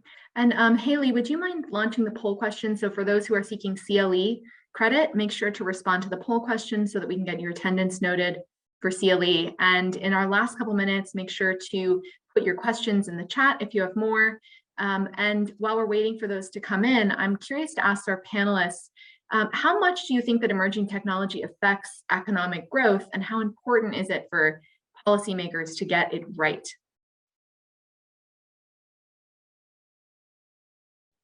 I don't mind starting. I love the industry I'm in. I love the adoption of cryptocurrency and the use case for NFTs. I think what we're seeing is a lot of people getting into this market that don't have to be an accredited investor. You're allowed to gamble. You're allowed to waste all of your money on sports bets. You don't have to be an accredited investor for that. So in this is a space where they feel like they have some control over the decision-making process around what they're investing in. And that's helping people figure out how to invest more strategically. Just because they're not interested in buying Amazon stock doesn't mean they shouldn't be allowed to participate in a format that can earn them income and just, quite frankly, be fun. So I think what we're seeing within crypto and NFTs is a whole new wave of consumers, partly a younger generation, you know, a little bit millennial, a little bit Gen Z now, that are coming into the fold that are going to be spending a lot of money, and that discretionary spend is what props up the economy ultimately. Maybe not if it's all stuck in crypto world, but if they pull that out and begin to spend that money back in the real world, of course, regulators will have to figure out what that taxable gain looks like for them. But I think it's been great for new people getting introduced to the space and understanding what investing really means. All right, thank you. Any others have final thoughts? Well, thank you so much, everyone, for joining today. I appreciate all your excellent insight, especially from such a diverse set of industries. So thank you again, and we hope you can stick around for the next part of our presentation, where we hear from academics on their latest papers in these legal areas. So thank you again, everyone. Thanks, Krista. Thank you.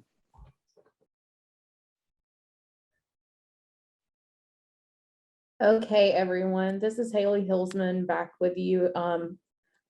We are at our final panel of the day. I'm so excited to introduce some great scholars who have just done this incredible research. And legal research and research in any field is what drives progression and forces us to reconsider ideas and consider new ideas. So I'm very excited to have 4 incredible scholars here with us today.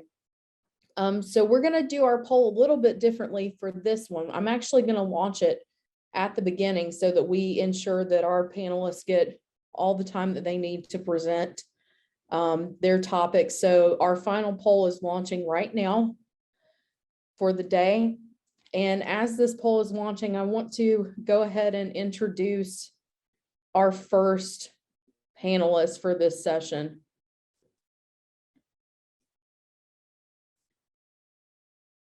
So our first presenter today is Charlotte Chidair. She is an assistant professor at the Loyola University Chicago School of Law and a member of the Beasley Institute for Health Law and Policy. Professor Chidair regularly advises organizations on global privacy and cybersecurity matters with a specific expertise in the medical device sector on artificial intelligence and global data strategy. Prior to her time in academia, Chidair led technology and legal teams at a variety of large private and public organizations for nearly 2 decades, and which included Target Corporation, Carlson Wagglet Travel, and Medtronic Incorporated. She's consulted with many more on healthcare and information technology topics. Professor Chidair is the author of International Cybersecurity and Privacy Law in Practice, which is now in its 2nd edition, and Cybersecurity Law. She's an academic. Her academic writings have appeared or are forthcoming in the Washington University Law Review, Iowa Law Review, BYU Law Review, Denver Law Review, the Oxford Journal of Law and Biosciences, among others. She has appeared on NPR's All Things Considered, has been featured in a variety of news media publications, including USA Today, Forbes, The Hill, Stat, Foreign Affairs, and Morning Consult. And with that, I would love to introduce Charlotte Chidair to all of you, presenting Prescribing Exploitation. Well, thank you so much, Haley, for the kind introduction. It's really wonderful to be here. And thank you to Professor Laser as well for inviting me. Thank you. So I'm going to share my screen and get started with the presentation. Let's see here. Just give me a minute. It says disabled screen sharing. I might need some help. Give me just a second. No problem. All right, you should be able to do it now. Oh, okay. I was going to say I can do a quick introduction. There you go. Perfect. Thank you. Okay.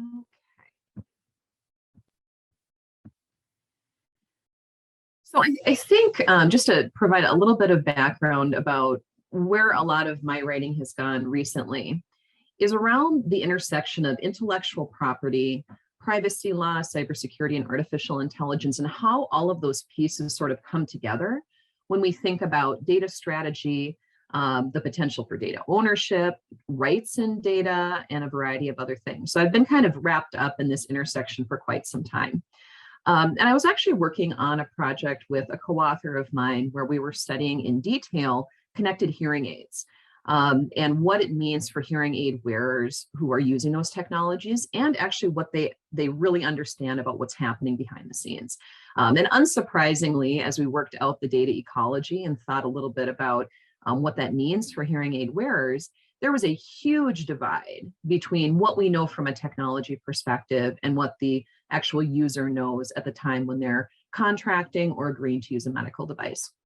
And so that kind of prompted a little bit more thinking, discussion, and digging deeper into the intersection of these areas of the law. And so this paper is called Prescribing Exploitation. And kind of the foundation of it, I guess, is all of the different market dynamics, in particular in a capitalistic society like the United States, that lead to actual users, downstream users, not really knowing kind of how their data are used, what will be done with their data in the future, and how privacy law really doesn't get us there today. So I always start with, here are some examples of what kind of the real world looks like in terms of medical technology. I've often presented at conferences where folks have said, well, we don't really have AI yet. The reality is that AI actually is here, and here are some examples of what we've seen. So the first area is robotics, kind of what you would imagine for artificial intelligence, but we don't often think about it from that perspective because you have a physician who is actually operating the device, with assistance from the robotic technology. We also have medical diagnostics. And in particular, in the imaging space, we've seen a huge effort to develop AI technologies that are dependent on thousands, sometimes hundreds of thousands of data points related to discrete points within images. We also have medical devices. For example, insulin pumps are now AI enabled to inform more effective delivery of insulin. And of course, you can think about this from a variety of different ages, different populations who might be using this device for type 1 diabetes management. And then finally, we have what we call medical wearables. These are often considered medical devices as well, but they are not actually connecting, in such a detailed way with the body. The interesting thing about medical wearables, of course, is that they are capturing other types of information. For example, environmental data and social information from those who connect to their mobile devices. So the first and I think the most important thing that's very relevant, certainly for this community, the IP community, is the idea of data essentialism. We cannot have safe AI or efficacious AI or representative AI that represents all communities and individuals if we don't have data. Data is essential to the operation of these types of devices. And those types of data cannot necessarily be data that have been de-identified or anonymized. They have to be rich, they have to be contextual, they're often personally identifiable, and they're most effective when they're structured in a helpful way. We know that we need representative personal and personalized data so that we don't codify kind of previous discrimination or discriminatory inferences in the data. And what that means is that we need real-time data from a variety of people in a variety of different contexts. We also need real-time data as well as historical data. So for a lot of these devices to effectively run, you need data that's happening right now.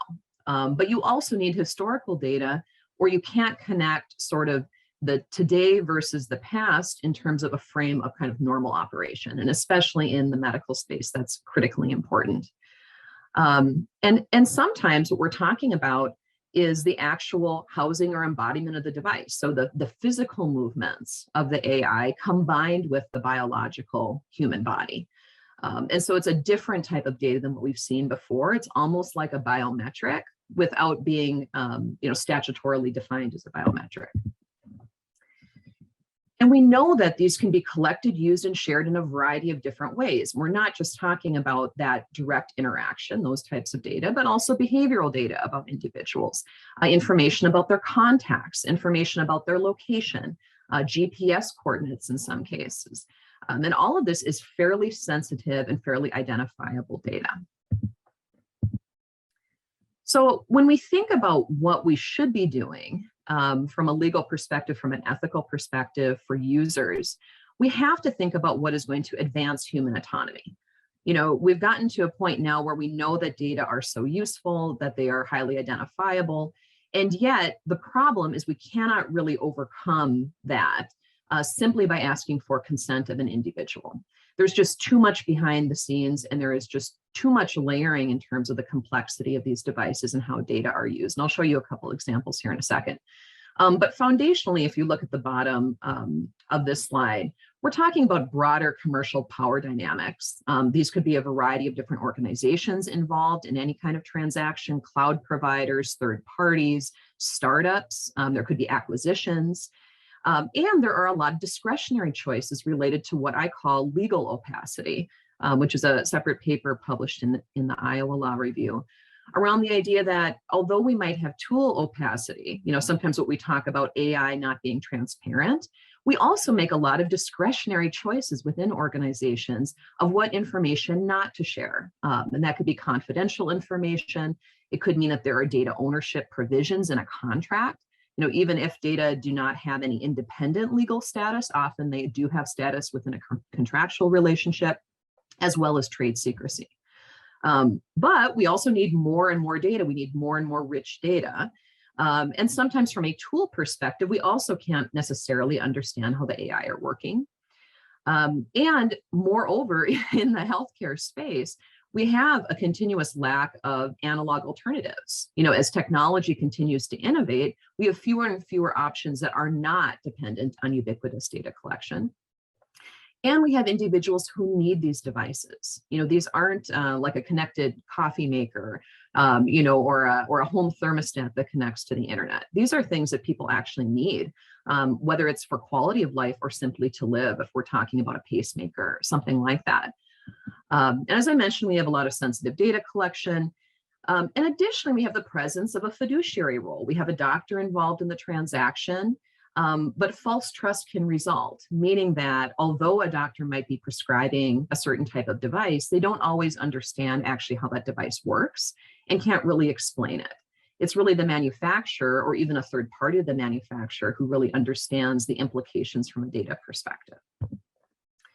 So with all of these things kind of together, we know that exploitation of some kind is happening with these types of users. So even though there is a benefit that's conferred on the individual, they are often not in a position to be able to make a choice about how their data are used in any way. And what can happen as well is if in the back end, you have organizations who are not using representative data, this can actually exacerbate existing latent discrimination that's based on the data itself. As I mentioned, consent is really not curative in these spaces because consent is dependent on information that is available to the individual. And when exploitation exceeds our normatively accepted values, what I'm proposing is that this actually is technological discrimination, meaning that it is discrimination based on a comparison of what rights are owed to you as an individual versus your peers. So when you're subject to data usage, which could be legitimate, but you have really no choice in the matter and no meaningful choice, we can have some problems that result. All right, so I'm not going to walk through the details here, but I just want to illustrate to you kind of the perspective of the individual here, meaning I have a relationship with my doctor and I know that, you know, I'll have an electronic health record that's involved in information that's provided. This is really the ecosystem of what we're talking about and why it is so tremendously difficult to explain these relationships to the individual. It's quite overwhelming. So what I'm proposing is, I would say, a shortened version of what you may have been hearing as the information fiduciary role. So an information fiduciary is the basic premise is if an organization is receiving personal information, they have a corresponding fiduciary duty with respect to that data and to those individuals. I personally think that that proposal is maybe overly broad in some respects. But I do think that in healthcare, we have a great opportunity to illustrate that however data are being used and the purposes for their collection meet what I call a legitimate interest analysis, meaning that the organization has to demonstrate through a risk assessment that the data they are collecting and how they're using it is in the best interest of the individual, of the community, or of the public in general. And this creates, a level of, let's say, restraint in what those organizations can do, and also as a corresponding requirement of what needs to be disclosed. And so here's just a quick example of how, some of the factors or considerations that could be involved in legitimate interest balancing. And if you see on the right side, this is where we're thinking about the individual or thinking about the community, and the types of things we might be looking at. From a technology functionality perspective, from an efficacy or safety perspective, certainly in those situations, data use is probably legitimate. But to get a greater reimbursement, for monetary benefit, those things might not weigh as much in favor of the individual. And with that, I know that we have a limited amount of time here. And so I look forward to your questions at the end. Thank you very much. Professor Scheider, thank you so much. Do we have any questions for Charlotte? Please feel free to unmute yourself, raise your hand, pop it in the chat. And I know there's a lot of information in there. So certainly if we want to wait until a little bit later, we can do that too.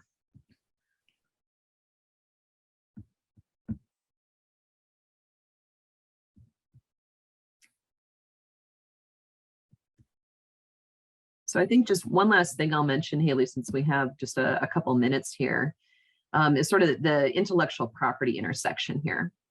So we know that most organizations right now, because there is some concern over whether or not these types of technologies or aspects of these technologies are patentable, that many organizations are moving towards, let's say, a trade secret plus strategy. And when I say plus, that means confidentiality provisions, reliance on organizations that don't disclose how the algorithms actually work. So for example, a licensing structure where you have a startup that a larger manufacturer is using. And so the degree to which we're able to disclose information to individuals is very limited, in part because of, what we're calling legal opacity, these discretionary choices. And so there are some interesting challenges if we're trying to advance individual autonomy, while at the same time encouraging innovation. And I saw the poll results. Certainly, I think we all are, we have an IP background. And so we think that IP can, generate, of course, innovation. But in this case, we could have some challenges. So thank you. Since we have a couple minutes here left in your presentation, so I do have a question, and that's, there was recently a Supreme Court case in the United States that came out. Forgive me, I can't recall the name, but it chose to not prosecute people for using their permissions within, for example, patient information for unsavory means. So as long as you have access to that information as an employee, for example, at a hospital, whether you're using it as its intended use should not matter for criminal proceedings. As time moves on, do you see that as being problematic, that we've, I guess, narrowed the scope of that possibility for enforcing privacy for patients? Well, it doesn't undo how HIPAA is structured. So we have, a pretty large regulatory enforcement organization within the Department of Health and Human Services called the Office for Civil Rights. The Office for Civil Rights is responsible for enforcing HIPAA. Now, one of the things that can happen, as you mentioned, is there could be employees or individuals who exceed their authority. And that exceeding authority actually qualifies as unauthorized access to protected health information, which can constitute or require notification of the individual and investigation by the OCR, the Office for Civil Rights. So, although it could potentially have an impact, in my experience, the OCR is pretty active and takes a lot of interest in organizations doing the right thing. And I think they realize that when it comes to employees, that there certainly is a degree of control that organizations have over those employees, including, for example, an up to a termination of a job. Now, the criminal kind of question, I think, is maybe a separate one. You know, to what degree should the Computer Fraud and Abuse Act, for example, apply to individuals who in their employee capacity exceed that, that capacity? I'm going to say that at least for under the CFAA, typically that is going to qualify for criminal prosecution under the CFAA. The problem is that the CFAA is largely enforced by the Department of Justice, and they pick their cases. So I'm not entirely convinced that from a criminal perspective that kind of an individual would be sort of a prime target or would get the type of notoriety that, the DOJ needs to have to bring some of these cases and the public support they need. But I think we still see an opportunity for the OCR to do a little bit more, and probably for organizations also to be more aware of what their employees are doing. And when we talk about really high technology, artificial intelligence and complex technologies, it's a lot easier for these individuals to hide. So say that you do have an internal attacker, somebody who works for your company but wants to steal data. It's going to be a heck of a lot easier to do it if you have really large databases that have poor security controls, than somebody sneaking out with, hospital records at the end of the day where someone could see them. So this causes more issues from a cybersecurity perspective and probably from an organizational oversight perspective too. But thank you for the question, Haley. Absolutely. Thank you so much. We really appreciate you coming today. With that, we are going to go to our next presenter, Ryan Abbott. And Ryan is a professor of law and health and sciences at the University of Surrey School of Law. He's an adjunct assistant professor of medicine at the David Geffen School of Medicine at UCLA, a partner at Brown, Neary, Smith & Kahn, LLP, and a mediator and arbitrator with JAMS Incorporated.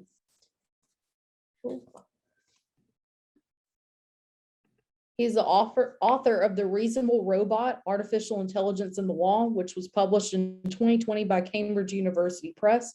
He has published widely on issues associated with life sciences and intellectual property in leading legal, medical, and scientific books and journals. And his research has been featured prominently in the popular press, including the Times, the New York Times, the Financial Times, and other media outlets involving time. Professor Abbott has worked as an expert for, and among others, the United Kingdom Parliament, the European Commission, the World Health Organization, and the World Intellectual Property Organization. He's a licensed physician and patent attorney in the United States and a solicitor advocate in England and Wales. Managing Intellectual Property magazine named him as one of the 50 most influential people in intellectual property in 2019. With that, I would love to welcome Ryan Abbott presenting the Artificial Inventor Project.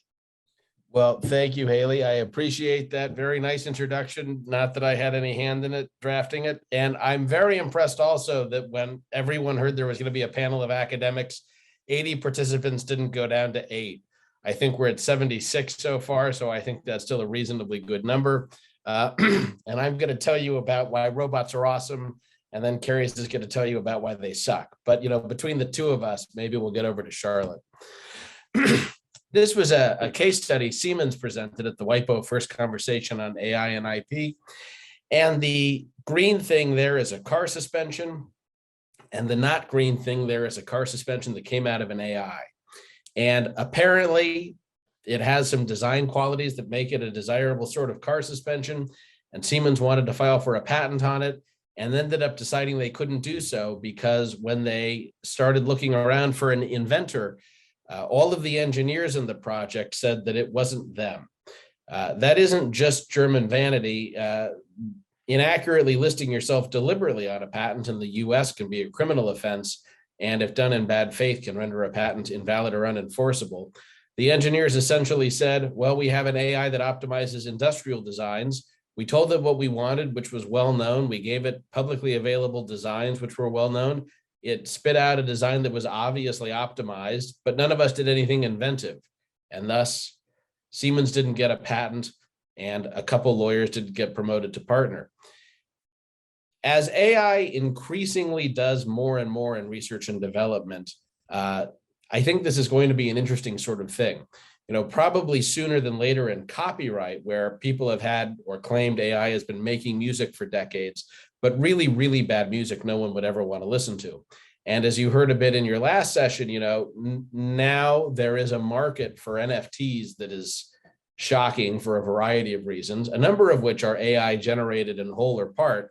And people seem to be willing to pay money for things made by AI, which means that it isn't just interesting to academics, it's going to be interesting to businesses because there's going to be a market for this sort of thing.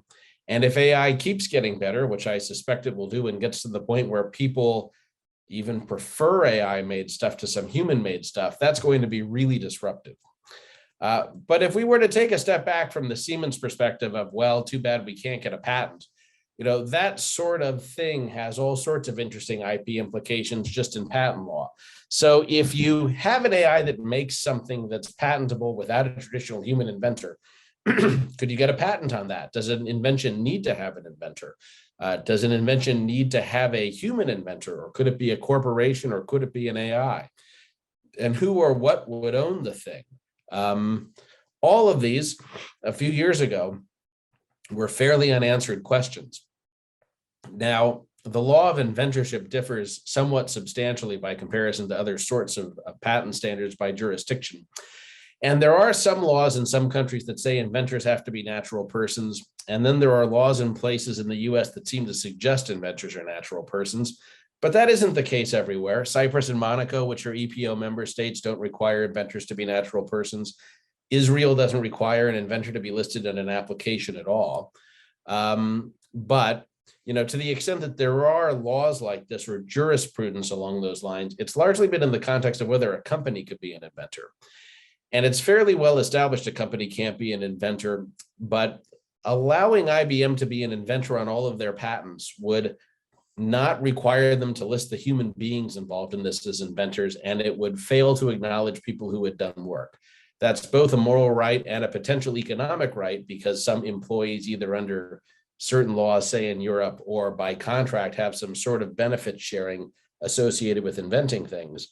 But companies are, of course, very different than an AI, especially an AI that can do this sort of thing, because companies literally act through human agents. And so there will always be a person at a company who is an inventor, whether or not we can find or identify that person. With an AI, sure, there are people who built and trained the AI, or who caused an invention to come about, but in no jurisdiction I'm aware of is any of that a test for being an inventor.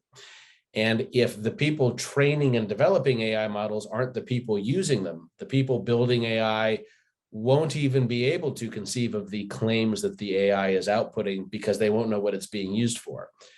Perhaps the people using the AI would qualify as inventors. Certainly some of the time, if an AI spit out information that then required some additional human skill to make something patentable, or if an AI spit out, say, 10 options for a car suspension and required some testing. Not so clear if an AI spits out a industrial design that's obviously superior to what's on the market, and there really isn't anything inventive a person has to do.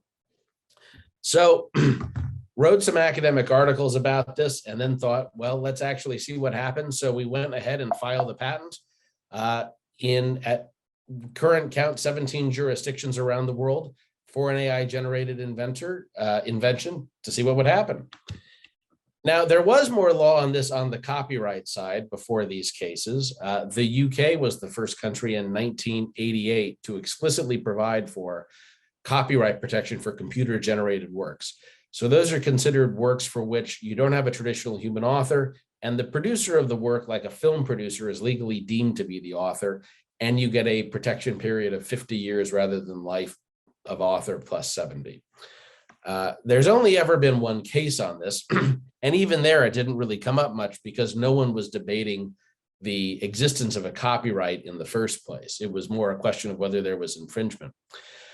And some people have taken this to mean, well, maybe that law was premature, and maybe it was. Maybe it also provided some guidance for industry.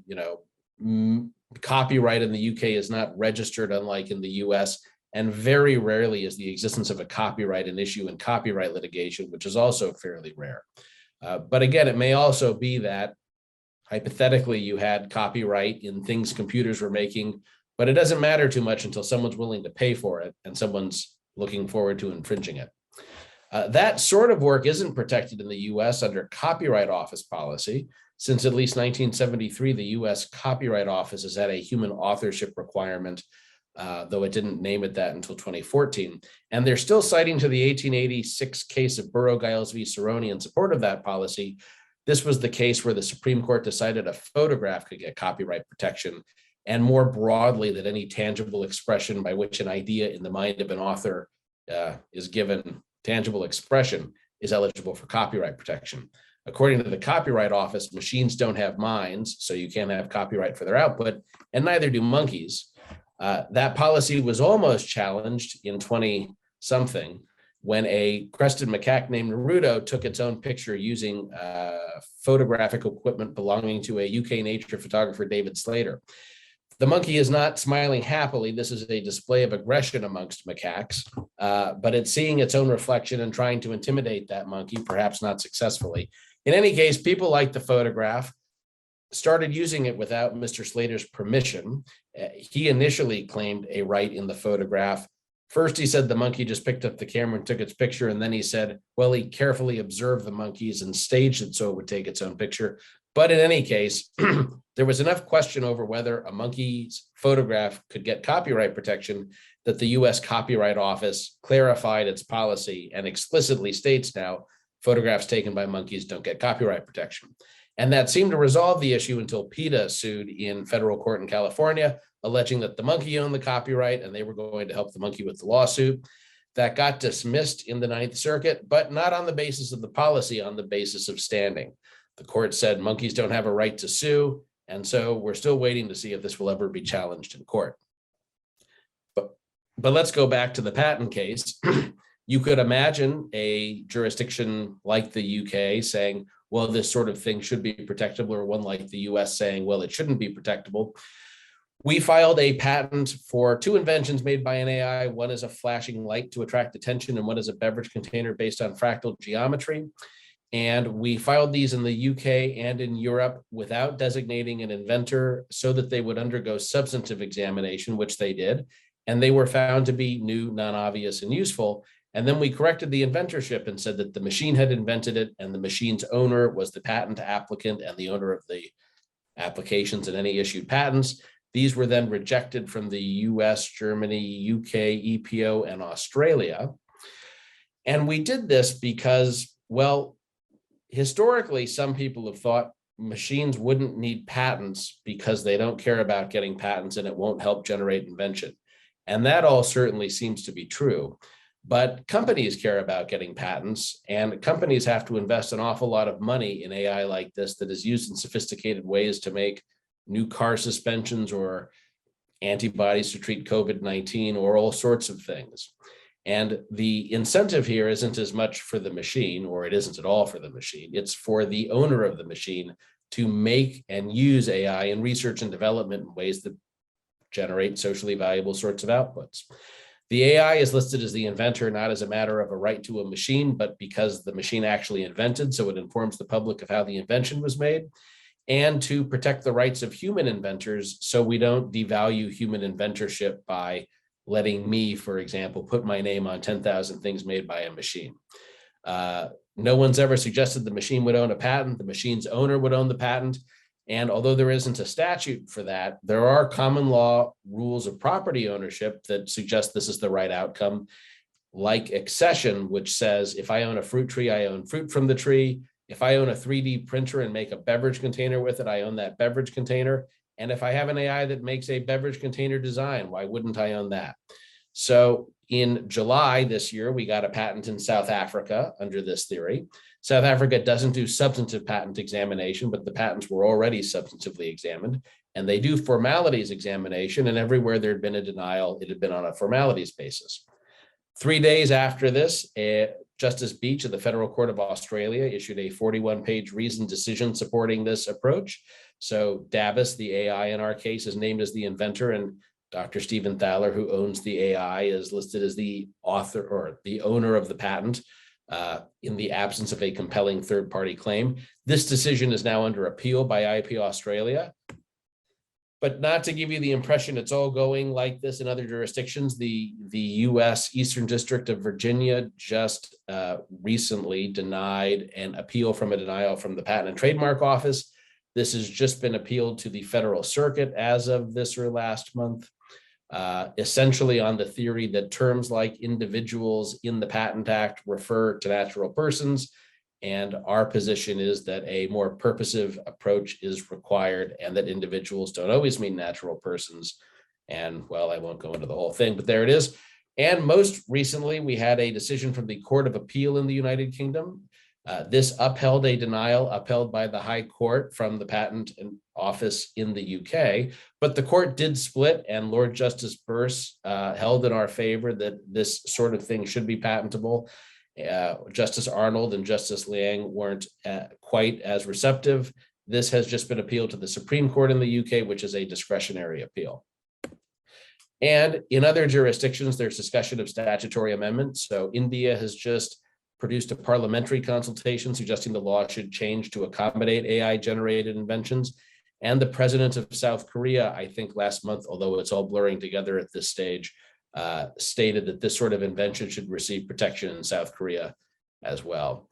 You know, more broadly, I have a book out recently about this and about all the different sorts of ways in which machines are stepping into the shoes of people and doing human-like things, but different laws apply to behavior by a person and a machine.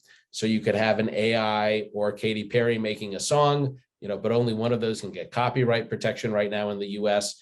You could have me driving an Uber for you or a self-driving Uber, but one accident is dealt with under negligence liability and one with strict liability. Or when my university finally replaces me with a robot, they won't have to make payroll tax contributions for that robot, but they do for me. And in all these different sorts of settings, when we end up treating AI and human behavior differently, it tends to result in outcomes that stand in the way of the law achieving its goals. And I've tried to leave a little time for Q&A, so would welcome any questions. Okay, do we have any questions for Professor Abbott? Because if none of you do, I absolutely do have a question for you. I'll raise one. So thanks so much for this talk. I'm really curious to tie this in a little bit with what we were hearing on the emerging tech panel and all of that. You know, what do you think regulators should do in this space? You know, you've articulated a lot of the problems and a lot of the interesting issues coming up, but what should we ask regulators to do? Let's say if you're a voter and you're trying to figure out what should you tell your congressman that they should do? Well, I think it's actually been very positive in the past couple of years. There is now quite a debate on AI and IP by regulators and how the system should best accommodate this sort of thing. The US Patent and Trademark Office recently put out a request for comments on this. So did the UK Intellectual Property Office. WIPO is having a series of stakeholder discussions. And the National Security Commission on AI just published their 750-page report on how we're losing the arms race to China. And they identified our IP policies and AI inventorship as one of the key issues in the US's national security and industrial policy. So I think regulators are discussing this. I think, though, that they do, you know, there are a variety of ways to deal with this sort of thing. And I think it really gets down to what is it we want out of our patent system? Do we want a system that encourages socially valuable innovation by promoting the use of AI in research and development? Or do we want laws that exclusively restrict patents to human creativity and help, you know, keep the robots from taking our jobs? So I think, you know, the discussions are going underway, but I think different jurisdictions may move in different directions around how best to accommodate it. Okay, we do have one question in the chat box, and I believe that'll be the last question that we'll take for this. Edward, please feel free to unmute yourself if you would like to ask Professor Abbott your question. Sure. I don't have video set up today, so apologies for that. It's a two-part question dealing with what I have seen in various blogs about the impact of AI on legal concepts. A lot of people are saying AI is still in the future as far as legal concerns. I tend to view with, put my view in a different case. I think it has impacts currently. The Dablis case deals with AI as a single inventor. You shared today the group of engineers using AI as a tool. There's medical developments and biochem using AI as tools that does the AI rise to the level of a joint inventor, which then would also still impact inventorship. And then secondly, inventions by AI become part of the body of work out there that's the state of the art. How does the legal fiction of a person of ordinary skill in the art, is that affected by the state of the art created by AI? Sure. So on item one, I don't think we have enough time to really fully unpack the role of the AI and why we argue it rises to the level of an inventor. But I mean, very briefly, there is a test for what makes someone an inventor in the US, and we didn't have a person who met it. Now, in other jurisdictions, you have a different test. In other jurisdictions, you might. Now, what if both an AI and a person functionally do something that would normally qualify a person to be an inventor? Well, you wouldn't have the existence of a patent right problem, right? It might be a problem, though, if, say, these are two contributions from two organizations, say, designing a new drug. One's a traditional pharma company, one's an AI startup, and they both do something to make a new COVID vaccine. You know, you might decide, well, maybe the right outcome is that the companies should be jointly owning this patent. You know, but the real commercial challenge here right now is where you don't have an inventor, because even if you had joint AI inventors, most of this would be dealt with by contract. It would only really be an issue if you had companies collaborating kind of with open source software or, you know, other than in traditional sort of papered up agreements. AI inventing doesn't affect the person having ordinary skill in the art, in the sense that that standard is not based on the capabilities of an inventor. That standard is based on the capabilities of an average researcher. And so if Dablis is owned by Pfizer and is incredibly useful at finding new drugs, all that stuff it does is still compared to an average pharmaceutical researcher. If every pharmaceutical company has some very sophisticated AI system where whenever there's a new pathogen, they have it go through a billion antibody library and find an antibody for a drug, then suddenly the average person is using an AI like that, or maybe even you would just think of the average person as an inventive AI. And that really does change things, but that isn't until these technologies are widespread. Though very briefly, I would say today that that is already changing the standard, because average researchers use AI a lot in some fields, and this makes them more knowledgeable and more sophisticated for findings of obviousness, I think. Thank you, appreciate it. Professor Abbott, thank you so much for your presentation today. Definitely a fascinating idea for sure. With that, we are going to move forward with Dr. Karis Craig. Dr. Karis Craig is an associate professor at Osgoode Hall Law School at York University in Toronto, Canada, where she is the academic director of the professional LLM program in intellectual property law and editor-in-chief of the Osgoode Hall Law Journal. Dr. Craig teaches and researches in the areas of copyright, trademarks, law, and technology and legal theory. Her award-winning scholarship has been cited with approval in several landmark copyright rulings by the Supreme Court of Canada. Dr. Craig holds an LLB with first-class honors from the University of Edinburgh, an LLM from Queen's University, and an SJD from the University of Toronto. Dr. Karis Craig, we are so glad to have you here today. And with that, she is presenting AI and copyright, realizing the limits of authorship and ownership.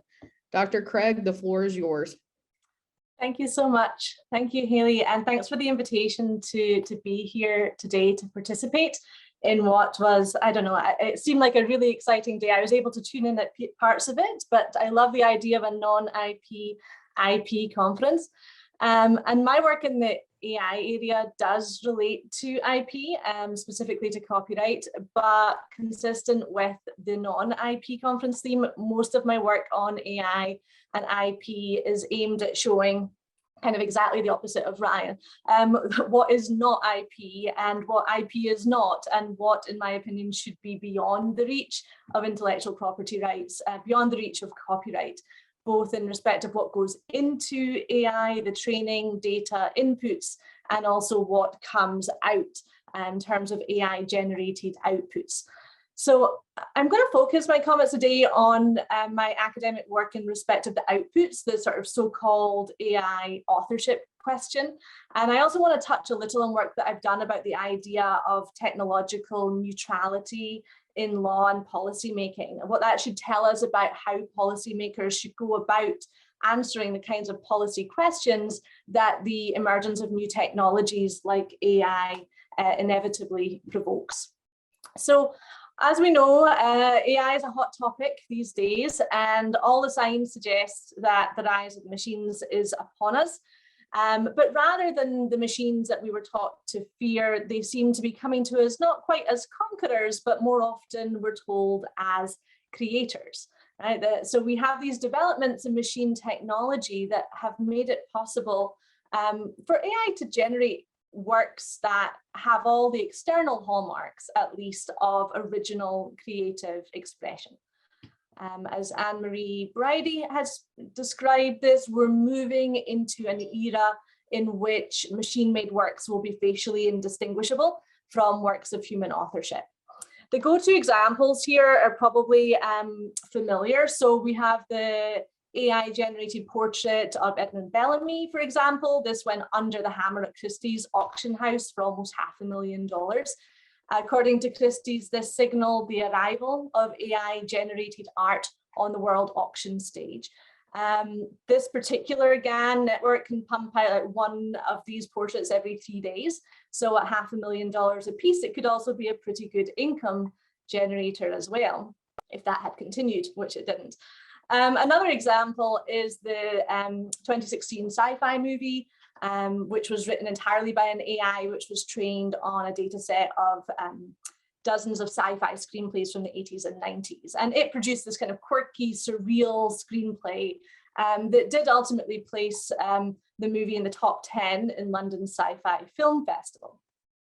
And of course, there are lots more sort of mundane examples that we come across all the time of basic machine-generated text, things that are produced by chatbots, for example, images, things like Google's Dream AI selfies.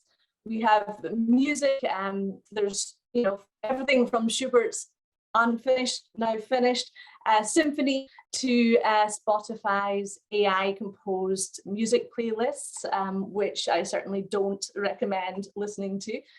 But as with any new wave of innovative activity, when you have commercial applications, when you have commodifiable outputs, the question very quickly becomes who owns it, right? So in the portrait of Edmund Bellamy case, for instance, there were questions about whether it was the Parisian art group that had collated and fed the data to train the AI that deserved the artistic credit, or whether that should have gone to Robbie Barrett, who had apparently written the open source code on which the AI operated. Meanwhile, actually, it was the artist's name on the canvas was the algorithm itself. But a more apt question is whether anyone owns it, right? So rather than asking who or what is the author, we should ask first, is it authored at all? Is it even an original creative work that's capable of being owned under the systems that we have? As things stand, as you've heard, works that are autonomously generated by machines or AI are not copyrightable in most jurisdictions around the world, right? So in the US here, and then also in Canada, in Australia, in most of Europe, the fact that copyright attaches to original works of authorship has been interpreted by the courts to mean that it must originate from a human author, right? That there has to be a natural person with some direct involvement in the resulting expression. In some jurisdictions, you've heard the example of the UK, similar in Hong Kong, India, Ireland, New Zealand, there are specific provisions for computer-generated works that essentially deem authorship to be that person who makes the arrangements for the work to be produced. Although actually in many of those jurisdictions, it's not actually clear that the work meets the requirements of copyrightability, though if it does, we know who the author should be. So it seems that we're at this kind of critical moment now in the evolution of law, where policymakers all around the world are turning their attention to this question, and they're asking whether they should enact sort of essentially legal fictions to try to ensure that AI-generated works are protected by copyright. And they're wondering, of course, if they don't, will their nation fall behind in the sort of global competition for AI innovation? And as Ryan noted as well, there have been several high-profile public consultations and policy reports over the past few years in the European Union, in the UK, and currently we have one ongoing in Canada, where I'm talking to you from, putting these sort of questions to the public, to the experts: how should copyright law adapt and respond to this AI challenge? I think IP is so ingrained in how we think about cultural and knowledge production and innovation policy that we're just used to thinking and assuming that effort plus investment should produce a private entitlement, right? That adding value should beget property. It's what Rochelle Dreyfus criticized as the if value, then right proposition. Right? So it produces the assumption that if AI generated works are socially or culturally valuable in some way, then of course they should be protected by intellectual property rights. And we're used to thinking that any and every original literary and artistic and musical work that we encounter is and should be protected by copyright.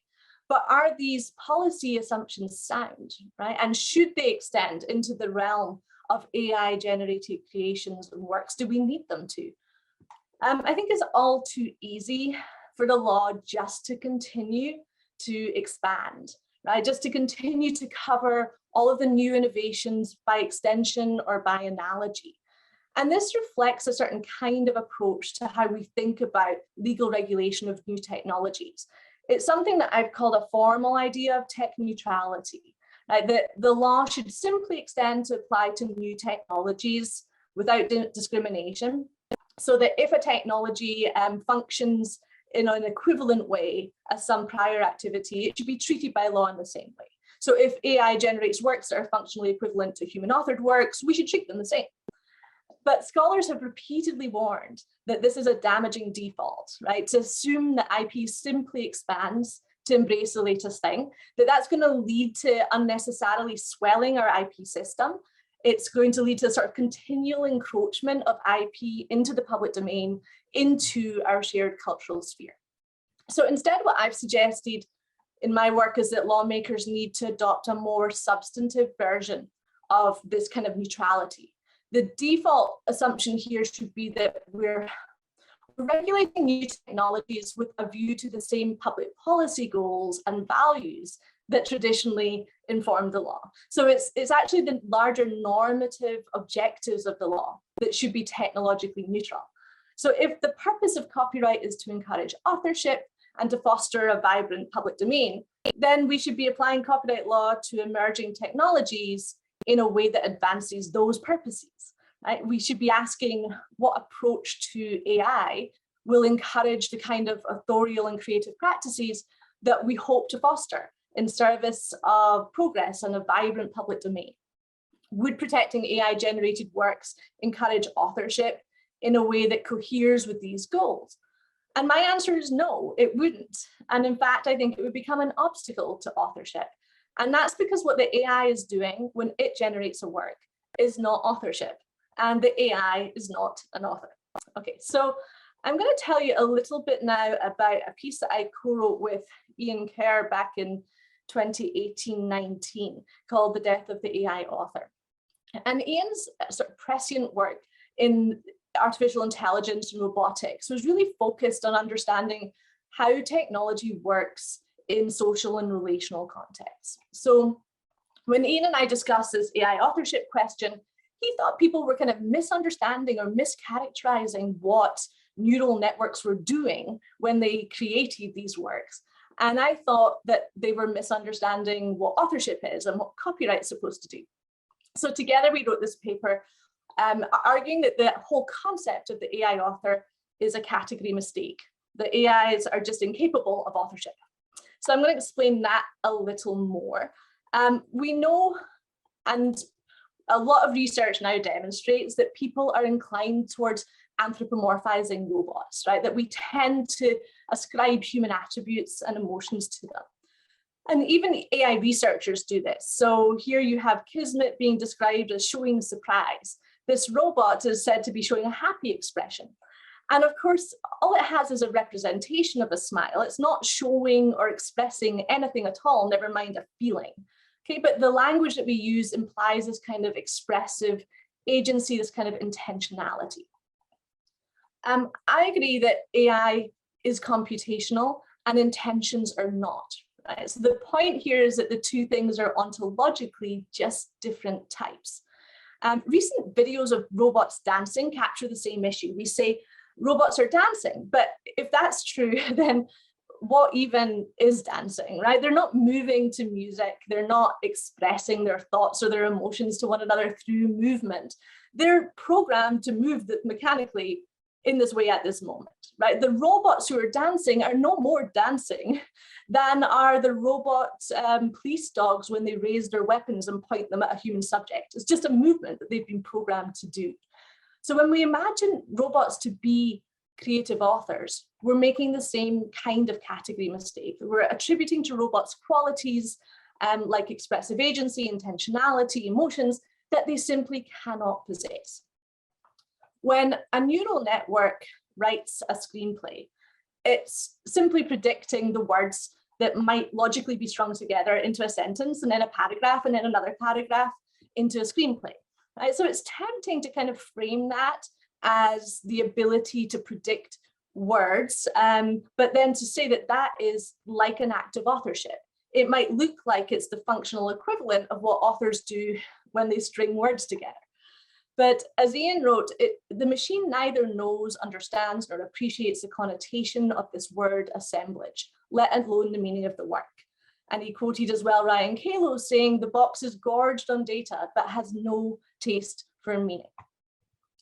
And even more than humanizing the AI, what we're doing is romanticizing it, right? We're applying the myth of the romantic author to the AI as though it's an entirely independent original creator, like Klingerman does in the quote here, kind of attributing to it some kind of omniscient, superior creative capacity. We always see this image of the hand of God, right? The old romantic myth of the author as God has become the AI as God. And in a sense, the AI becomes this ideal author, this real originating machine. And this, first of all, overlooks the vast quantity of human expression and culture that's necessary to train the AI. And again, it obscures the fact that the AI is ontologically incapable of authorship, that it lacks that expressive agency essential to the communicative act. So what should this mean then for copyright law if we take that purposive approach that I was proposing at the outset? Copyright law should encourage, I said, and reward authorship and foster a vibrant public domain. So, it's the case, I'm sure that AI-generated works on their face may become increasingly indistinguishable from works of human authorship. And undoubtedly, copyright law could just be amended to accommodate them if we decide that it should. But the mistake that we should not make here is to treat the AI as an author. Good copyright policymaking here has to begin by recognizing that the AI-generated work and the human-authored works are fundamentally different in type and kind. So how they fit into our copyright system, into its normative goals, is different. I'm suggesting that AI-generated work should be excluded from copyright protection, that copyright and work should continue to be limited to human-authored works. There's no demonstrable need to encourage AI-generated works. And when we refuse protection to those works, there's no author being denied their just reward. I think if we allow these works to circulate freely in the public domain, that will foster a vibrant public domain. On the other hand, if we enclose them as private intellectual property, we're going to create a cultural domain that's cluttered by copyright claims, chilling human authors who'll have to create around these vast quantities now of machine-generated outputs just to avoid the risks of copyright liability.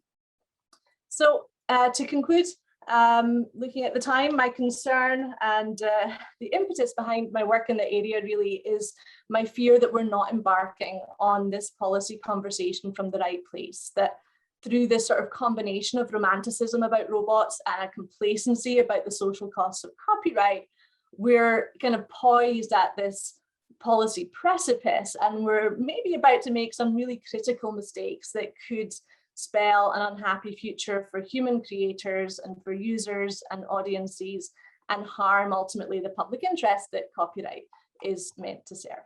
So thank you for your time, and I'll stop there. Dr. Craig, thank you so much for your presentation today. We did have one question in the chat box. Eric Schaefer, if you would like to unmute yourself to ask your question, you may do so. Does that work? Yeah, we can hear you. Good. Yeah, my question was, if you just, the old analogy of a million monkeys typing on a million computers might actually eventually create Hamlet. If you just have a computer generating a bunch of stuff and somebody reads it and picks something useful out, isn't that essentially an editor being the author? Yeah, so you're meaning like if there's so the human who's responsible for working out what amongst the millions of outputs of the AI is actually a sort of potentially valuable work that would be that there's want to capture and share. Is that what you mean? So that anything like I have a compilation of good Hemingway stories, but the copyright is to the editor. It's not to Hemingway, because he's dead, And I remember back in the 1990s that 3D art was the big thing. There was even a Seinfeld episode about a piece of 3D art. Was any of that ever copyrighted? Mm-hmm. Yeah, so I mean, it's aware that just because the author is dead, it's no longer protected by the author or the author's estate. The copyright will, of course, continue for a long time. He has the copyright on the derivative work. Yeah, and then you have that's right, this layering of rights. So you have like the collective copyright that the compiler might have when they put the works together. And then if people continue to edit and add original or creative expression to works, then they can make new copyright claims over their original or creative works as, yes, I guess, derivative works or as new downstream creative works, ideally.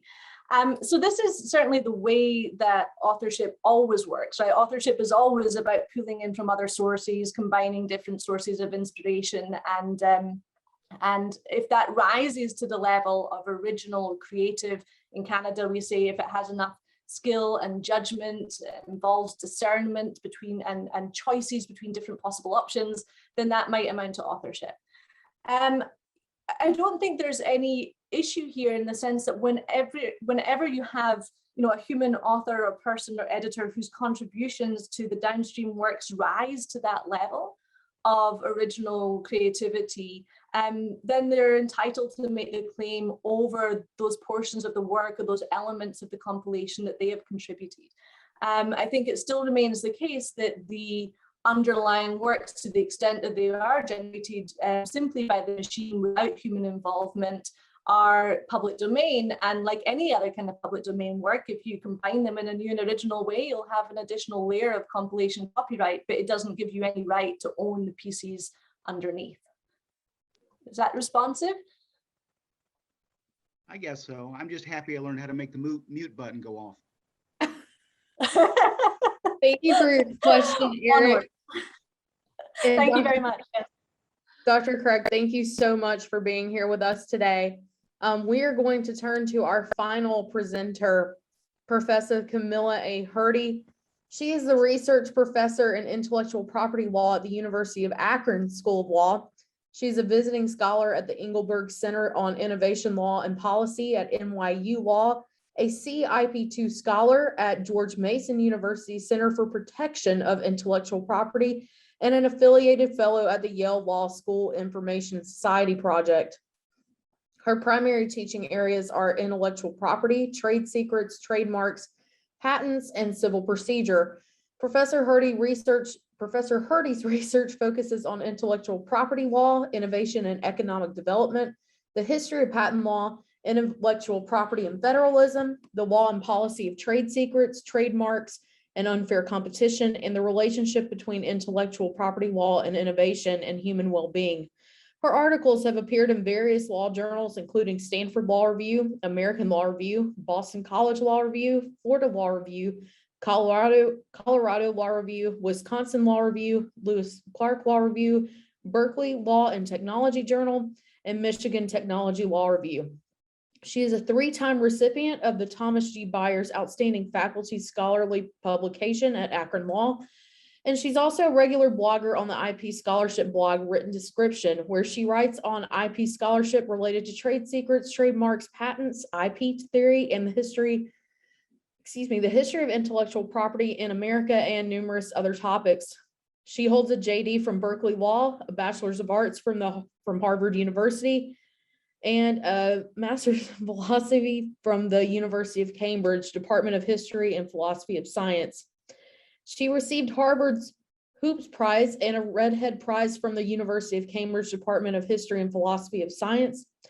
Before coming to Akron Law, she was a resident fellow at the Yale Law School Information Society Project and a teaching fellow at the University of Pennsylvania Law School Center for Innovation, Technology, and Competition. She is also clerked for U.S. District Judge Janice Graham-Jack in the Southern District of Texas. We are so thrilled to have Professor Hurdy here today to present Intellectual Property and the End of Work. Thank you, Professor Hurdy. Is my mic working okay? It is. We can hear you loud and clear. Oh, good. Okay, wonderful. So, all right. Well, thanks, Professor Laser. Thanks, Haley, and all the organizers of this conference. So I think it's a very well timed that I'm following Dr. Craig and Dr. Abbott, Professor Abbott, because my work that I'm going to discuss is about the relationship between intellectual property law and concerns over technology, and especially AI and automation's impact on human jobs.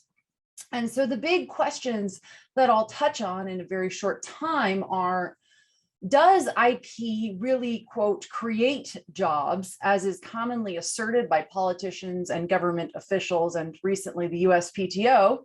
Or does IP in fact contribute to so-called technological unemployment, job loss caused by technological change? In short, I hope to add more nuance to the commonly stated argument that IP creates jobs, because in fact, it's not that simple. Intellectual property, like technological innovation itself, does not simply create jobs. To the contrary, a significant subset of the inventions protected by intellectual property, from self-service kiosks to self-driving cars, are labor saving, and in many cases also labor displacing. They drastically reduce the amount of paid human labor required to complete a task. Therefore, to the extent intellectual property is successful in its goal to promote innovation, IP also necessarily facilitates at least some amount of job loss resulting from technological change. So that's one topic I'll touch on. The other topic I'd like to touch on is the closely related question of political economy, the political economy questions generated by the IP jobs interface. When it comes to policy, there may in fact be an inherent conflict between government's goal to, on the one hand, promote technological innovations through policies such as intellectual property or tax incentives, and on the other hand, government's goal to provide meaningful, decently paying jobs for human workers. So for example, when government grants patents for new inventions, should government take into account the job impacts of those inventions? The modern patent system obviously no longer does this, at least in any direct way. But historically, it was not unheard of for concerns over end of work to affect government's decisions to give out patents or not. For example, in 1589, when an inventor named William Lee went to Queen Elizabeth I seeking a patent for a new automated knitting machine that could reduce the need for people to hand knit clothing.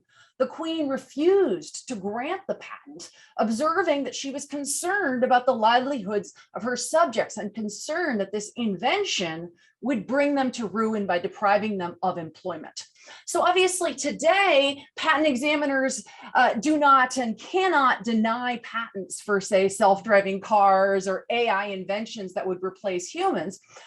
Although, to go to Professor Abbott's talk, they could potentially say things like, well, only humans can be patentees because we want humans to be the ones with all the jobs.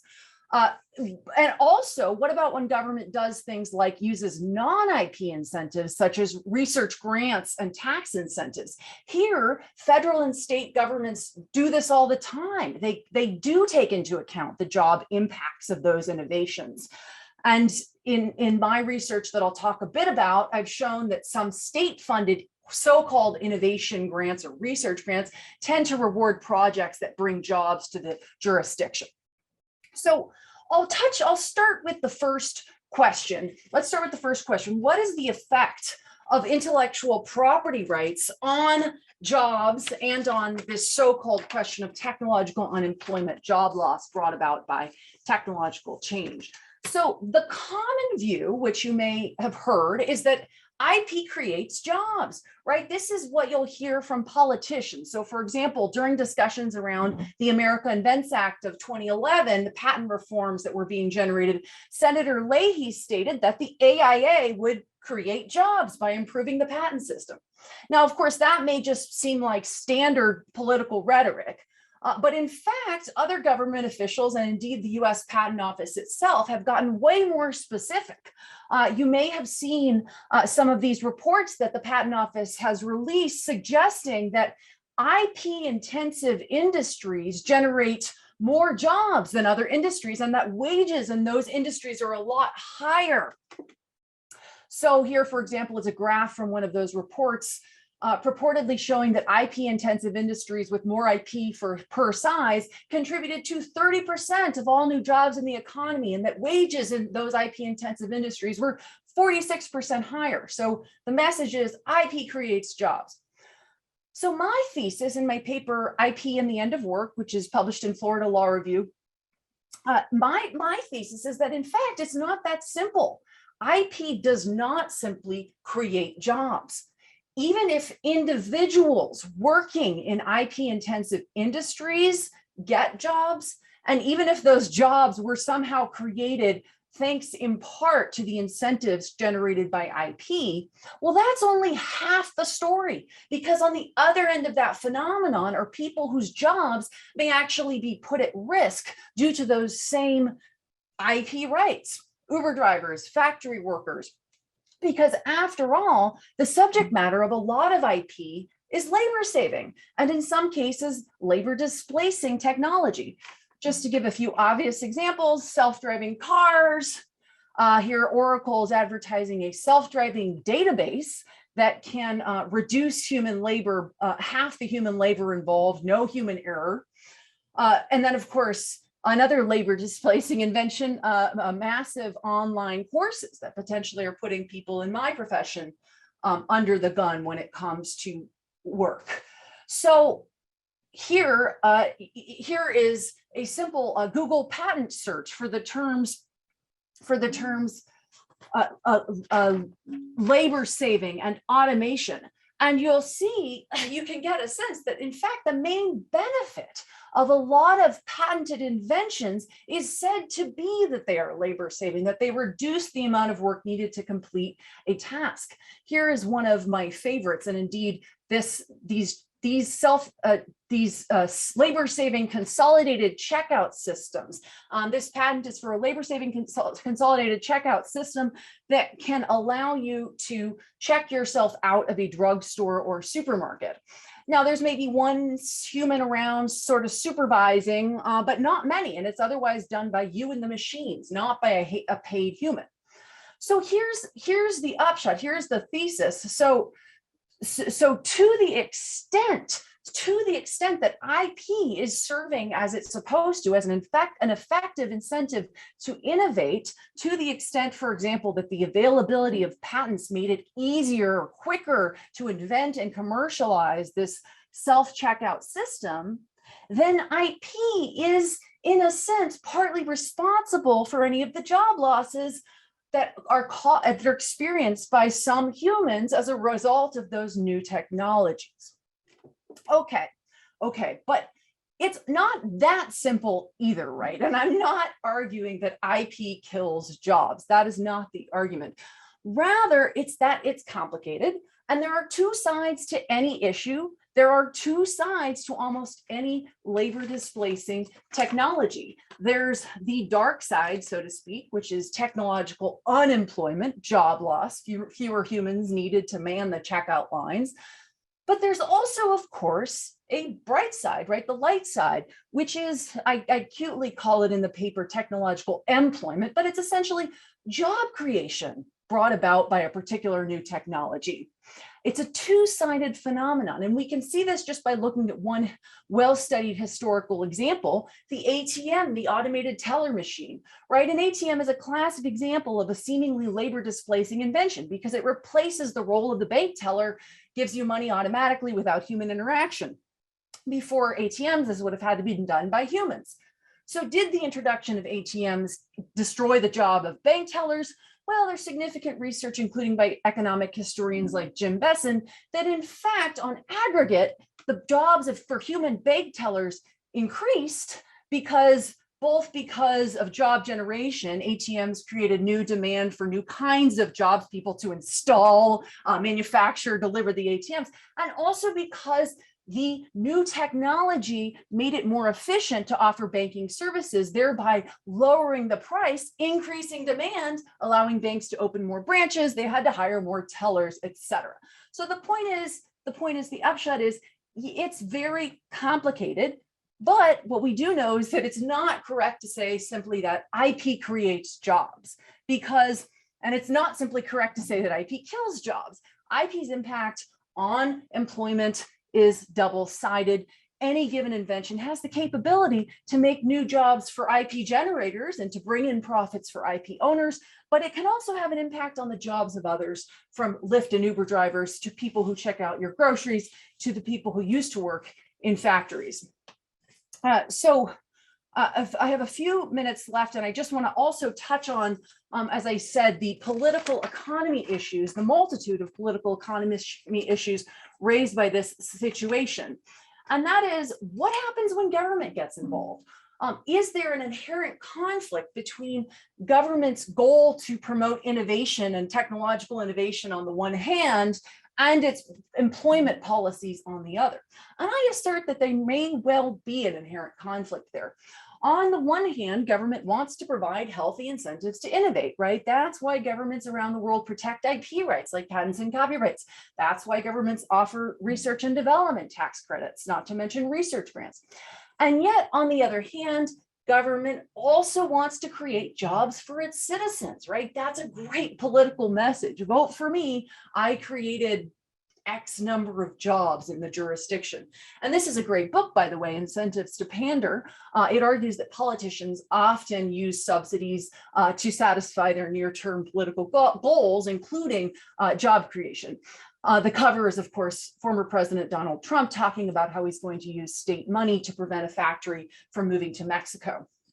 So the problem is this: because technological innovation sometimes destroys jobs for some people, at least in the near term, government's technology policy will sometimes be in conflict with government's job policies.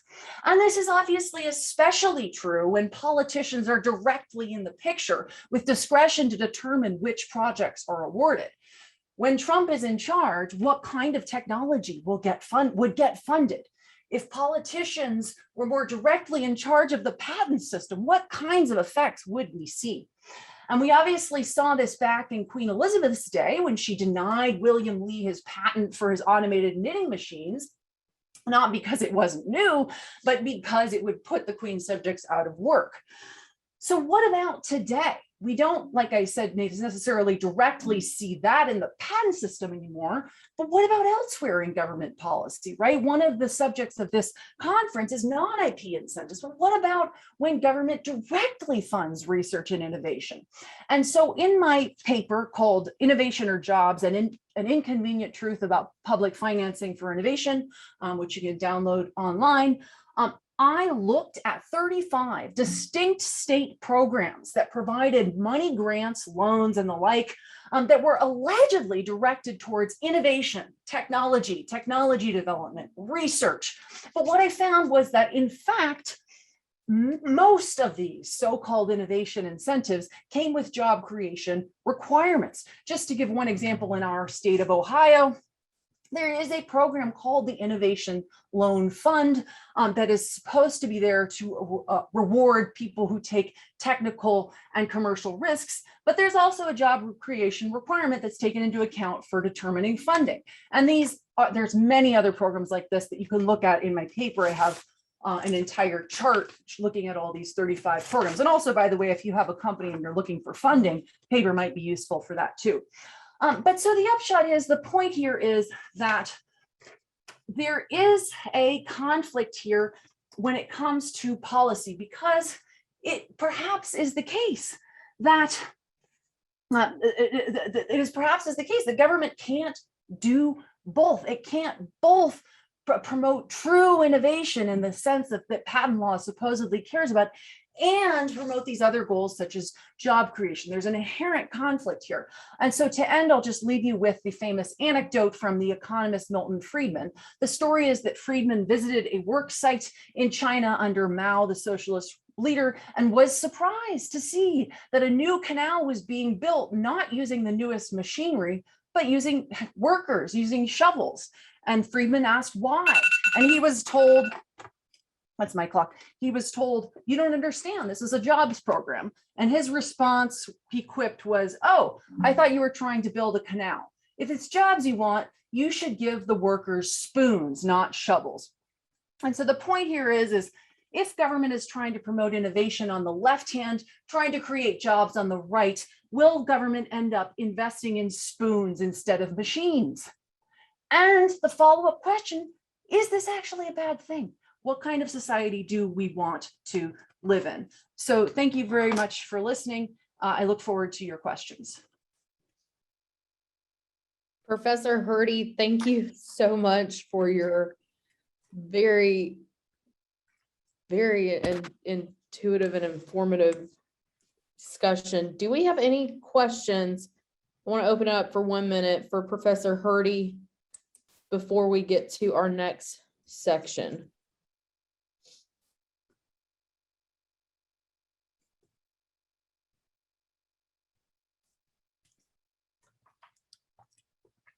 Okay, well, Professor Hurdy, Eric, do you have a question that you would like to ask? I think it's more the speed that it happens rather than whether it happens or not. I think the just government subsidized or whatever subsidized job creation, whatever you want to call it, the subsidized patent system just runs a lot faster. Yeah, it can take just some person sitting in their basement working could take years to come up with something that, if they got a grant and hired some people, it might take a couple weeks. Absolutely. Yeah, that's kind of the sort of acceleration theory. It's not just we're getting innovation we wouldn't otherwise get, but that it's happening faster than it otherwise would. Absolutely. Okay, well, Professor Hurdy, we greatly appreciate you coming today. I appreciate all of our panelists on our academic panel today, and I'm highly encouraged to see so many fantastic female scholars on this panel. I know Professor Laser spoke briefly about that earlier today.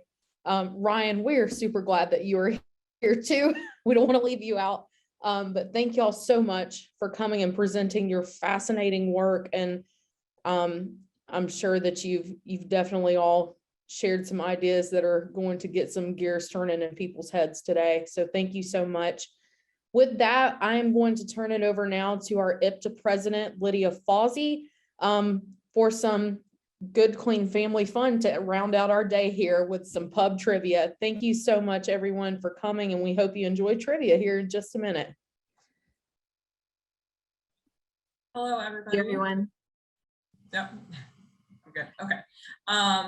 I hope you guys have been enjoying all of these panels and enjoying the symposium as much as I have. This was a wonderful event. And now we're going to move into our networking hour, and we're going to start off with a 25-minute pub trivia game. And what's going to happen is we're going to break you guys all out into little teams, about 2 to 3 people each team. You guys will come up with a team name, and whoever would be the team leader, may you please record the names on your team, because the winning team will win a prize, and we want to make sure we can give the winning teammates the prize, send them the gifts that they would be winning. We're going to be playing it off of Kahoot, and I'm going to share my screen so you see what it is. So I'm just going to jump in to note that we're going to turn off the recording. So feel free to speak openly during the happy hour in pub trivia. This is all for fun.